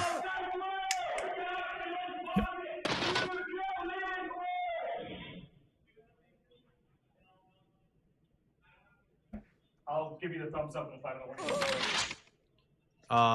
There's going to be a short break after this. We were talking with Beans there to give them a break. They just played 2 incredible games against Olympus. Ice team is ahead by 4,000 points. But yeah, like, shout out to Utah. You wonder, like I was saying before we paused the mic there for a second, like, is this, you know, does Syracuse see this as a better outcome? Like, they had the rough games against Olympus. Now they get to play Utah. They've had, you know, a ton of success against Utah. Yeah. You wonder if this is like, oh man, kind of a sigh of relief for New York A. Yeah. Yeah, I think it's pick your poison with the two teams, right? Yep. It's not both good, two really good teams. Yeah, and you can never count Slaughtermelon out. You know that, you know, New York scouts are going to bring it, right? And you know, we'll build some comparisons and show you guys, but you can never really count Slaughtermelon out. And I feel like Slaughtermelon has gotten into like Cody's ways a little bit. Yeah. When they've played, you've seen it. It's just unfortunately Slaughtermelon's medic dying out some of those games a little earlier.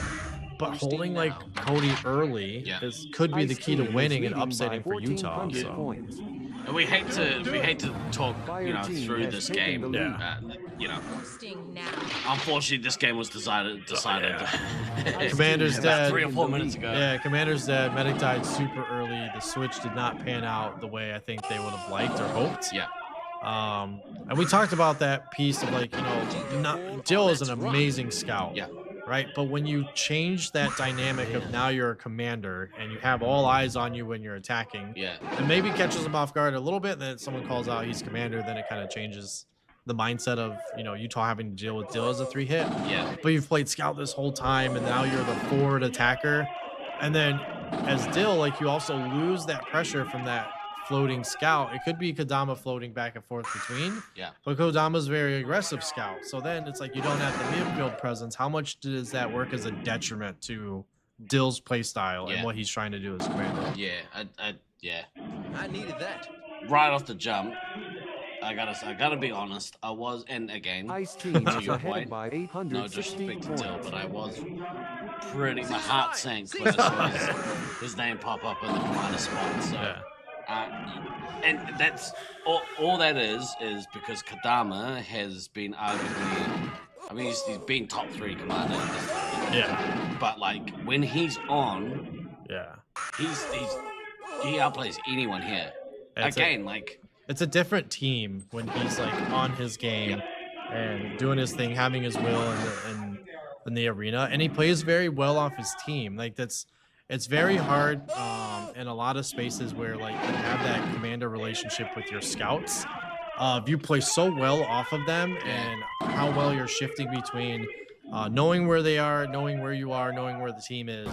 Fire team has taken the lead. But you know, this is the match. Like, great job to Utah moving on to the finals, securing at least a 2nd place finish, and then unfortunately, DK and company on Olympus bowing out into the 3rd place. Yeah.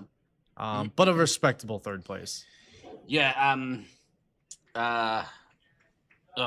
I am with you on the commander Well, thing. we talked about, we hyped it up all yesterday. We were Yeah. like, all right, so Slaughterman and the Snuffles are arguably the best 1-2, punch combo. Yep. The best commander heavy combo in the tournament, I think. Yep.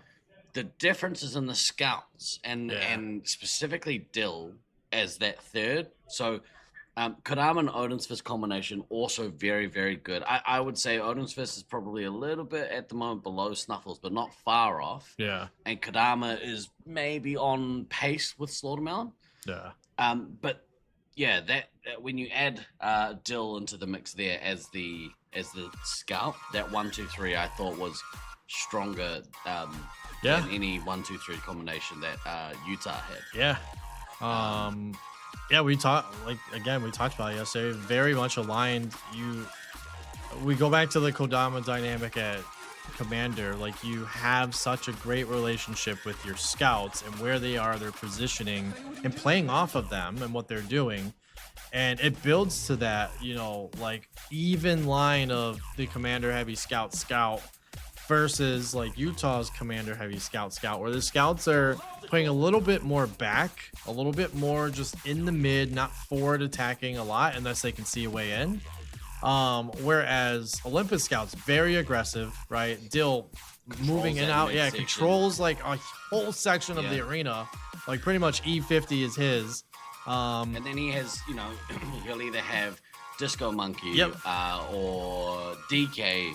Backing him up. Yeah. They did good. They got 3rd. Yeah. They're gonna take 3rd. A podium finish is nothing to sneeze at. Yeah. I think I've been in that position. You've been in that position. Oh yeah. I love a podium finish. Same. It could be worse. Like the podium finish, like you still trophy, still medals. You still establish like, hey, I'm one of the top 3 teams like at the tournament, right? And I've been on the same thing you have. Like we've been outside of the finish podium, right? Like, oh yeah, like you're taking a 6th place, taking like a 5th, 4th. Like you're looking through the windows, like why not me, right? And with the exception of, and I would say this, with the exception of like this Love and Reloaded team, we harped on about them all day. Yeah. But they should be really proud of coming 4th. Exactly. And 4th is good, but getting that podium, man, just getting the opportunity to be in that podium spot, it just feels so good. It does. Yeah. And it does a lot for like your team and your hard work. It shows like, we look at all the hard work we put into this and we got here. And then on the flip side, you put in all the hard work and you don't quite finish where you think you're going to finish. And you're just like, what is up with it? Like what? Back to the drawing board. Nothing worked. Having been in it quite a few times, it's where the most growth happens though. So like even, in this finish here for Olympus, the 3rd place, still a podium spot, but still like a learning situation because Syracuse's maze builds certain dynamic skills. Like playing here is vastly different than playing at Loveland. It's vastly different playing in Detroit and Brisbane. and you pick up skills here that help you play in other arenas. Yeah. So it's definitely a learning piece. Learn from it, and I'm sure they'll all come back better. It's they're at the top of their game currently, you know. And they might have a new site coming soon. Hopefully, we're not too far off seeing a resurgence from Sacramento laser tag. Yeah. That's going to be huge. Yeah. Let's very quickly have a look at a player profile from arguably the standout heavy of the tournament. Yep. I'll be right back.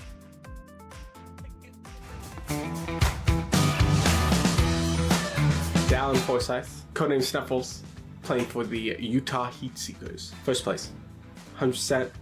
Anything less, and I'll probably be very depressed until next Nats come around. And then I lose that, and I'll be depressed again. So, it's a vicious cycle. Definitely upsetty spaghetti that the Brisbane team dropped out. Makes it easier for us, obviously, but would be more satisfying to beat them. But obviously, they're too scared to play us, so we're not playing. RIP Sunbeams, miss those guys. RIP BDRL, gone but not forgotten. And Syracuse so easy. I mean, that might have been the perfect player spotlight to play Segue, there. I mean, he can't hear. I got the only headphones in the building. I've watched a few of them play. Yeah. Big call from Snuffles. He said first place. If he doesn't get first, he's going to probably be depressed. Yeah. He went so far as to say, Syracuse so easy. Yeah. We're about to find out, young man, if you can back that noise up. Oh, I got him. Yeah, he got the fruit fly. He ran out of lives. He was in the fruit fly was in the losers bracket, going to finals. He's been eliminated. Steven was like, no, thank you. You're out of here. Sick of you buzzing around my face. Right, ladies and gentlemen, we are at the business end of this tournament. Yep. We are at the grand final. Now, the way this works, Hidden Valley Sanch versus the Utah Heat Seekers. Because Utah haven't lost in the top bracket. Syracuse hasn't lost. Sorry, Syracuse. Yeah. What did I say? Utah. Oh, that's a bad omen. Freudian slip, if ever I heard one. Let's Castor cursed on New York. Oh man. Let's switch across to here. So we can see the business end of this bracket. Hidden Valley Sanch has not lost so far in the winners bracket, which means if Utah Heat Seekers manage to win this first match, it will go to one final match to determine who is Laserforce International's Space Marines 2020 chicks. Can't even talk. Six 2020 chicks champions. Yeah. I'm very excited, and I think to get us in the mood, because we're a little while away, the players are going to have a break. Yep. Did he just give us a thumbs up? Thumbs up. We got a break. Yeah. We're a break. Do you know for how long? They said 5 minutes. Okay, 5 minutes. What we're gonna do to get us in the mood, because I feel like, I don't know about you, but I need a bit of a mood mood set. booster. Yeah, we're gonna move away from what just happened and look forward to what's about to. Yeah. To whet your appetite for one last time at this tournament, and a massive shout out to our good friend Tragedy. Oh yeah, shout out Trag. Apparently retired. Apparently retired, but legends never die. Yeah. So, ladies and gentlemen, one more time, please welcome Tragedy. One chance a year for some. This moment has been building for 12 long months. For others, a lifetime. Every sprint, every bruise, every early morning training run, every late night planning session, every impossible comeback, every crushing defeat, every heroic survival, all of it has led here, across cities, across countries, across oceans. One chance a year, they have come. Veterans, carrying the weight of legacy on their shoulders. Rookies stepping into the arena for the first time, hearts pounding beneath unfamiliar colours and bright lights. Champions defending names etched into history. Underdogs arriving with nothing but belief. Some players stand at the beginning of their story. Others may be standing at the end of theirs. For one player, this tournament becomes the moment they are finally seen. For another, it may be the last time they ever walk into the arena beside teammates they call family. Careers rise here, careers fade here. Dynasties are built here, and sometimes they fall here. This is the strange beauty of competition, the unstoppable march of time, the passing of the torch, the collision between experience and ambition. Every year, the game changes, new tactics, new rivalries, new heroes, but some things never change. The last-minute strategy review, the anticipation before countdown, the silence before the doors open, the pulse of adrenaline in the darkness, the roar of victory, and the agony of defeat. Because only one team will leave immortal, and everyone here knows the cost. Around us tonight stand players from across the globe, united not by language, nationality, or background, but by something far stronger, the love of the game. A game that demands speed, precision, trust, sacrifice, and absolute commitment to the people standing beside you. For the next few days, friendships will be tested, legends will be written, and moments will happen that players will remember for the rest of their lives. This is more than a tournament. This is the culmination of a year's preparation, a year's hope, a year's obsession, one chance a year. So to every rookie, make your first moment count. To every veteran, fight like it's your last. To every team, leave nothing behind. The arena is ready. The world is watching. This is Laserforce Internationals. Oh my goodness me, ladies and gentlemen. We are at the business end of this tournament. Let me see you in chat. If you are in chat, if you've been riding with us for the whole tournament, or if you are just here with us to witness finals, let me see you make some noise. Get hyped for this last contest we have. We're gonna see the tail of the tape here. We're gonna see not that match. Oops. That's a oops. Oh, that's. Oh, we went off script. The script was actually Olympus winning. There we go. messed the script up, guys. Ladies and gentlemen, we have Hidden Valley Sanch, the Syracuse A team, the powerhouse of this tournament, going up against, in this particular instance, the underdog, Utah Heatseekers. They have been running the losers bracket all day. Yes. They are hyped. They are ready to go. They have the talent. Let's see if they can execute. Yeah, running the gauntlet against definitely a David and Goliath matchup. Syracuse so good in their own arena. But again, like there's no shot of like their own arena thing. Like protecting your home turf is what matters most. And they've had multiple tournaments here where unfortunately they came up short multiple times of protecting their own turf. They don't count 2016. This is their shot. Yeah, this is their time to say like all these years have been worth it from the moment Sanch introduced international rules to the tournament scene in 2011. It is come down to this, really. So like Tragedy said, you know, for some this is their last time at potentially getting that glory. Yeah. So you want to make it count. Like I think the mindset for the Syracuse team, just do your business. Yeah. Just do what you know you can do. Just do what you've been doing the whole time you've been playing. Who have we got here? We've got on the red side, it looks like that's the Utah team. On the blue side, that looks to I think that's how it is. So I think is. They took green. Or yeah, I think the colors are switch here, but you get the idea. Oh, I'm so excited. Yeah. I'm so excited. We've had such a good week. We've been treated to amazing matches, amazing games, amazing moments, and it's all come down to this one. Yeah. Thank you for riding with me. Oh, on likewise. Finals, man. Like I said, I wish I could have been here all week. I wish I could have been playing, but hindsight, like, I'd rather be casting this tournament. Oh, honestly. Yeah. Oh, yeah. Especially in person. Oh, yeah. Oh, my goodness. In person, next to you, in the booth, feels natural. I gotta say, best 1-2 punch. Yeah. Oh, yes. And like, shout out to the people out in the lobby too, because we're getting a lot of feedback. People love the commentary. Yeah. So. Oh, that's awesome. Yeah. I have heard a couple of speakers out there. People are watching along. Yeah.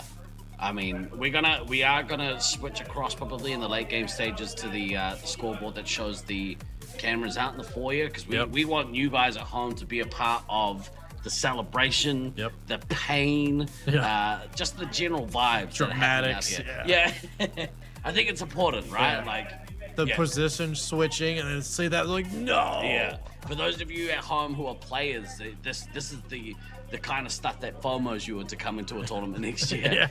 For the friends and family, the support teams of the teams that have made it this far. For you guys, this is a great way for you to like really understand what it is that your loved ones go through at a high, because people are like, oh, you play that kids game? It's not just a kids game to us. Meanwhile, you're on crutches like from the kids game. Like, oh, my body. So it's over if Hidden Valley wins. Yes, so if they win the match, they will take this title. Yeah. So they have a get out of jail free card. They do. Yeah. I can tell you from 2019, I know Russ mentioned in the chat, like the tension that you feel, like it's real. And if you have the get out of jail free card, you don't want to use it. Trust me. Yeah. You walk back to the arena in the grand final and you're like, we just messed our chance up. That's like the thoughts that pop into your head. It happened in Detroit. Like we dropped to Brisbane. We had to go to the grand final. And the thoughts creep in and the mindset, and it takes all your power. Like you have to be mentally tough to like push those thoughts out and say, no, we're just going to play our game. And if we win, we win. We lose. Either way, we're going to leave it all out there. But man, like it is a get out of jail free card, but the mental aspect of it is like, are they mentally fit if that happens to come back and, take it in the grand final? Here we go, ladies and gentlemen. We are underway. Let's go. Yeah. Oh man, you see Red doing the different strap. Red not going to E-Door. They're setting up in red base. Ice team has taken the lead. It's probably they're trying to see what Blue is more than likely going to do. Blue setting up as normal in the normal entrance door spot for green. Red again shying away. They're in red base. They are not resupplying yet at E-Door. You can kind of see them on that left wall. You see them keep poking their head out, checking out what's under there to the left of the base. E-Door's open. Bumblebee's open. But man, what a strat. I wonder if it's going to catch Cody and them off guard. Yeah, well, because he likes to get out and play that quick start, right? Yeah. If it takes you an extra 40 seconds to find the opponents, that makes a difference. Oh, they finally went into E-Door because Cody went into red base, it looked like. Yep, he went into red base. So yeah, we'll see. Ice team is leading by so they do have E-Door. Red's finally in their spot. It does look like they have a little bit of a split. They do have the resupply split. They do have it in opposite cubbies. Blue is still attacking from red base there, as you can kind of see in the bottom screen. But Utah doing a great job. They have a scout sitting on the opposite side of red wall. So when the person's attacking from red base, when you have a scout there, you put 3 into the 3 hit each time. Yeah. Cody going for the early nuke here with both bases. Slaughtermelon at 13, which is 1 base. Both medics doing well, both at 20. Princess no points, whereas Chaser's got, a tag there into someone. They did have to delay start from E-Door, so running in, you're like, I'm just going to get this quick hit on someone, get some points really quick. No mistakes here, but you can see the 4K difference there, 1,000 points up. If you don't include the bases, so interesting to see what Cody's gonna do here. So at 22 specials, he was getting resupplied. New York does this thing; they don't take a lot of resups. They kind of go out when they're semi-full, half full, to go put more pressure on them. Oh man, amazing stuff from Metal Face and Meds. Got a little bit of Sea of Red there, hitting them. Princess with the attack on Slaughtermelon, man. Princess still not trying to lose lives. You can kind of see they are in that middle spot. They have a couple people in kill zone. They have a couple people in Dave's cubby. You have red attacking from kill zone, trying to come from blue base. Ice team Rockwood is getting the ahead best by of 4,300 Beans points. and Cody at the moment. Sodermelon did get in on Lenny. They finally got Princess. They know where she's at. She was in Dave's cubby, I believe, is what they said. Oh, he shot in the back again. Oh, man. Is that Lenny down there in the red base? Go across to Bumble? Ooh, I don't know. Boosting now. I say we take off. I wonder. Here comes that nuke. Yeah, I wonder if they swapped. Good nuke from there. Evil at 8 lives. Wow. The nuke doesn't do a ton of damage here. It does put Snuffles to, or Sodermelon to 12, so we'll see if he goes back. But he does have the nuke in the pocket. Only one base to both bases on Cody's side. Good resupply blue base run there. Yeah. And Solomon's going to drop this nuke to get his team back into a position. Fire team is trailing by 5,100 Devastatingly good points. nuke too, because Cat was on a run. Yeah, it was on a run with the medic and the ammo. He was in there. It looks like they are all stuck at kill zone. That's a fly this time. Not a fruit fly. We got an actual fly here chilling. It looks like they're all battling over the top of kill zone. So they're in that yellow hall, kill zone, foxhole situation. You did hear, I believe, them call Abby was out into Dave's cubby the first time. I don't know where she retreated to after that. She is at 14. Cody did get quite a few lives off Chaser, so Chaser's at 12. Cody approaching that next nuke again, and then Sodermelon is at 13, so right on par. If Sodermelon gets the base to get the nukes at the same time. Currently getting resupplied, needs some shots. 3,500 points. Snuffles taking some too. Good to see that. Middle face go back and get full gear. Yeah. You get like a few sets of lives at Look least. how healthy the blue team look, Yeah, man. 124. Not taking any chances here. Huge. Yeah. They're just methodically trying to get their business done. Yep.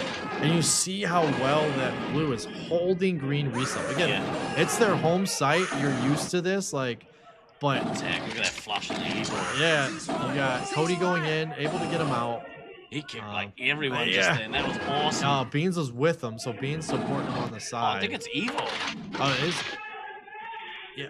Oh, Beans and evil. Yeah, Beans Beans and and Evil. He's like, hey, scouts, come with me. Yeah. Do it. I say we take off. But yeah, nuke the excellent entire flush. site Like very from orbit. methodical of how you just take Edor without a nuke. The nuke is gonna detonate from Cody. It is gonna put a ton of pressure on Utah. They were doing so good up to this point. Chaser down to 6, Meds down to 7, Abby's still sitting at 14. Sodermelon has found, I believe, someone in the base. Princess did leave to go get red base, so they are no longer in their resupply point. They could be moving to take Edor here. Need Mids to take some lives. I think if they can outlast, they can't get Elam dead. Yeah. You can't get Elam's. Face getting missile here with Black Ammo. Yeah. Good boost from Abby right before the nuke detonates. Her boost had been so good. Yep. And it definitely limits the damage that the nuke does, because like everyone gets a full set of lives. Basically, the nuke is net 0 on some of the folks. And see Abby dropping to 9. You have 4 on Chaser, Fire so team is trailing medics by even it up there a little. Yeah, we're approaching the halfway mark at 7:30 here, and really both medics more than likely expected to die out of the game. But yeah, Red's coming back in the lives though. He's like, you hit crit, and he's like, all right, everybody take lives. Don't die this game. Don't die this game. Yeah. I'd like to see. Okay, so everyone's taken a couple, which is good. Now I want to see the resupply giving out some doubles. Yeah. Yeah, it's important people get the lives, but you know, efficiency. These moments are about efficiency. Yep. Princess, I think, is looking to maybe do the same as well for her team. Yep. Yeah, it's really just like you just can't get Elim'd in the game. Mids is full, which is awesome. You don't want to see your ammo die out. Nope. Very kept just kind of. Oh, off the pace a Ice little. Team Maybe is maybe leading by you know, gone back to get the 6,800 resupply and but we'll see him sort of step out shortly and put the pressure back on. Look at Princess still working against Watermelon. Let's go. Yeah, it's one of those things though, like when they're hiding and you don't know where they're at and they're used to them being in a certain spot. Yeah, getting shot in the back. Getting shot in the back tells me that she's either in red resub coverage or James coverage. One of the two, and you're shooting a person that's running in the green. Yeah. Switching to full auto. Do you see a little bit of the dropping of the phaser from red team? I don't know if that's just like, you know, they're tired or getting shot down and you see like, oh, they're down and they're kind of moving a little bit slower. Who's behind the barrel there in Igor? Maybe mids, I think. Yeah. Could be mids. Here comes the nuke. Wait, whose nuke was that?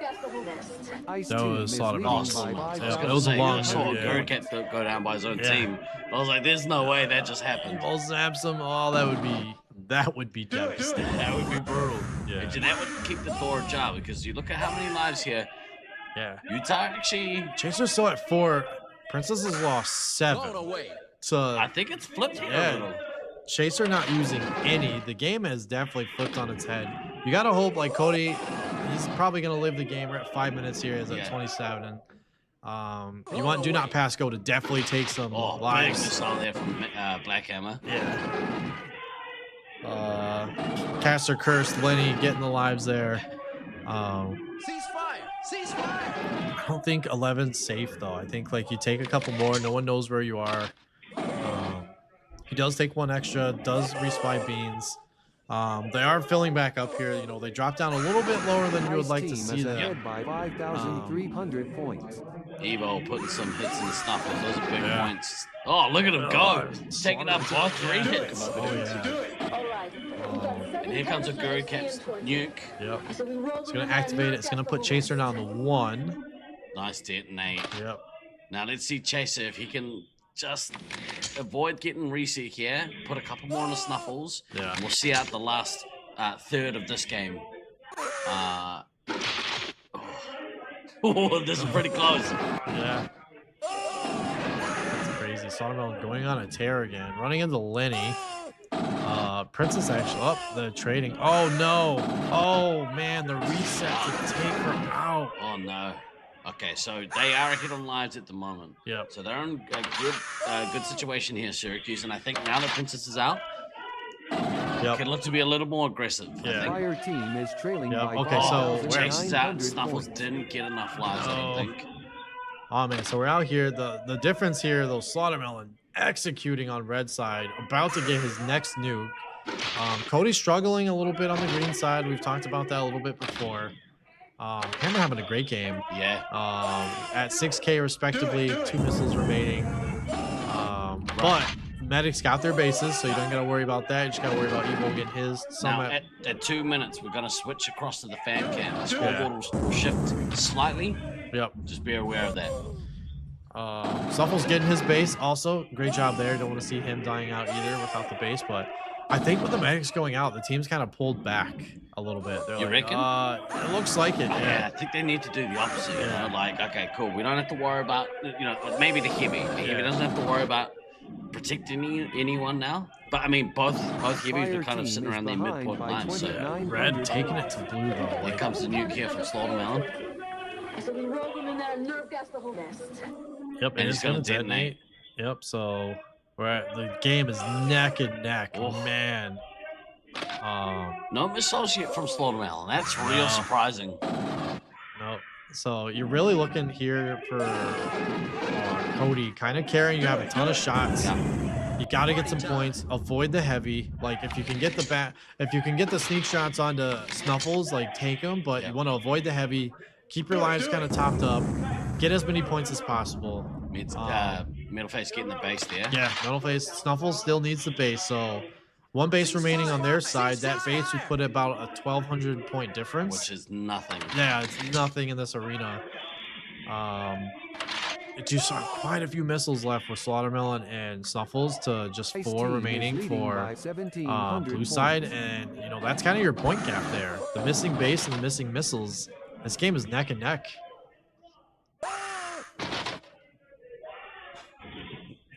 That's crazy. So crazy. Yeah. Bit of a holding pattern here. I think you're right. I think everyone's kind of eased off the gas a little bit. Yep. I don't think either team really looking for the Elam. I think they are just both looking to survive the game. I like the fact that Beans is out though. Has a ton of lives. He is attacking. He's trying to get those extra points. You know, taking 3 out of Slaughtermelon. Yeah, that's awesome. A triple tap, you know, is always good. You want that 300 points. Yeah, as he Black kinda- Hammer getting in the action as well. Yeah. Oh, we got tit for tat here. Yep. Throwing haymakers at each other. Yeah. Now, the lives total here has flipped a little bit. I would Yeah. say, you know, Black Hammer's in maybe a little bit of trouble. Yep. Lenny's in a little bit of trouble. Yep. And still a minute team left. is ahead by 2,400 Cody points. closer to nuke than Slaughtermelon is, but They are farming these red scouts, man. 60 it's like, hey guys, you seconds gotta until move. extraction. Leave. 60 to go. Yep. 60 seconds to go for specials away from a nuke. If he can get this nuke and get it off and get it to detonate, it's going to be so huge for the score margin. Yeah. Because there's still a base missing from Snuffles. Snuffles has to go get this base. That's so important. Yeah. There we go. He gets the base. Oh, he got the base, so you're even here. I say we take off. He's going to activate the nuke. Great. He's going to nuke there. detonate it. Yep. You're going to build that point gap a little bit more. 20 seconds to go. If they go on a run here, I mean, the red team don't have too many lives. They're not gonna. No. They're gonna get Elam, but Yeah. The wall of blue, just getting the extra points there, building that little bit of a lead. man, look at Black Hammer's score. Yeah. He's had such a good game. Yeah, 3,100 as it's less than 3,100 now. 3, 2, 1. Mission complete. All right, game 1 done. Exactly 3,000 points. Wow, 3,000 That is points. Yeah, huge. amazing game, guys. Oh, you see, Black Hammer run out of the maze here. Yeah. That was an awesome showing. Oh yeah, awesome job from Utah. Yeah, to keep it within touch. So, Yeah.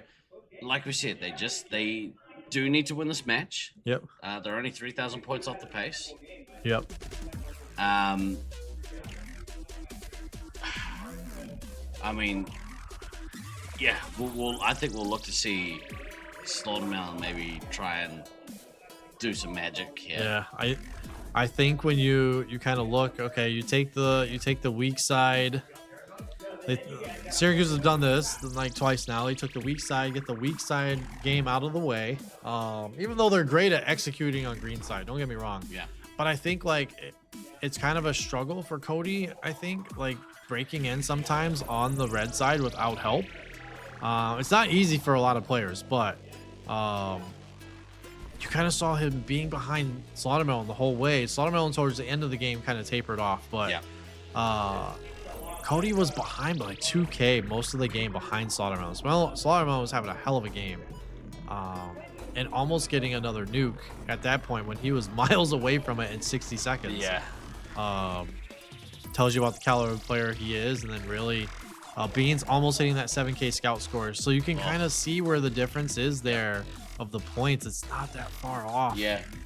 Snuffles had a relatively not quiet, but not quite as good as what you kind of expect from him. Yeah.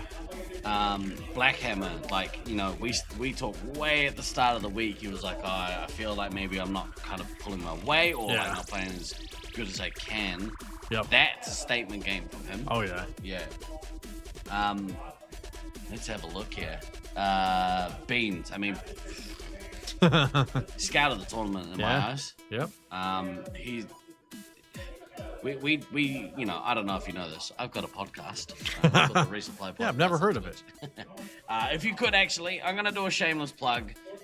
Please, and if there's a modern chat, we are trying to increase the follower numbers. Trying to get to 1,000 followers on the Resupply channel. Yeah. I think we're at about 850, so we're a little ways off the pace. But if you don't already follow the Resupply on Twitch, please, please, please head over there now. Give us a follow. I would very much appreciate it. Yep. Consider it a favor if you've enjoyed me on the mic this week. And if you haven't, just ignore me. It's okay. Thang, could you put I don't suppose you could put a link in there to the channel. That would be excellent. But yeah, we'd appreciate the follow. Yep. But we were talking on the podcast. We did a Hall of Fame episode a while ago. Thank you, Dan. To me, I think that Beans has been such a criminally underrated player for so long. He's legit a Hall of Famer. If we had a Hall of Fame, he's legit a Hall of Famer. Yeah, I would say so too. I know they don't count 2016, but you got to look at 2016 in a different light. Like if you take the Craig situation out of it, it's like you guys still kick the crap out of a really, really, really good balanced Detroit team. Yeah. And it was like by no show of like oh we got handed this and blah blah blah. It's like no, you guys beat the crap out of us. Like we had a really good team.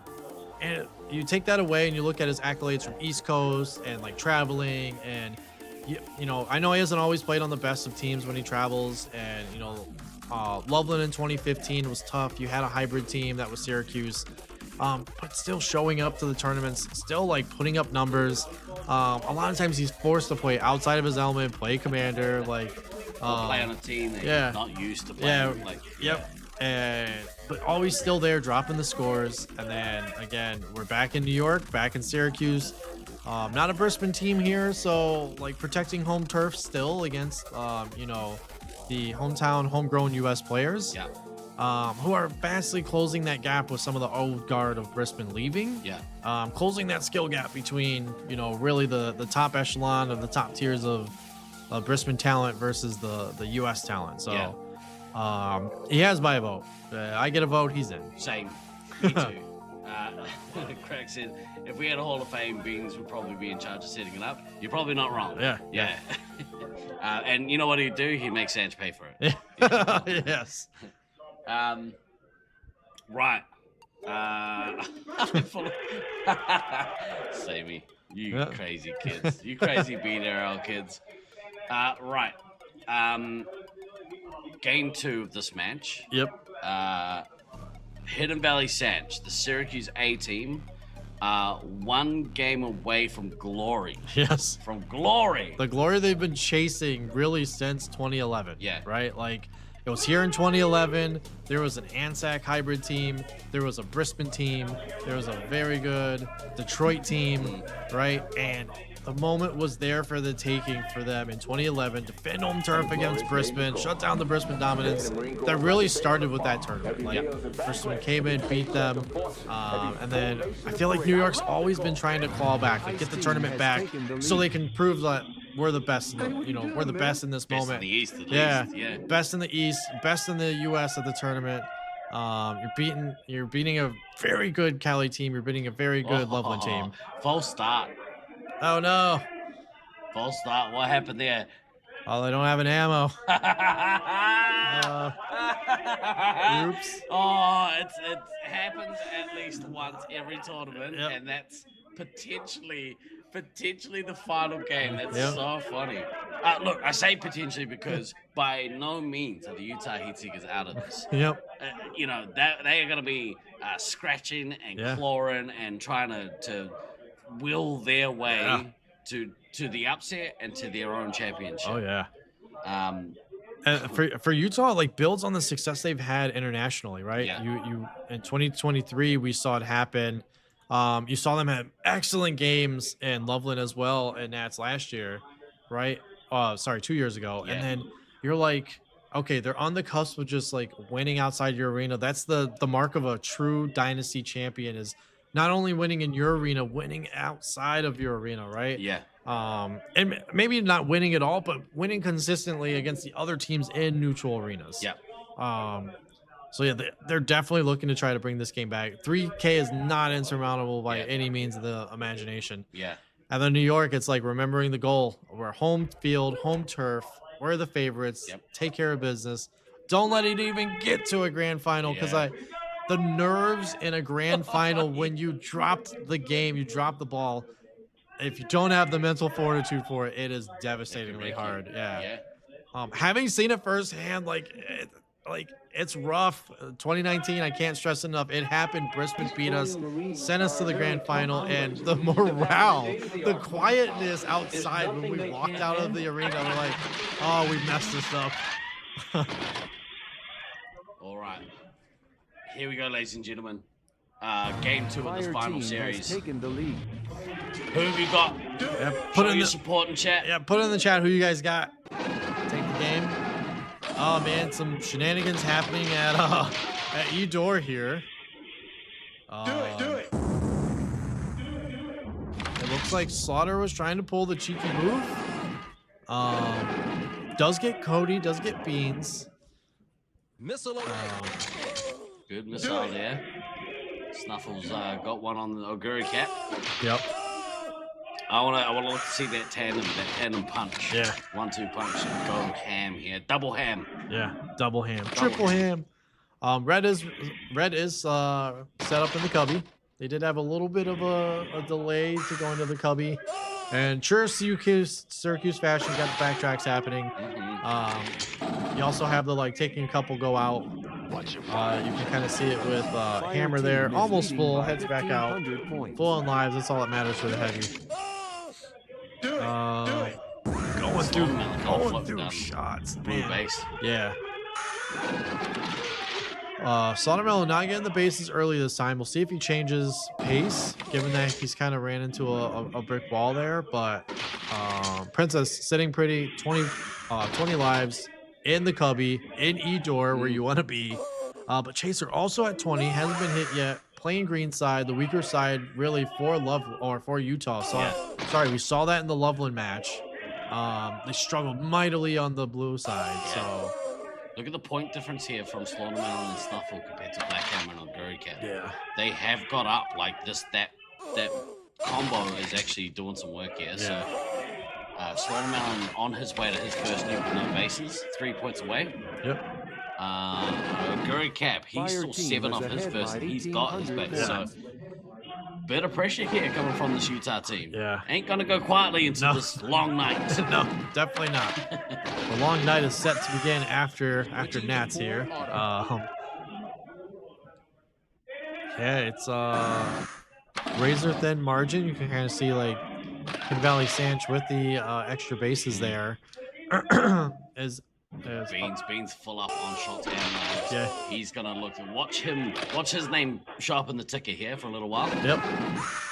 Chaser taking him down. Shots from the medic. Yeah. Chaser taking Beans down. Oh man. Love it. Beans 2 into Slaughtermelon. He's like, you know what? I'm gonna circle back around. Switching Come to back. full auto. Trades with Chaser this time. He's Yeah. gonna mutual with him. Alright, so that's the first lives coming from either medic there. I wondered if they're split. Meds is currently resupplying Slaughtermelon. Oh, there they are. They're back together. Fire team is Get the ahead double hit by on Slaughtermelon. 3,200 points. It's a shame he couldn't get that one extra point to get to that nuke, but you also sometimes your spidey sense goes off when your pack's telling you your medic is under attack and you're like, oh, let me go back. Gotta sort that out. Yeah. Yeah. He does get to that nuke, so they are on the point here. I'd love to see a nuke on nuke in this finals. Yeah. Okay, there goes Slaughtermelon. He's pulled the long. Cody not willing to try and defuse it with his nuke. I would have loved that. That would have been awesome. Oh man, that is like the scumbag defuse. Until you're Scythe and you only pull longs and you pull a second long with theirs. You're like, no! Yeah. Laserforce gods hate me. But look at Beans. Oh my gosh, we just talked about Beans going on a tear there. Getting the triple tap, getting the base, back out, hitting again. Oh, doing some work here on Slaughtermelon. Yep. And you see Black Hammer also getting in on the action. Evil using the neutral base to his advantage to keep them down even longer. Beans getting Slaughtermelon down again because of the reset. Oh man, it's just Red just dominating here. But again, team effort. Cody seems to be struggling here a little bit. Yeah, but his scouts, they're doing so much. So much. That's the difference so far. The scouts. Slaughtermelon had a great start to this game. He kind of eased up the pace a little. Yeah. But but he is ahead of Oguricap. He is, and then three lives up, also on the medic. So Chaser at 18, Princess at 15. Evil at 2,600 with no bases. That's massive. He's like, I want this more than anything. Like, yeah, I want it more than my team. Yeah. Who's that Beats guy? Just had another baby. Yeah. It's time for me to be champion. Yep. Give the baby the belt. The belt's here. Give the baby the belt. Fire team is leading by 4,000 points. Yeah. Oguricap sitting on a nuke in his pocket. Slaughtermelon is only 6 away from his next one. Snuffles are having a good game too. Yeah. Oh, yeah. He's kind of outpacing the Black Hammer, but as you said before, the scouts are the difference so far. Yeah. Still, like the medics, they saw a little bit of action, and now they just kind of, hanging out, building the campfire s'mores in their respective spots, pitching the tent, so to speak. Yeah. I mean, it is raining. Yeah, it is raining out. We're on the thunderstorm watch. But yeah, the respawn getting neutral base from green. Oh man, and not losing any lives from it. Able to sneak the neutral base over. So that tells you that the pressure is not there from red on the resupply. That is probably they're stuck in the midfield, maybe around E50. Yeah. You see a little bit of action at red base and top of the Y wall at E door. Oh no! Oh, I thought for sure they were yelling he's right here. I thought for sure he was gonna get it canceled, but he gets it off. It's funny hearing the sounds coming from the wall. You're like, oh, he's right here. Slowed him out, one away from his next hit. Amazing missile from Snuffles. Snuffles going in here. Yeah. Do it. But you see the tandem of the 1-2 punch. Yeah. You see, like, okay, you have the Snuffles, Slaughtermelon connection, but then on the red side, you have the balanced 4-person attack. You have the double scouts backing up Cody, who's, we don't want to call it struggling, but literally struggling early in this game. Behind, right? Yeah, we're at the halfway point. Only 3,800 points with 2 bases. It does detonate. Puts a little bit more pressure on Abby, sitting at 11. Chaser with 15. Slaughtermelon again, not looking to do any work with his missiles so far. No. And that, I think that kind of cost him in the last game. Yeah, it did, and it could cost him this game. The 3K difference. You're sitting on 2,500 free points if you get those missiles off. 10 lives. Yeah. 10 lives versus Chase's 14. So good wall of red there. We're both like leaning in, like, yeah, oh, man. yeah. On the edge of our seats, ladies and pretty gents. much. Literally on the edge of the seat. Black Hammer, great missile there on Cove. Building that missile lead. Man, it's gonna be so close. We're at the halfway point here, just past it at 7 minutes remaining. Princess definitely lower than Chaser on the stronger side. For a little bit. Yeah, hasn't lost any tags for a little bit. Again, the story, I can't say enough. It has to be Cody, like 4,200 points, 7 minutes into the game. And you look at the lives as well. This is the time when blue team needs really, because the red team have kind of eased off the pressure. And if Slaughtermelon and Snuffles could go, right, we're good, let's go. Yeah. They're going to be in a bit of trouble. I do want to see, like, Red fill up some lives here. Yeah, down to 9. They are getting some resupply in here. Snuffles is in red base, so getting his bases as well. Oh man, you see the tough attack there. You see Beans on the side there. They are getting some hits in. It looks like they are staving off the attack a little bit. Wow, Oguricap's gonna go to 9 lives. Evil's down to 9. And Cody's got them. Yeah, Slaughter's got the melt. He's 1 away from a nuke. Oguricap's gonna take a shot of lives here. Maybe look to see him drop a relieving nuke. Yeah. I say we take off. Oh, Slaughtermelon's gonna get it first. Big nuke there. Princess down to 6. Evil down to 4. If they can push. Yeah, set the backtracks. We got Princess at 6. Man, what a crazy turn of events this is. Oh, Chaser getting his base. It's love to see it. And he's on 14 lives. He's in such good standing. Yeah. It's like it's got to come down to the points for Syracuse here. They have to manage their lives, avoid the elim. Like, even if Princess goes out, you need her bases. You're doing great on score because your scouts are carrying you, but the problem is, though, like, are they going to have enough points to keep it? Yeah. It's gonna Ice Team detonate. is leading Code by getting in on 800 Princess points. just before the nuke. No. Oh, this is crazy. You hope Evol makes it back. He's doing so good at scouting. Yeah. He gets some lives. Fire team You has get back out taken there the in the lead. field. He's looking for his resupply. He just passed, it looked like. He just passed kill zone. Looking around. Kind of creeping underneath the ref spot. I don't think he knows where the resupply is. Oh, and Princess losing in 4. Oh, goodness me. Evil down to 3. This is huge. Oh, You no. kill Evil, Yeah. that's one less player that's adding to Yeah. that score pad. Oh, this is gonna be crazy. Oh man. Coke missing a base. Look how healthy they are on lives compared to the red team. Oh, they're in again. They got Party time. They gotta. Boosting now. Yeah, Blue was in and got shot down. I didn't see who shot him down. Oh, Princess! Yeah. Going toe to toe with Snuffles, Fire but team she's has also taken going to the lose a lead. life here. So Do not pass go. He's in blue. He's in blue base. It literally seems Snuffles has it. And they're stuck in resupply. Fire team has taken the lead. Oh man, Beans and oh, they're gonna have to carry this. Oh, he gets a resupply. Oh my gosh. Oh no. Ice team has Okay, there taken goes the lead. Princess. Car keys coming out of my pocket because I'm on the edge of the seat. Okay, we're going to switch over the scoreboard Switching to shortly full to auto.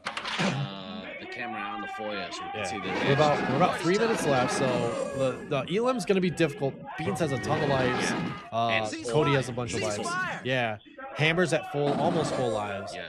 But the story of the tape, like they have a lot of shots. Fire team But has you taken gotta the protect lead. that 3K lead. Yep. And then if you're on Slaughtermelon, you have another nuke. You don't have to push the Elam, but you gotta push the points. You gotta right. get those These missiles missiles off. are Yeah. so huge. Oh man, this is gonna be so crazy. Yeah. Coming down to the wire. The Go Cat looking at missile Snuffles. Man, could we see a repeat of? Oh, it did.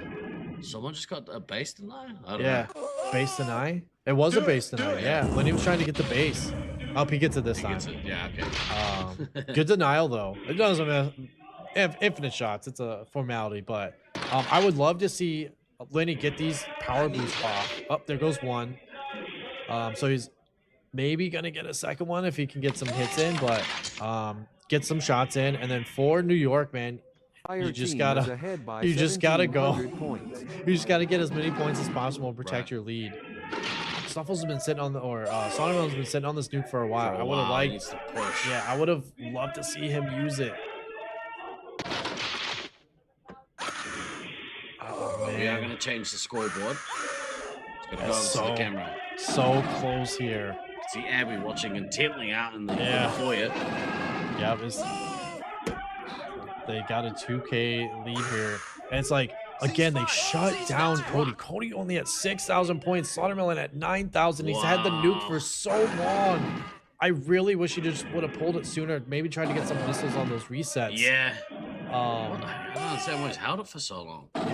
Maybe he's looking for that final, like, 2-chain at the end. The 2-chain, but again, Look, I don't mind that because Yeah. they need the points. So. They do. But like you say, like if you use your nuke, Yeah. then you get the opportunity to get some reset Yeah. missiles. Reset missiles. You get your opportunity for your team to get some more points. Yeah. They got to be hearing the score too, so Yeah. they got to hear that it's close. You know you're behind by 3K. Oh, it's gonna come down to the wire. I say we take Here off goes the and nuke. nuke the entire site from orbit. And he detonates. It All right, does that's going detonate. to take Evil and Do Not Pass Go out of this game. Yep. And now they can go to work. Yep. It's like you're not gonna get the Elam. There's not enough time, but you gotta maximize your points. Yeah. You gotta hit the missiles. You gotta communicate. You gotta not let Beans get triple tap. Oh my goodness. 300 points on your heavy. Snuffles needs to go get his base here. Yeah. That's his number one priority at the moment. Yeah. Ice team You gotta is make a behind 4K by though. You 1800 have points. it's so tough. You got 8 60 to go. missiles. The missiles are gonna be the difference in this game. And really the difference in last game. Yeah. They are 60 missiles seconds kids. away from Glory hitting Super their team. Yeah. Snuffles getting his base. It's going to even it up a little bit. So we're at basically even score. But yeah, you're right. Like they need that 4 grand from somewhere. Yeah. And that's missiles. Yeah, it is. There goes somebody just got missiled. Oh, Oh, no. Black Hammer! Oh, what? All right. clutch We got missile. 7 canisters of Here steam comes surge. Ogurike. Fuck him We're opening that again. nerve gas double nest. Oh! Ogurike got taken down. He got canceled. They got canceled. Oh, Huge cancel. oh, but they're so far ahead with 10 seconds left. Oh, they're gonna get it. Ice team is Man, trailing by and an extra 2,400 missile to add points. more to Oh. it. Man, Second. props to Black Hammer. yeah, coming in clutch for 4, his team. 3, 2, Oh, 1. Mission but complete. almost 8K from Beans. Nice job, Syracuse A, man. Props to you guys. We said it when Loveland did it, and Loveland, like, now champions, guys. Congratulations. Hell of a game. What an amazing game. And then on the flip side, Utah pushing Syracuse to the brink to possibly get... Yeah. pushing them to the brink to possibly force a grand final. Whoa. Yeah, what a crazy game. Oh, you love to see it. Oh, man. Great games, guys. Huge. Huge. But that takes us to... It's the end. The end. And we have a champion. yeah, we have Syracuse. The belt is coming home to the East Coast. Yeah. Oh, I love it. I Yeah. love it so much. Oh, man. Great job. Huge, huge round of applause. Oh, man. What an awesome job for Syracuse. Props to them. Props to the Utah team. I know it's tough losing. You kind of see, like, you got hugs around. But, yeah, huge. Like, they pushed them to the brink. They have nothing to be sorry for. I know they were trying to force that that grand final, but, man, such an amazing game for them as well. Oh, look at Hammer and Evo here. Massive hugs. Yeah. Scythe is gonna go out here.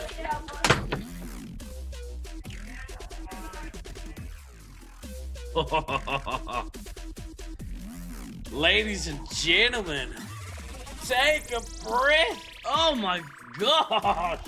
What a way for this home team to win this tournament. Had to get my hugs in to the Syracuse folks.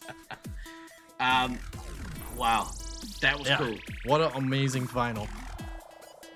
Let us we'll go back to this the scoreboard so we can check it out here. But Hammer, like they were talking about it out there, like the crazy clutch missiles from Hammer, right? Like padding that score line, getting those extra missiles in. The tail of the tape, the missiles from the last game, missiles from this game. You can see 8 missiles remaining on the blue side. I think they had 9 or 8 remaining from the first game. But man, what a crazy run. What a crazy final. Congratulations to Syracuse. They can proudly hang that banner. Yeah, put the banner up. Put the banner up. I'd put the 2016 banner up too. It's redeemed. Let them fly. Yeah, two-time champions, guys. Champions. Yeah. Ladies and gentlemen, I hope you enjoyed the heck out of that match. Likewise. I would say that last game, Utah, I think, did almost everything that they could to pull that back. Like, they weren't going out without a fight. No. Sometimes it's hard. You go into that second game, you're like, right, we just, it's such a hard team to kind of, a hard thing to come back from that loss of the first game, especially against the favorites. Yep. They did awesome. Yeah. Really, really good. They killed out Princess, but I mean, watching Evo go ham. Look at that 6,000 point scout score. Yeah. 4,300 from Do Not Pass Go. Princess getting both of her bases. Yep. Ogurike, bit of a shocker. Yeah. That game. We talked about it a lot this game. He was struggling mightily. I know he talked about it out there. Like maybe he was in his own head with how the game was going. Like Sodermelon was ahead most of the game. But man, like the beautiful thing about this game is like it's a team game, right? When you have an off game, you can see Hammer stepping up, Bean stepping up with almost 8K at scout. You have Evil at 6K and he died out, right?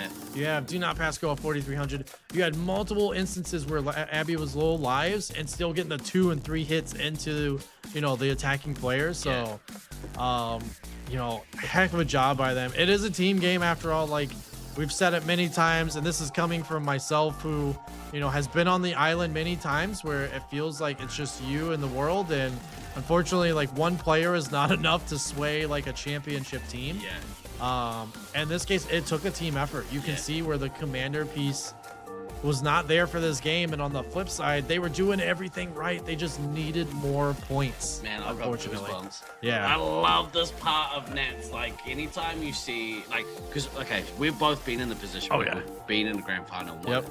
And that feeling that you get. Yes.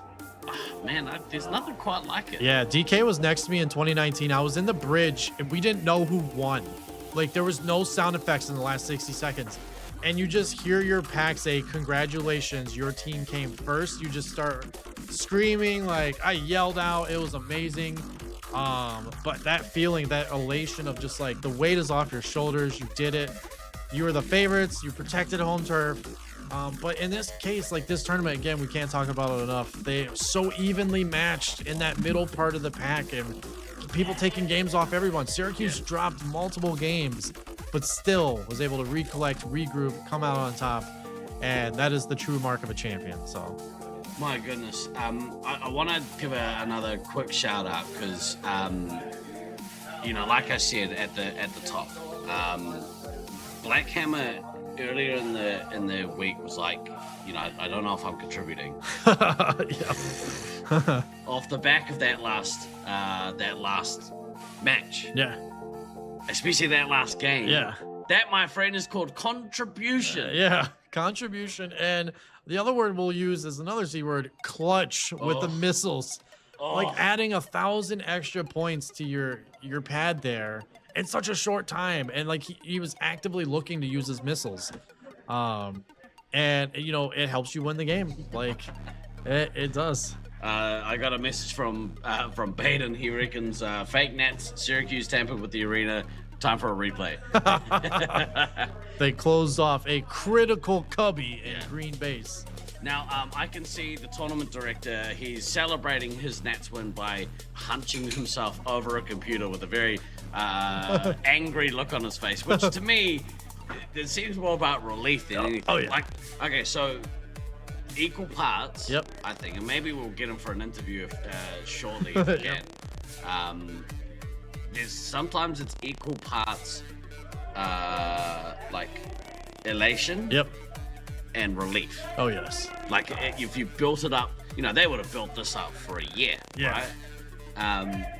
Wanting to prove, hey, look, you know, we are a legit team. Yeah. This is our chance to prove it in our arena. Yep.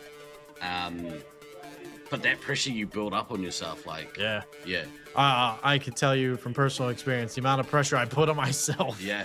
In multiple tournaments, like pretty much every tournament I go to, it's like you go in knowing like certain tournaments, like, okay, the goal, like Loveland said, like they set the goals. You go in knowing, hey, the goal is top 3. Yeah.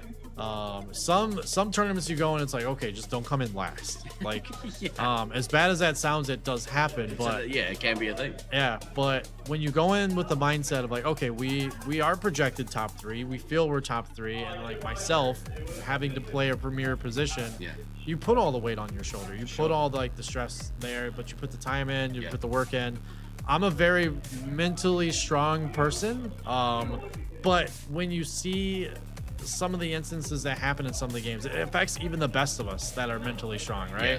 And you get in situations where, like, you know, you have to go to a grand final because you dropped the finals match, and you put more weight on your shoulders, more stress. So when it comes in and, you know, announces you've won and you realize, hey, we've done it and we're a champion, the relief is there, the weight comes off your shoulders, and it's equal parts, you know, relief, but also like de-stressing and absolute joy. Like all the hard work that you've done, all the painful conversations, all of the sometimes pain that you've put into it, with injuries or anything like that, comes to the forefront, and you are able to call yourself a champion and you win. No better feeling, I think, in our scene. Yeah, definitely being able not. to call yourself a champion. Yep. Hi. Hi. Joined with All-Star Lucas. You want to say hi to everybody? Say hi. Oh, thank you for meeting. Thank you. Hi. Say hi. Hi. You're gonna take that foam off. Whoa. Thank you. That's so cool. He's like, oh, I want to do it again. Oh, we'll go over here. Bye So bye. I'm gonna try and tee up a couple of interviews here because I think it's important that we can maybe talk to some of the players. See if we can get some interviews with some Utah folks, Yeah. Syracuse folks. So maybe what I'll do, we'll change across to here. We'll go to the lobby cam. We'll have a very, very quick break, and we'll see if we can rustle up some interviews for you. Yeah.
We had a slight issue.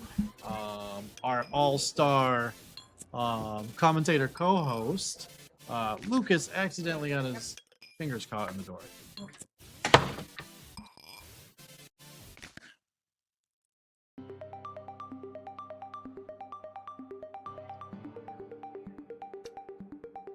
All right, hot mic going on here. So I am joined by none other than Princess from Syracuse A. How's it feel? Oh, it feels good. Yeah, feels great. Yeah. Yeah, you've been in the scene for like a super long time. We're talking about like how established Syracuse is. Yep. 2011, it was here, right? Me and G&D like teed it up like, hey, going in, like again, Brisbane was favorites then, but still the home team. And that tournament didn't turn out quite the way it did. And then 2016 it was here. There was some drama there. It doesn't turn quite out the way that you guys had hoped. Yep. But now it's 2026. Walk us through like kind of your thoughts after the first game, like heading into the second game. You guys only had the 3K lead. Like, how are you guys feeling in the base? So, insider knowledge, we knew we had 4K exactly. Snuffles was a chase on me, so we knew the 1,000. So we knew we had a 4,000. Gotcha. We picked blue and Syracuse mentality of blue's our weaker side to hold. So we figured if we could weather a storm on blue, we could hopefully do that better red. Yep. So walking into it, we knew we had a lot of people that doubted our capability. We showed our cracks or whatever. Never dropped a match, but it's fine. So we knew that we wanted to make a statement. We didn't want to use our safety net. We didn't want to hear anything about that we brought it to another match, anything like that. We wanted just to do it together, me filling in for Britton last second. Yeah. It meant a lot to him, so we really wanted to do it for John. We have John here also with another special guest. We have all the baby guests too. We have an awesome special guest. But yeah, you talked about like John Britton. For those that don't know, is waving hi to us on the other side of the screen here. But we talked about it like throughout the week. I was messaging G&D about joining the podcast, and then one of the things that I noticed, I posted in the chat like, "Hey, I'm gonna come back, I'm gonna come down, hang out with you guys." And he's like, cool, but I'm not playing. And I was like, whoa, like, that's a major change. I know not a lot of people know, but can you talk through, like, for your team, like, what the change, like, did for your team and, like, how you guys had to kind of overcome that as you had it? Yeah. So I've played a long time, but I would say since 2020, I haven't consistently played very much at all. I've had 2 kids in that time. I had a C-section 4 months ago today, and John is our ammo. So Britton should have been playing ammo. Lenny would have been our medic. And he's really like our conductor of A team. Like John plays a really unconventional ammo in the sense of Zach feels more comfortable to be more aggressive because he trusts what Britton's doing on our backfield. He knows that Britton will reel him in, and he trusts, they have like a trust of Zach's speed. So switching Lenny into that role, although very capable, and him and I have also played resupply together a lot, it just really shifted the dynamic, and it seemed like it took Zach half the week to get that confidence back, to trust of speed, and really play like Black Hammer. Funny enough, we just got done talking through that. So like Jandy brought up the point, like he was talking to Hammer, and Hammer's like, I don't know if I'm contributing anything, right? And we were just talking about this past game.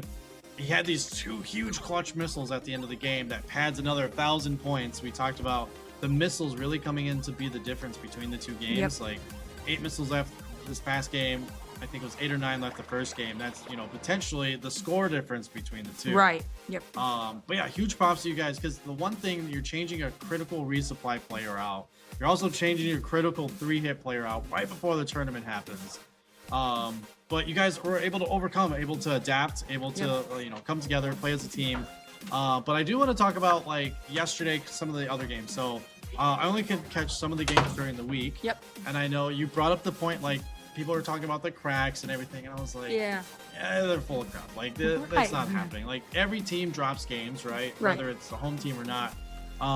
But talk us through like some of the games. I know we had one yesterday where you got Elam to Loveland, right? Yep. So what did the team? I know the first time you guys lost the game, it was a little bit tense, but you talked through some things. Yep. How about like the second game? So you guys get Elam. Talk us through like what the team kind of came to and decided, or were any changes made? Was it just like, hey, keep doing our thing? So it's tough, and so having 7's always a tough thing as well, because we're trying to find rotations and keep our strongest people. So we talked after the fact that we felt Sant really, really hung us in that red game, made it possible. He played such a great defensive scout, made sure our ammo could always be getting full, and he was a really beneficial part of our red. We knew as a team we should have made the call and switched him and Evil on blue, because that defensive scout doesn't work as effectively on blue. And once it's down, you're a cycle target, and you're going to lose a lot more points. So we kind of just talked it out that even though we thought we should do full matches, that in that sense, knowing how the game played, we should have maybe swapped our 2 scouts, just knowing the different play styles of those 2. But it hurts, especially listening to everybody slow clap, because, we're the home team. So listening to that, it makes you feel a little sad, but I feel like we all kind of just used it as fuel today. We said everybody was against us until they weren't, and we wanted to prove. Yeah, I get that sentiment, because like I think there's a stigma that's happened within the community, and this has gone back, since Sanch made the choice of doing international rules in 2011. There was a lot of stigma with that of, well, why not U.S. rules? We're in the U.S., right? He took that opportunity to kind of change the community. But then I think it kind of switched from 2011. This new thing came out where it was like, oh, like if you're the home team and you're set to win, and then you win, it's like, not as we'll call it. It's not looked at in the same light as if you win in a neutral arena or anything like that. And the community kind of had this sense of that's evolved over time. I think back to like Loveland winning in their own arena. It's like you're still a champion. You still beat amazing teams to win the tournament. And I would say like the New York side of things, like I would value this win a little bit more because like you've had such parity between the teams. Loveland's arena has so much like meta to it, where you have to learn it. All the games are elims, like everything. If you don't get the meta, you're never going to be successful. Whereas New York, you can try different things. So I do know the noise was there, and I'm so happy for you guys that you were able to block it out. For sure. But you guys are true champions. You beat amazing teams in here. We talked about Yeah, G&D going nuts on the other side, but we talked about like the strength of the team, the strength of the players, where the players are rated within the the stats of the U.S. and everything. If you're a stats person, not myself, but with that, like the determination you guys had, and the slow clap thing is what it is for whoever it is. But congratulations. I've seen you guys struggle. I've seen you guys work through your problems. I've seen you guys at really the lowest of lows in 2016 when the tournament was canceled, and I was bummed. You guys were bummed. But with all of that, is there anyone that you wanted to thank, shout out, anything like that in part of your interview? Well, for sure, Britain. Obviously, I was gonna sit this tournament out. Yeah, Valerie said it too. I was gonna sit it out. He trusted to put me in, and I tried to be our voice as much as I could. Everybody knows I'm vocal, and I tried. So for sure, Britain, and for Beans, we truly believe he's the best player in this arena, in this tournament, and he was okay with sitting back at Scout because we told him Scouts are what's going to win this tournament, and we really... And Sanj, we love Sanj, for sure. We definitely just wanted to do it for our whole Sanj. We love you. Just as a site in general, just to put a little respect on the chatter. Yes. Well, you guys certainly did that. So, congratulations again. Thank you. Being from Detroit, I know we've been rivals for a while. I cannot tell you how happy I am for you guys. Super stoked you guys were able to win. And really, I was telling G&D, I feel like this vindicates 2016. You guys are two-time champions. I would say take that, put both banners up. And congratulations once again, guys. Thank you. Yep. 16 is count. All right. Do you want to...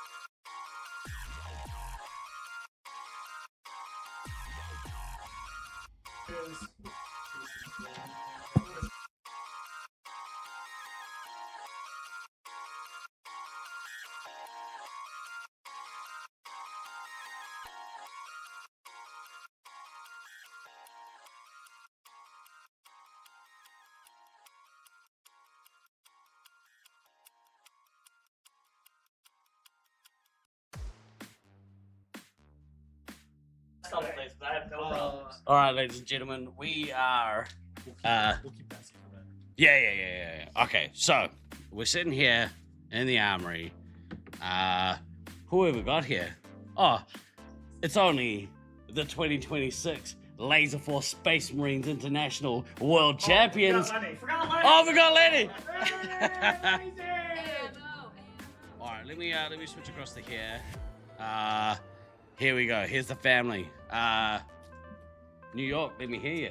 Let's go. How are we feeling? We feeling Right.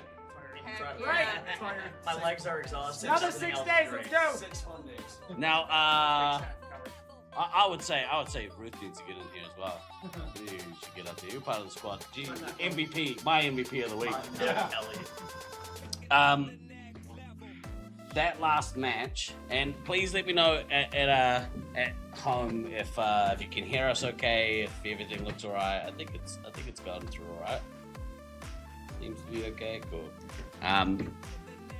Right, that last match. You guys take it to them in the first game. Pretty close. They come out swinging in the second. What's the difference for you guys? Right side. Yeah. Side OP. Right side OP. Oh, yeah, there you go. Okay, sweet. Thank you for joining us. Thanks. Sorry. It really looked like red side OP on scoreboard. Yeah. Yeah, the red game was close. Red game's the bad ones. No, I know.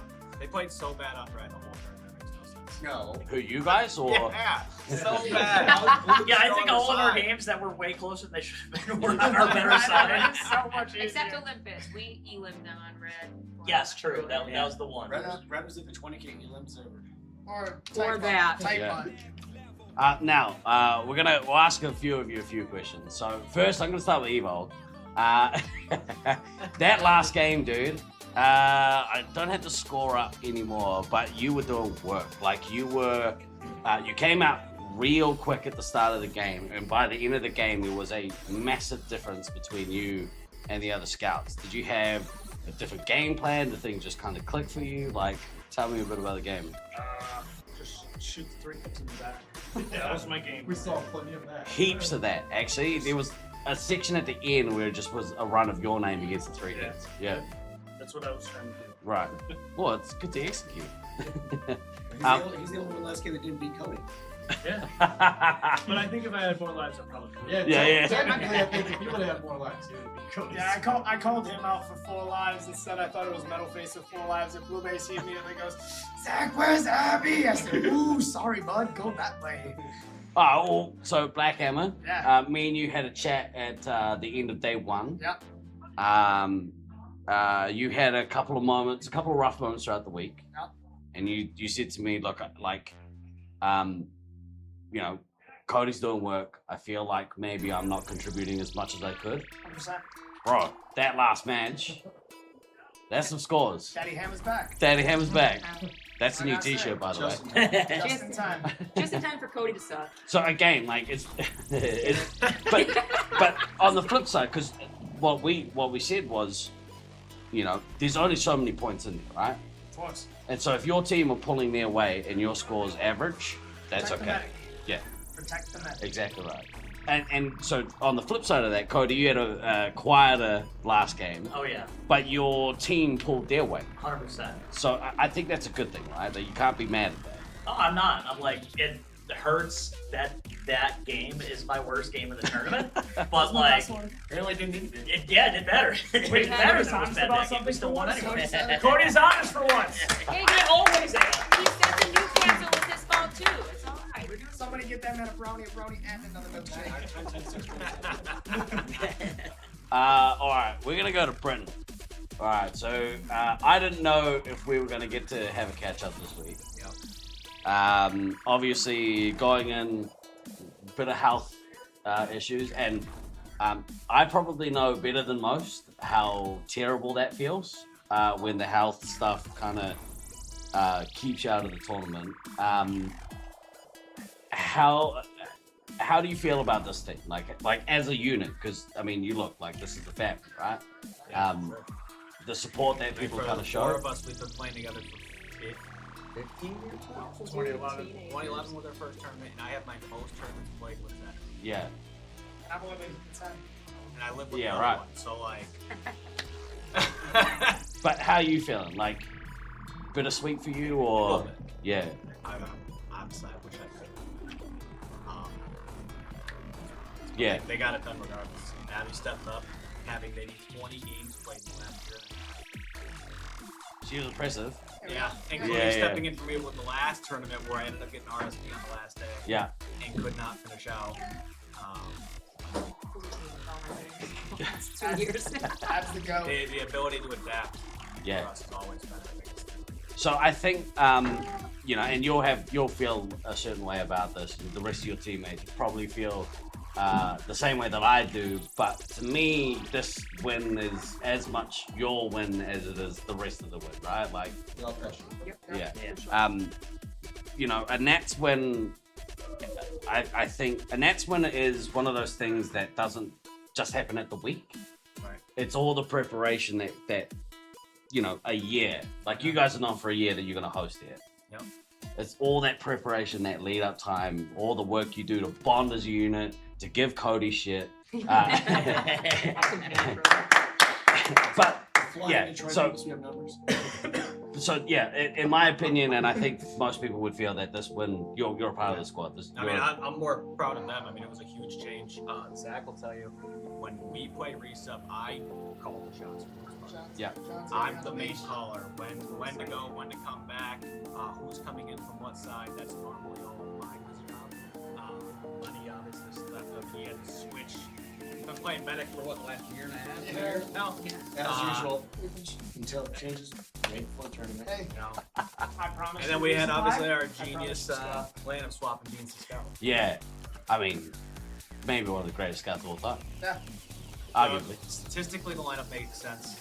By the end of the tournament, I'm still not sure if it's the right decision or not. So You got that win, baby. That's what counts. It's got to be good. Let's go. Speaking of beans, we're going to look to the ownership group here at the Fun Warehouse. Can I just say, first of all, thank you to the two of you from the bottom of my heart for allowing me to come out here and be the annoying voice all week long. But the hospitality that you guys have shown, the full scene, like it, you know, we talked about it in the lead up. There's no better owner, you know, that you give us the run of the place. You open up your house to this riffraff. We come from out of state, from other countries, and you open your door and you make us feel very much at home. So thank you guys so much for all the work that goes into this. Beans especially, like for a dude your age, I'm surprised you have any hair left. It's receding. Yeah. So Yeah. Give it 2 more years, goals. How's the week been for you guys? exhausting. Yeah. So trying to carry in from Armageddon, playing those 4 days, trying to make sure everything's all set for this week, and making sure everything is best as it can be. It's really exhausting. But every day, take it easier. It's one less thing the next day. So For all the ups and downs of this tournament, we want consistent with anyone out there that these Yep. Just nothing but positive. So good. Even when it's raining in the rain. Like, yeah, okay, so case in point, we have this break, and I don't think any, because, you know, there's been times, I'm not going to name names, but there's been times outside of here where we've had average experiences. So even with that, if that was the worst thing that we had to deal with all week, pretty great tournament. Yeah, so thank you guys so much. Congratulations again for hanging that banner. Where's it gonna go? What do you want the banner? Okay, I'm just spending money. I'll put it on. We'll figure it out. You heard it. That's what everyone always says. He just spends my money. Just like you guys said. Hall of Fame, he's going to spend my money. I always ask. We're going to Disney World. Are you booking our flights for Disney World tomorrow morning? Oh, yeah. That's what great. I mean, great owner does. What? Go to SeaWorld now?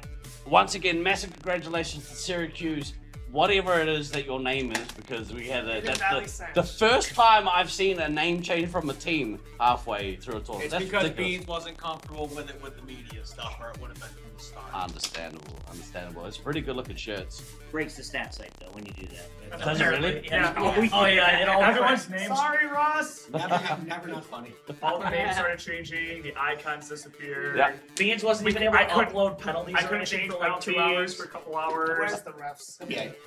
Right, yeah, it's a shit show, to be fair. Yeah, Shit show. blame Ross. But thank you guys. Well done on your win. Thank you for everything for the week, and please enjoy it. Listen, shout out to Saeed for coming in for 2 days. You never believe it until he's here. All right, and G&D 6 days here is insane. Coming that way. 6 My days. voice is 6 dead. days You're of holding talking time on off. a mic. Huh? My voice is dead. You're holding yours together. You Yeah. took all the time Hey, off. didn't and you say everything your to come here, voice not was even dead day 1? Did I have a what? An ulcer or something? Yeah, I got an ulcer on the tongue. 6 days. Give Yeah, that man. that's my injury. Give that man. He didn't come here to even play. It's Yes, tomorrow. without you. The experience for I feel like everybody at home. I actually watched a lot of the stream, obviously. Yeah. It was awesome. I give you a lot of friends too that all said the same thing. This is incredible to watch. They've never seen it. Thank you. Knowing nothing about it. I mean, yeah, we came in with a goal, and I would say, that this doesn't happen without so Beans was the driving force. I wasn't supposed to come, and thankfully Beans said, look, what if we can make it happen that you could come out and do commentary? Would you still say no? And I was like, wow, that's pretty attractive. So thank you for because this has been a bit of a dream for me to come to a tournament and be lucky enough to look after the commentary booth and do all that sort of stuff. So thank you for the kind words. It means a lot. But the real champs are right here on these bench seats. Syracuse A, getting it done. Thank you for joining me on stream right now. Appreciate We're gonna you, let you guys go and Yeah. Yeah, Lucas. we're gonna let you guys go and start the celebrations. We might have a quick chat with the team from Utah and get them follow up, and then we'll we'll debrief, and we'll go out and have some drinks. But we'll be back shortly with another session. Guys from Utah, great competition. Yeah. Oh, so good. Close games, that's what you want. Let's go LTGA. Most competitive match. LFTGA. LFTGA. LFTGA. Next generation. Clear.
All right, ladies and gentlemen, welcome back. We have our awesome second place team, the Utah Heat Seekers. Yeah! Round of applause, guys. I just want to say, like, hell of a game, like, hell of a job. I know, like, it didn't obviously turn out the way you guys were looking for, but what a crazy series of events. So we are going to talk through it. So talk us through first. We're going to go backwards to the Olympics game first, because we know, like, you guys, I talked to Snuffles last night. You guys were looking for revenge, right? So did you guys talk afterwards last night? Did you come up with the game plan? If, like, hey, we run into them again, what are we going to do differently? Walk us through that, please. Who wants to go? We'll pick on Slaughtermelon first. We'll pick on Caleb first. Well, we talked about it last night. Snuffles and I had some alone time. Oh boy.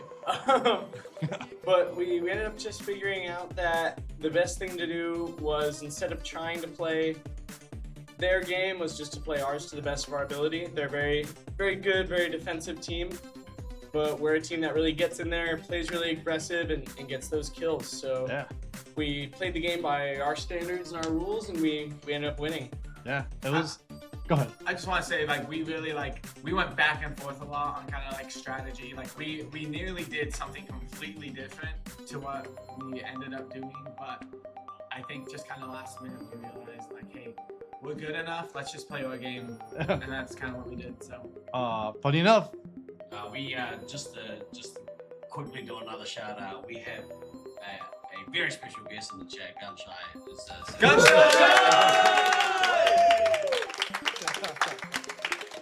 Thank you, Jesse. I'd also like to shout out Thunder. He was up super late last night, and he made like a 30-minute video kind of going over stuff. Yeah, he did. His perspective. And it, like, I think it helped a lot. Yeah, he was in the chat earlier. He's like, oh, they don't even need me. Yeah, shout out Thunder.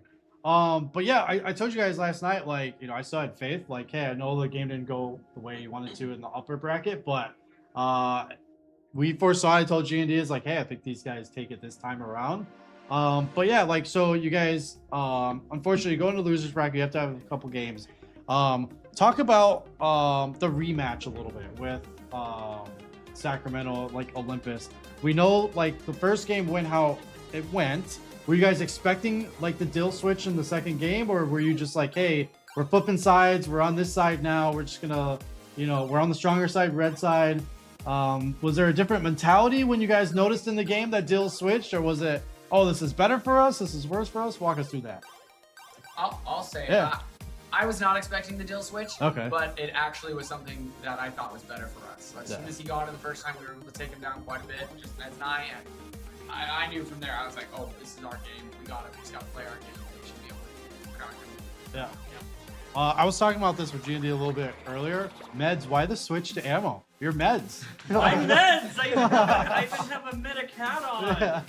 But so I played medic the first day, right? Like, so I started out medic. Yep. But as we continued playing the game and we started kind of figuring out our mojo, we started figuring out what scouts are doing and what we needed at the time. We just were like, let's just do it. So we just switched. Caleb had we just had a switch, and it actually turned out well. Yep. So we just kept doing it. Gotcha. Okay. But I think kind of the big thing behind it was I think like Mets just has more experience than Jace in that kind of field. Gotcha. And I feel like we kind of needed to use that. Whereas Jace is so fast, he's so quick. You know, he can get from cubby to cubby without getting shot. And that just kind of, in this arena specifically, I think just how they played those positions was just better than the reverse. Just on both their points. On both their points. Yeah, it was difficult when I first stepped under the seat. I was like, Meds is ammo. Why is Meds ammo? But yeah, it worked out great for you guys. So you guys elim Olympus, right? So you knocked them out. You knocked them to third place. You go to the finals piece. What were your thoughts heading into the game before the first game of Syracuse? Yep. I speak for the team and especially for myself when I say that this part especially for myself. I've never been able to be on a real A team like this before. So to be able to compete just with these guys, with my friends, my best friend level, and get that far to begin with, to even get to podium, is just such a win. So I told him I was kind of crying earlier that no matter what, we got to podium. I'm on the best team hands-on I've ever been on, and no matter what happens next, I'm just happy that we made it that far and that I get to get a real good trophy on a real good team. Yeah. If I could piggyback off Yeah, that, go one ahead. thing we talked about as a team is we knew that this was their home arena. We knew that they had all those kinds of advantages, and we knew that they were very good individual players. But we felt like we were the best team here. We, like, team chemistry, team unity that we had going into this was insanely high, and it's been sky high this whole tournament. And we trust each other, we count on each other, and so we were really confident that we could beat them going in as a team, or working as a team. And unfortunately, we weren't able to, but both of those games, I think, proved we're very confident. Yeah. We could beat this team, we just didn't those games. And that was Yep. our one challenge. So, Yeah. So, Jeannie and myself were talking, about the first game. So, we'll kind of dive into that piece. We noticed that as you're playing the first game, they chose their weaker side. They put you guys on red. Did you have any worries on red? Did you come out thinking hey, we're gonna stick with Edor, or are we gonna try something different? How did that kind of come into fruition? Because we noticed Edor is abandoned there for 2 minutes in the game, and we're like, what's happening here? Can you talk through that piece? It's off the bat. I'd like to say that Meds and I, up until this tournament, have had 0 games in this arena. Okay. So that was the very first game of the first match. So that was our very first competitive tournament game in this arena. So honestly, if you would ask me after that game which side I started on, this arena was so new to me, I couldn't even told you. Gotcha. Okay. Okay. I think for me at least, as heavy is controlling our area is kind of my job. And so I kind of expected some push of some sort, maybe, with Hamill or someone just running in like that. So I just kind of hung out in Cuckoo's at first, and then they didn't push as far as I expected. So then I was like, okay, I'll push out a little, kind of control our half, make sure we feel solid, and then come back at resupplies. I feel like it kind of worked for the most part. It did. They just outscored us. But, Yeah, it did. We were talking on the stream of like, hey, they're doing something weird here, right? Like we called out like, hey, they're not in Edor yet. Edor is like kind of abandoned. We saw you in red base. I was extremely worried. But what ended up happening though is like Cody shot up the right side towards Cuckoo. And he went into Edor and there was no one there. And he came back towards Cuckoo. He didn't go to red base. Yeah, so yeah, and I was like, yo, they got him. And then you guys eventually made your way over to Edor and set up. So we'll go into like the gameplay a little bit. Like the game didn't go exactly as planned, right? But the deficit wasn't huge. So we were talking like, okay, you know, the deficit's only 3K. It's mostly just like the missile like situation difference. The scouts were pretty paired. The heavy was pretty paired. We talked about the dynamic with Slaughter and you yourself, Snuffles, of being the best like 1-2 punch combo here. And then when you pair with the scouts being able to support, it's like, okay, we think like, hey, we're gonna take to game 2. So game 1 happens. You're down by 3K. What's the mentality going into game 2? Well, I mean, just of the finals, you mean? Yeah, finals. Yeah. Yep. Well, just finals. Just making sure. He's level setting I expectations. want to make sure I know what I'm talking about. Yeah. Let's listen. I've been telling my team, you need to say the quiet parts out loud with me.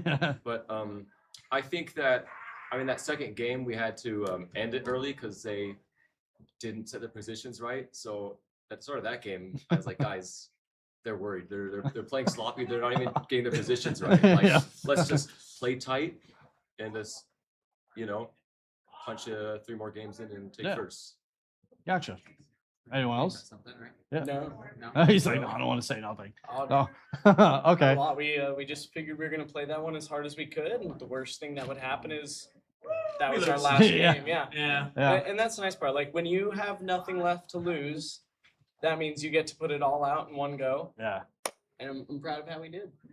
Yeah. Likewise. So for game 2 happens. You actually eliminate Abby early, right? And you can feel the momentum shifting. You then like the nukes put I believe it was Evil out and it also put Lenny out. So you have 2 players left.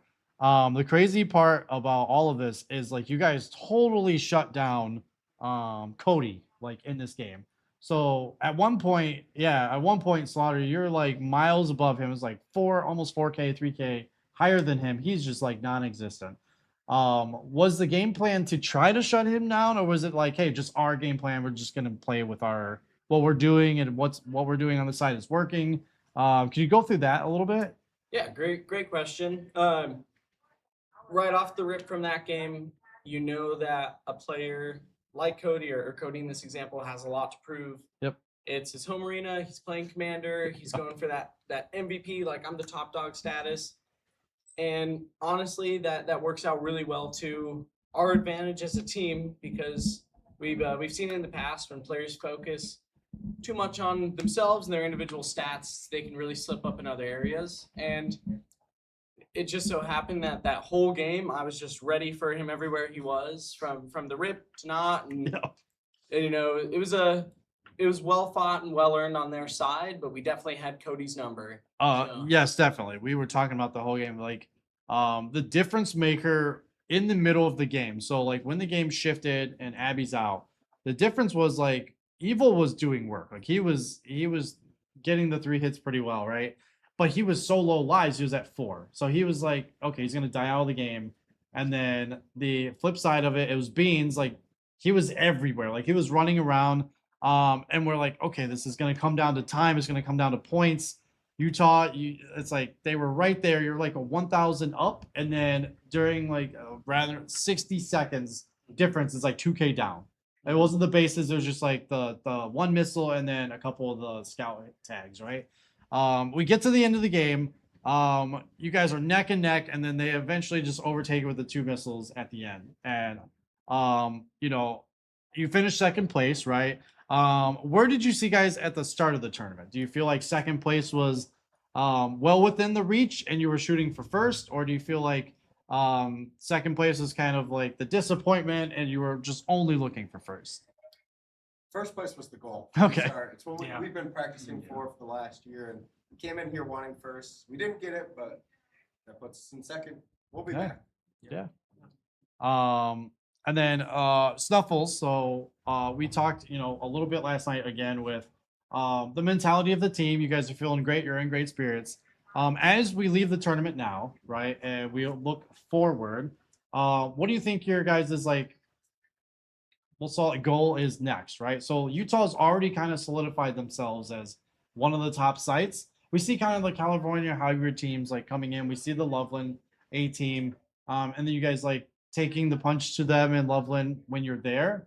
What do you think the next goal is? Is it like an international win as a full team? Is it like we keep the team together when we go to the next tournament next year? What are you guys' kind of goals with like that sense of that? I think my goal is with this team, I just want to get us a Nats win, no matter where it is. Maybe it's the same guys. I hope it's the same guys. Yeah. Maybe there's a couple changes. Who knows? The future's unpredictable, but we've said it for a while now. Like, this is my favorite team I've ever been on, straight up. And I really wanted to get this win for the team. Caleb and I, obviously, in 23, we got a Nats win. Yep. We at least have that. I really wanted to get it for these guys because these guys, like, I can't state how much these guys over the last year have just worked their tails off, really putting in effort every week at practice. And so, honestly, I just mostly feel bad that, like, there are things I could have done better to have maybe won us the tournament. Yeah, what the heck? You played perfect. I had 9 lives. I can't believe you let us fumble that last. I just think the goal's the same. It's just win. I want to win. Okay. That's it. I just want to win. Is there anything else you guys want to say? I just want to shout out our scouts here. A lot of people had questions about us coming in with a 7-man roster, as they did with most 7-man rosters. Yeah. And they said, well, who's your clear 7th? Like, everyone has like a clear 7th. For us, there was never a clear 7th. Never. You probably saw us rotating every game, Yeah. even into the finals. And that's because each of these guys had like a specialty that they were good at. Cope was good at attacking the base, hence he comes in the game, we get closer to Elamine. While Rockwood has like a good hit diff and can score more. And Metalface was kind of in that middle zone wherever we needed him. So that was just like, depending on what team we were playing is what scout we needed. And so it was really cool to watch them come in and start off like trying to figure things out and just learning and getting better and finding out that some of them were way good against certain teams, and it really gave us so much flexibility. Yes. Agreed. Gotcha. So Ganshai said I'll be with you guys next time. Yeah. I'd like to just quickly say a big old shout out to my boy Slognan, because without him, I wouldn't have been able to come to the tournament. So thank you so much, bro, for making this dream happen for me. Yeah. Appreciate it. Well done for all the success, boys. You should be very, very proud of yourselves. Second place is pretty damn good. And it gives you something to build off for the future. So well done. Well done. Same sentiment. Like, awesome job, guys. Hell of a games. Like, we were on the edge of our seats watching that game. So amazing job. Great job all tournament. And then we'll hopefully see you in the arena soon. So, Thanks, guys. Yeah, thanks, guys. Very soon, if we on this next social game. Yeah. Well, apparently we've got an international versus the US thing. There is, we have a controversial international. Zach, are you playing? He's from Germany, so yeah. I'm playing on the international team. We're gonna cut across to a scene shortly. Maybe we'll go to the scoreboard, and then we'll do some closing statements. But thank you for joining us, boys. Yeah, thanks again, and congratulations. Yeah. Yep.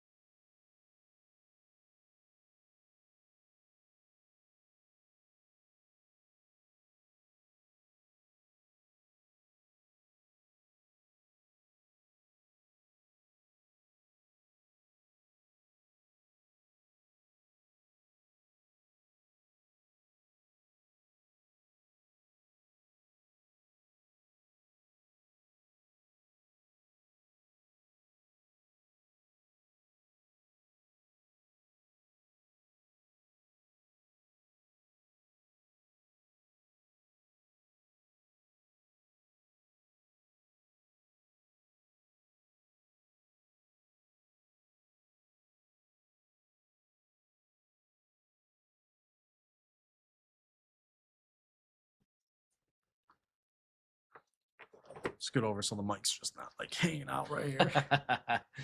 Ladies and gentlemen, what a great week. Oh yeah, definitely. What a great week. Thank you for sticking with us, those who have stuck around to listen to the viewpoints. Oh yeah, music back. That's good. We've got music. We're back. We're back, baby. Yeah, thanks for sticking around and hearing the words from the tournament champions, the runners-up as well. Yep. Yeah, it's been a damn good week, man. Yeah, definitely. It's been so good. Oh, I'm getting a thumbs up from Fox over here. So thank you for everyone who hung out in the chat all week. Hold that thought.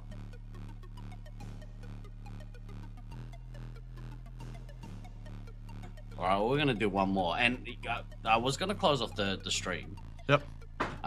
But I think it's important that we talk to these two players because these are two long-standing players of this tournament. Yeah, and it goes into kind of Tragedy's message, right? We have that video that he talks through, and it's like sometimes you never know, right? Like you never know if it's your last tournament. You never know if it's the last one where you're competing at a high level, or you're squandering the chance to win one more title. So we're gonna bring both of these folks in here. What I might do, I'll give up my chair, and I might get one of these boys to sit. Oh, we're gonna do the whole B team. Have a seat, boys. We'll Let me flick back to here. Bear with us 2 seconds.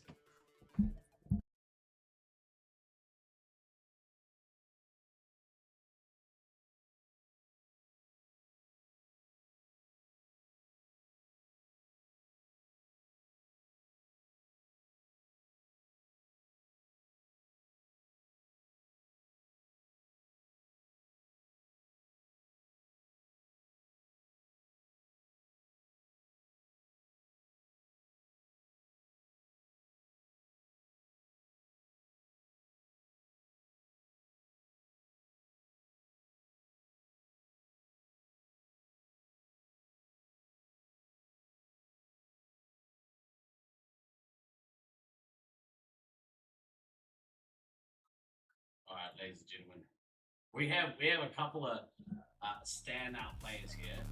Let me move over here and have a brief chat. So, there we go. I'll take that down a bit. Boys, welcome to the stream. What a tournament! Goodness me, how'd you guys find it?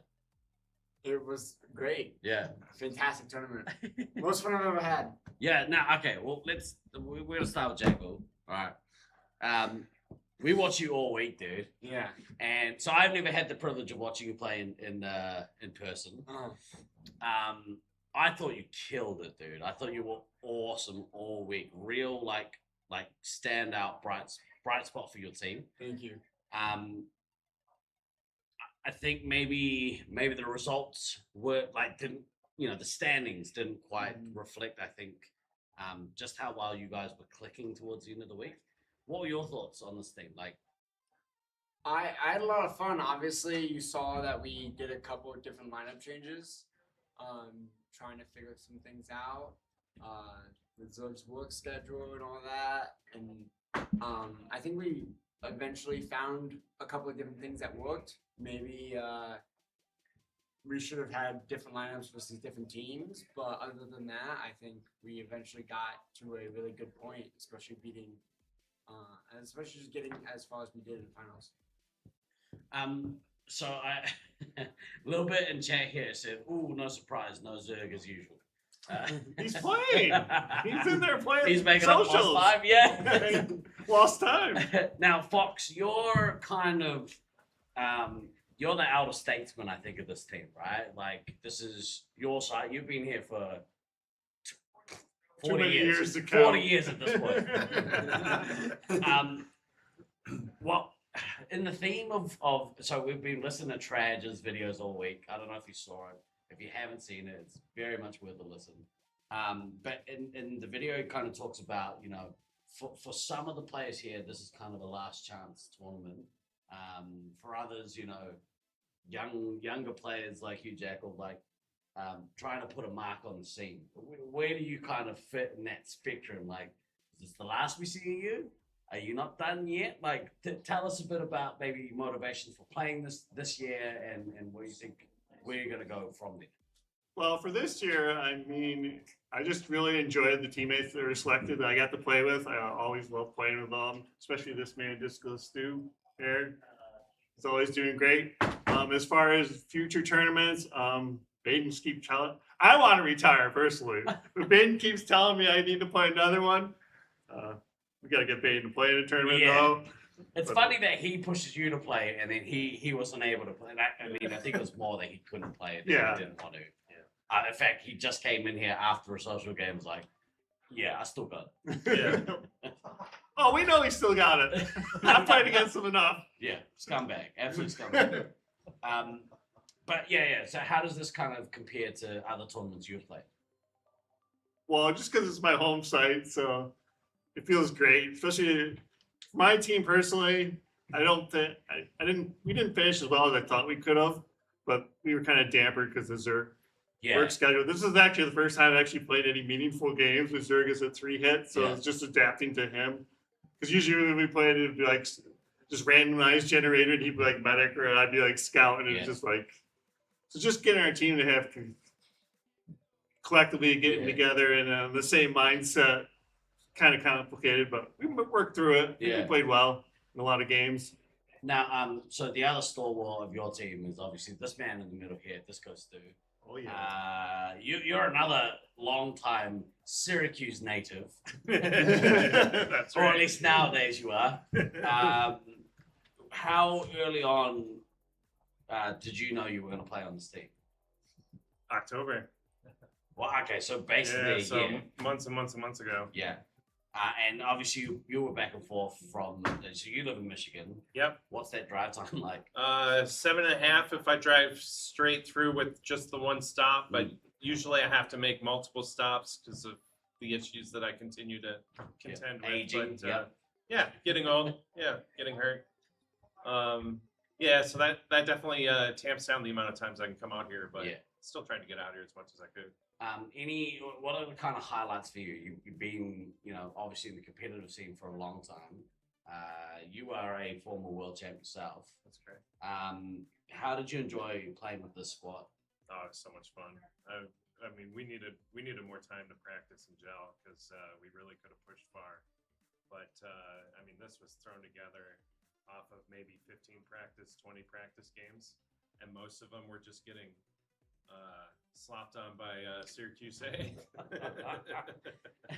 As is the the rite of passage. That's correct. For any B team that's still in training with the A team, right? Yeah, well, and if you want to get better, that's what you got to do. Yeah, I would say that they need to have attributed their tournament win purely to you guys. I mean, I don't think I'm alone here. This is your banner too. Yeah.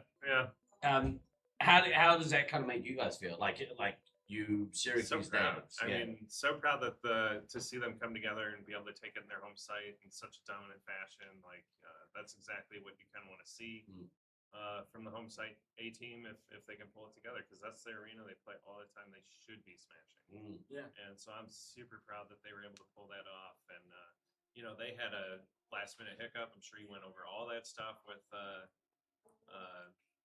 team, but it's good that they were able. I mean, honestly, I saw who was coming in for him, and everybody knew who was coming in for him. It was just like one in, one out. It was always going to be good. Yeah. Goals for you, Jack, are going forward, because you're part of this young up and coming next wave of Syracuse talent. What's your goals going forward? Just to get better. I know we have the reputation of not practicing too much, but just improving. I still believe after 6 years of playing, I still believe I learned something new every tournament. And just to come into the next tournament swinging even harder and improve every day. I think you all should be very proud of the performance you put in for the week. You guys pushed a bunch of the top performing teams. I believe, didn't you guys did you take a game or something from the A team in the practice or something? Did I hear rumors there? I don't know. That might have been. We did take a game from them. We had Baden as a sub. Okay. That does help. Yeah. Still counts. Yeah. Yeah. But I felt like all of our matches against, Syracuse, Callier, I felt every single one was a dogfight. Yeah. I didn't feel like we got swept at all. Like I felt strong. I felt my team was behind me. I felt everything. So even though the game might look one way that we got eliminated, I think it was still a hard fought battle. Yeah. And it came across that way. Like, if you haven't already had a chance to go back and watch some of your games from the week, I imagine that's kind of on the agenda for the next, month or whatever. But, yeah, definitely hold the heads up high. Done yourselves proud, done your sites proud. And I'm glad that, maybe next year. We'll see. Maybe. Czech Republic, baby, 2027. Or New Zealand. Come out and see me. That'll be a bit of fun. Do you guys have any final parting thoughts? Any final things you want to get off your chest? Yeah, shout out to Scythe. We tried to recruit him, but he just couldn't get the time off from work. So I have to sit with him at the dinner table, at the awards table, thinking of my team, what could have been. But does that mean you rostered 7, or do you kick someone to the curb? We would have rostered 7. They say that. I'd make the tournament cheaper. Yeah. Look at this guy over here. That's all he cares about. All right, boys. Thank you so much for joining me on the stream. Thank you. Thank you. Congratulations. And we look forward to seeing what you guys can put together in the next couple of years, I guess. Maybe next year. We'll see. All right. Thank you guys so much. Thank you. All right, guys. We're gonna we'll cut across. We'll have a look at this scoreboard very quick whilst we reset up the camera because we got some final thoughts. We don't want to keep people for too much longer. There is social games being played. I know Scythe is sitting here itching to play. Oh no. I don't think that's the case at all. You'd be good. You'd be good if you're like, nah, we good. Yeah. It's time to go have a cheeky beverage. Yeah, cheeky beverage and some spirits. And Yeah. I am absolutely content with not playing playing a game. 1000% okay with being in the booth. Yeah, actually, me too. I thoroughly enjoyed this week, and I have I've reiterated multiple times, but we're gonna do a couple of closing thoughts. So, first of all, I wanted to say a massive thank you to everyone who helped support the stream. All of the companies that you see here on the banner, right off the bat. That one right there, the Fun Warehouse. Without the Fun Warehouse, none of this happens. We have no place to go and play. They have done an amazing job of hosting us this week. So thank you to shout out, thank yous to Sanch, Beams, and the crew here at the Fun Warehouse for hosting us, making us feel at home. It's one of the best sites, I think, that host. Yeah. You can't ask for better from an ownership group. I want to also say thank you to Tivia Chick Loves Laser Tag. Massive shout out to Tivia. She came on the show multiple times during the week and did a massive effort to raise some funds for the Alzheimer's Association. We raised over $2,500 as a community, which is massive. Yeah. That's such a good effort. We'll get to you in a minute, Russ. Don't go anywhere just yet. Thank you very much. We had a pizza party evening the other night at the Wildcat Camillus. Thank you very much for hosting us the other night. Big shout out to Jersey Mike's and the Baja Cali Taco Company for feeding us during the week. We got a couple of lunches provided by those companies. So thank you so much for sorting us out. Big shout out to Marco at Think Adventure for all of the work with the graphics that you provide us. The logo every year, that's all you, bro. So thank you so much. Big shout out to all of the content creators in our community, the team over at Force Pro Sports, over at the Triple Tap podcast, and of course the Resupply podcast on Twitch. Thank you, special thank you to anyone who went and followed the channel today. Shameless plug, I know, but when gotta make the most of the soapbox. So thank you so much. I'd like to thank the entire production team that helped bring this together. Comp Geek, thank you so much, bro, for all of the work that you did putting this together for me. He sort of helped me through all of the back end stuff, setting up the production. So that's Comp Geek over at BD Technical in Melbourne, Australia. Russ, Maniac, you've been riding with us in chat. Without you, we have no stats. And whilst neither of us are big stat guys, we appreciate the entertainment that the stats bring. And some people do like some stats. So thank you, bro, for all the work, all your constant work throughout the week to make sure things are running smoothly, all the brackets, everything that you do, bro. Yeah, definitely. Thanks. Much love to you, bro. Right, can I big shout out to Ruth here on site. She was my gopher for the week. Coffees and sandwiches, and every now and about half an hour she every couple hours come in and give me a thumbs up and ask if we need water or throat lozenge or hot tea or whatever. So thank you so much for all your support. Massive shout out to Beans, especially tournament director extraordinaire.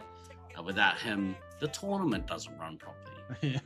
But not only that, like he ran 2 tournaments back to back. Oh yes. As well as running a business here, because he runs his business. He's the brains of the operation. And all of the work that in the build up to Nats as well, because me and him basically talk almost every other day about what needs to happen, where are we at, all that sort of stuff. So I post the videos, like the reminders, the countdown, all of that. Big thank you to our boy Trad for the work that he did. With the video, basically became the hype man for every unofficial hype session. Man. Gabe, the babe from Loveland, Colorado. Without him, he put in so much work behind the scenes to get graphics done. All of the graphics on the scoreboard, that's all him. So thank you, Gabe, for all of the work you put in. Mischief from Luke. From Loveland as well, Force Pro Sports, Mr. Mischief, all of the content creation that he did throughout the week. Massive appreciation to you. Who am I forgetting? Am I forgetting everyone who came to the tournament? Without you guys, there is no tournament. 10 teams. And most of those teams had 7 players. That's wild, dude. That's a big tournament. So thank you guys for making the effort coming out. The Helmuths with the shop here. Sweets for the week with his shop here. Pretty much everyone that is creating stuff to make our scene kind of feel fuller. You know what I mean? And last but not least, my co-host for finals. And anyone else who co-hosted with me for the week, thank you. But my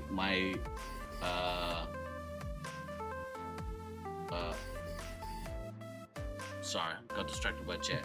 the chat's throwing thank yous out there. Oh, actually, good call. Actually, thank you very much to Simply Okay for the music. He created all the music that you've heard throughout the stream. I forgot to give him a shout out at the start. So thank you, new G67 for reminding me. Thank you so much to Simply Okay for all of the music, because this is the sound of the Nats, baby. Right. Sai, thank you so much, bro. Thank you for joining me this week. How's your tournament been? Just the finals. It's been excellent, man. I can't. I was bummed. Again, like the PTO, the time off, starting a new job. It's a bummer. I really wanted to, unfortunately, play with Syracuse B. It was kind of the plan of if I could get the time off, I'd be on that team. But when that didn't happen, my goal was then to at least show up and hang out a little bit and socialize. But then I was approached by you. It was like, hey, do you want to do the thing again? It's like, run it back. Let's go. Yeah, I'm coming out. Come be in the booth. Yeah, so I moved a ton of stuff to try to make it out. But on the flip side, though, I do have some shout outs. So shout out to Alicia. I don't know if you're watching, but you are.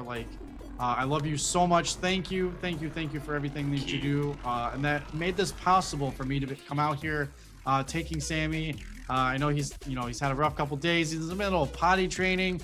We're in the middle of switching to the crib to bed. Like, so many things going on, and I'm not there. So thank you for holding down the fort while I'm not there. Yeah. I love you so much, and yeah, thanks to everyone in the chat. Yeah. Again, the chat is what really drives a lot of this. Like, the shout outs to your team, some criticisms or opportunities for some of the players in the chat. But yeah, without that, without the sponsors, without Beans, the site each year, without you and Than, I'm sorry, not Than, Russ on the flip side for stats. Without all of that and the inner workings, none of this is possible. And then for the podcast, again, Resupply, not a shameless plug. Go and check them out. Subscribe. They are looking to get to 1,000 followers, but without all of that, none of this is possible. And being in the scene as long as I had, it is crazy to see where we were from 2009 all the way to now. And I can't thank you much enough for allowing me to be part of it, because I know the first time we casted, we're COVID, we're worlds away, we're casting the same time virtually, but this time we're in person. Thanks for the invite again, and of course, thanks for everyone that shouts us out. I know we got a lot of feedback. A lot of people love our dynamic. I love the fact that I can be able to add some additional commentary from my experiences in the arenas we've casted. It's killer. It's so good, dude. Because I can't. I mean, I know the game, but I don't have that attacking mindset. So watching you break a maze down, fascinating for me. I usually have a lot to say. It's one of the times where I just want to sit back and just watch and listen and soak it all in. Yeah, maybe one of these years, like I was staring at the map, it's over here on this wall. Maybe one of the years we cut to like a weatherman commentary. Yeah. And we're like, it's a map behind me, and I'm talking about how we break down the maze and how you're attacking and what you're seeing. Maybe next year. Maybe next year, maybe 2020. I'd love a full studio setup. Yeah. That's the goal. The goal. Yeah. As we kind of grow the scene. So yeah, if anyone's got a spare, 6 figures and wants to really see what we can do. 6 figures, green screen setup, professional cameras. Yeah, flights, business class, obviously. Yeah. So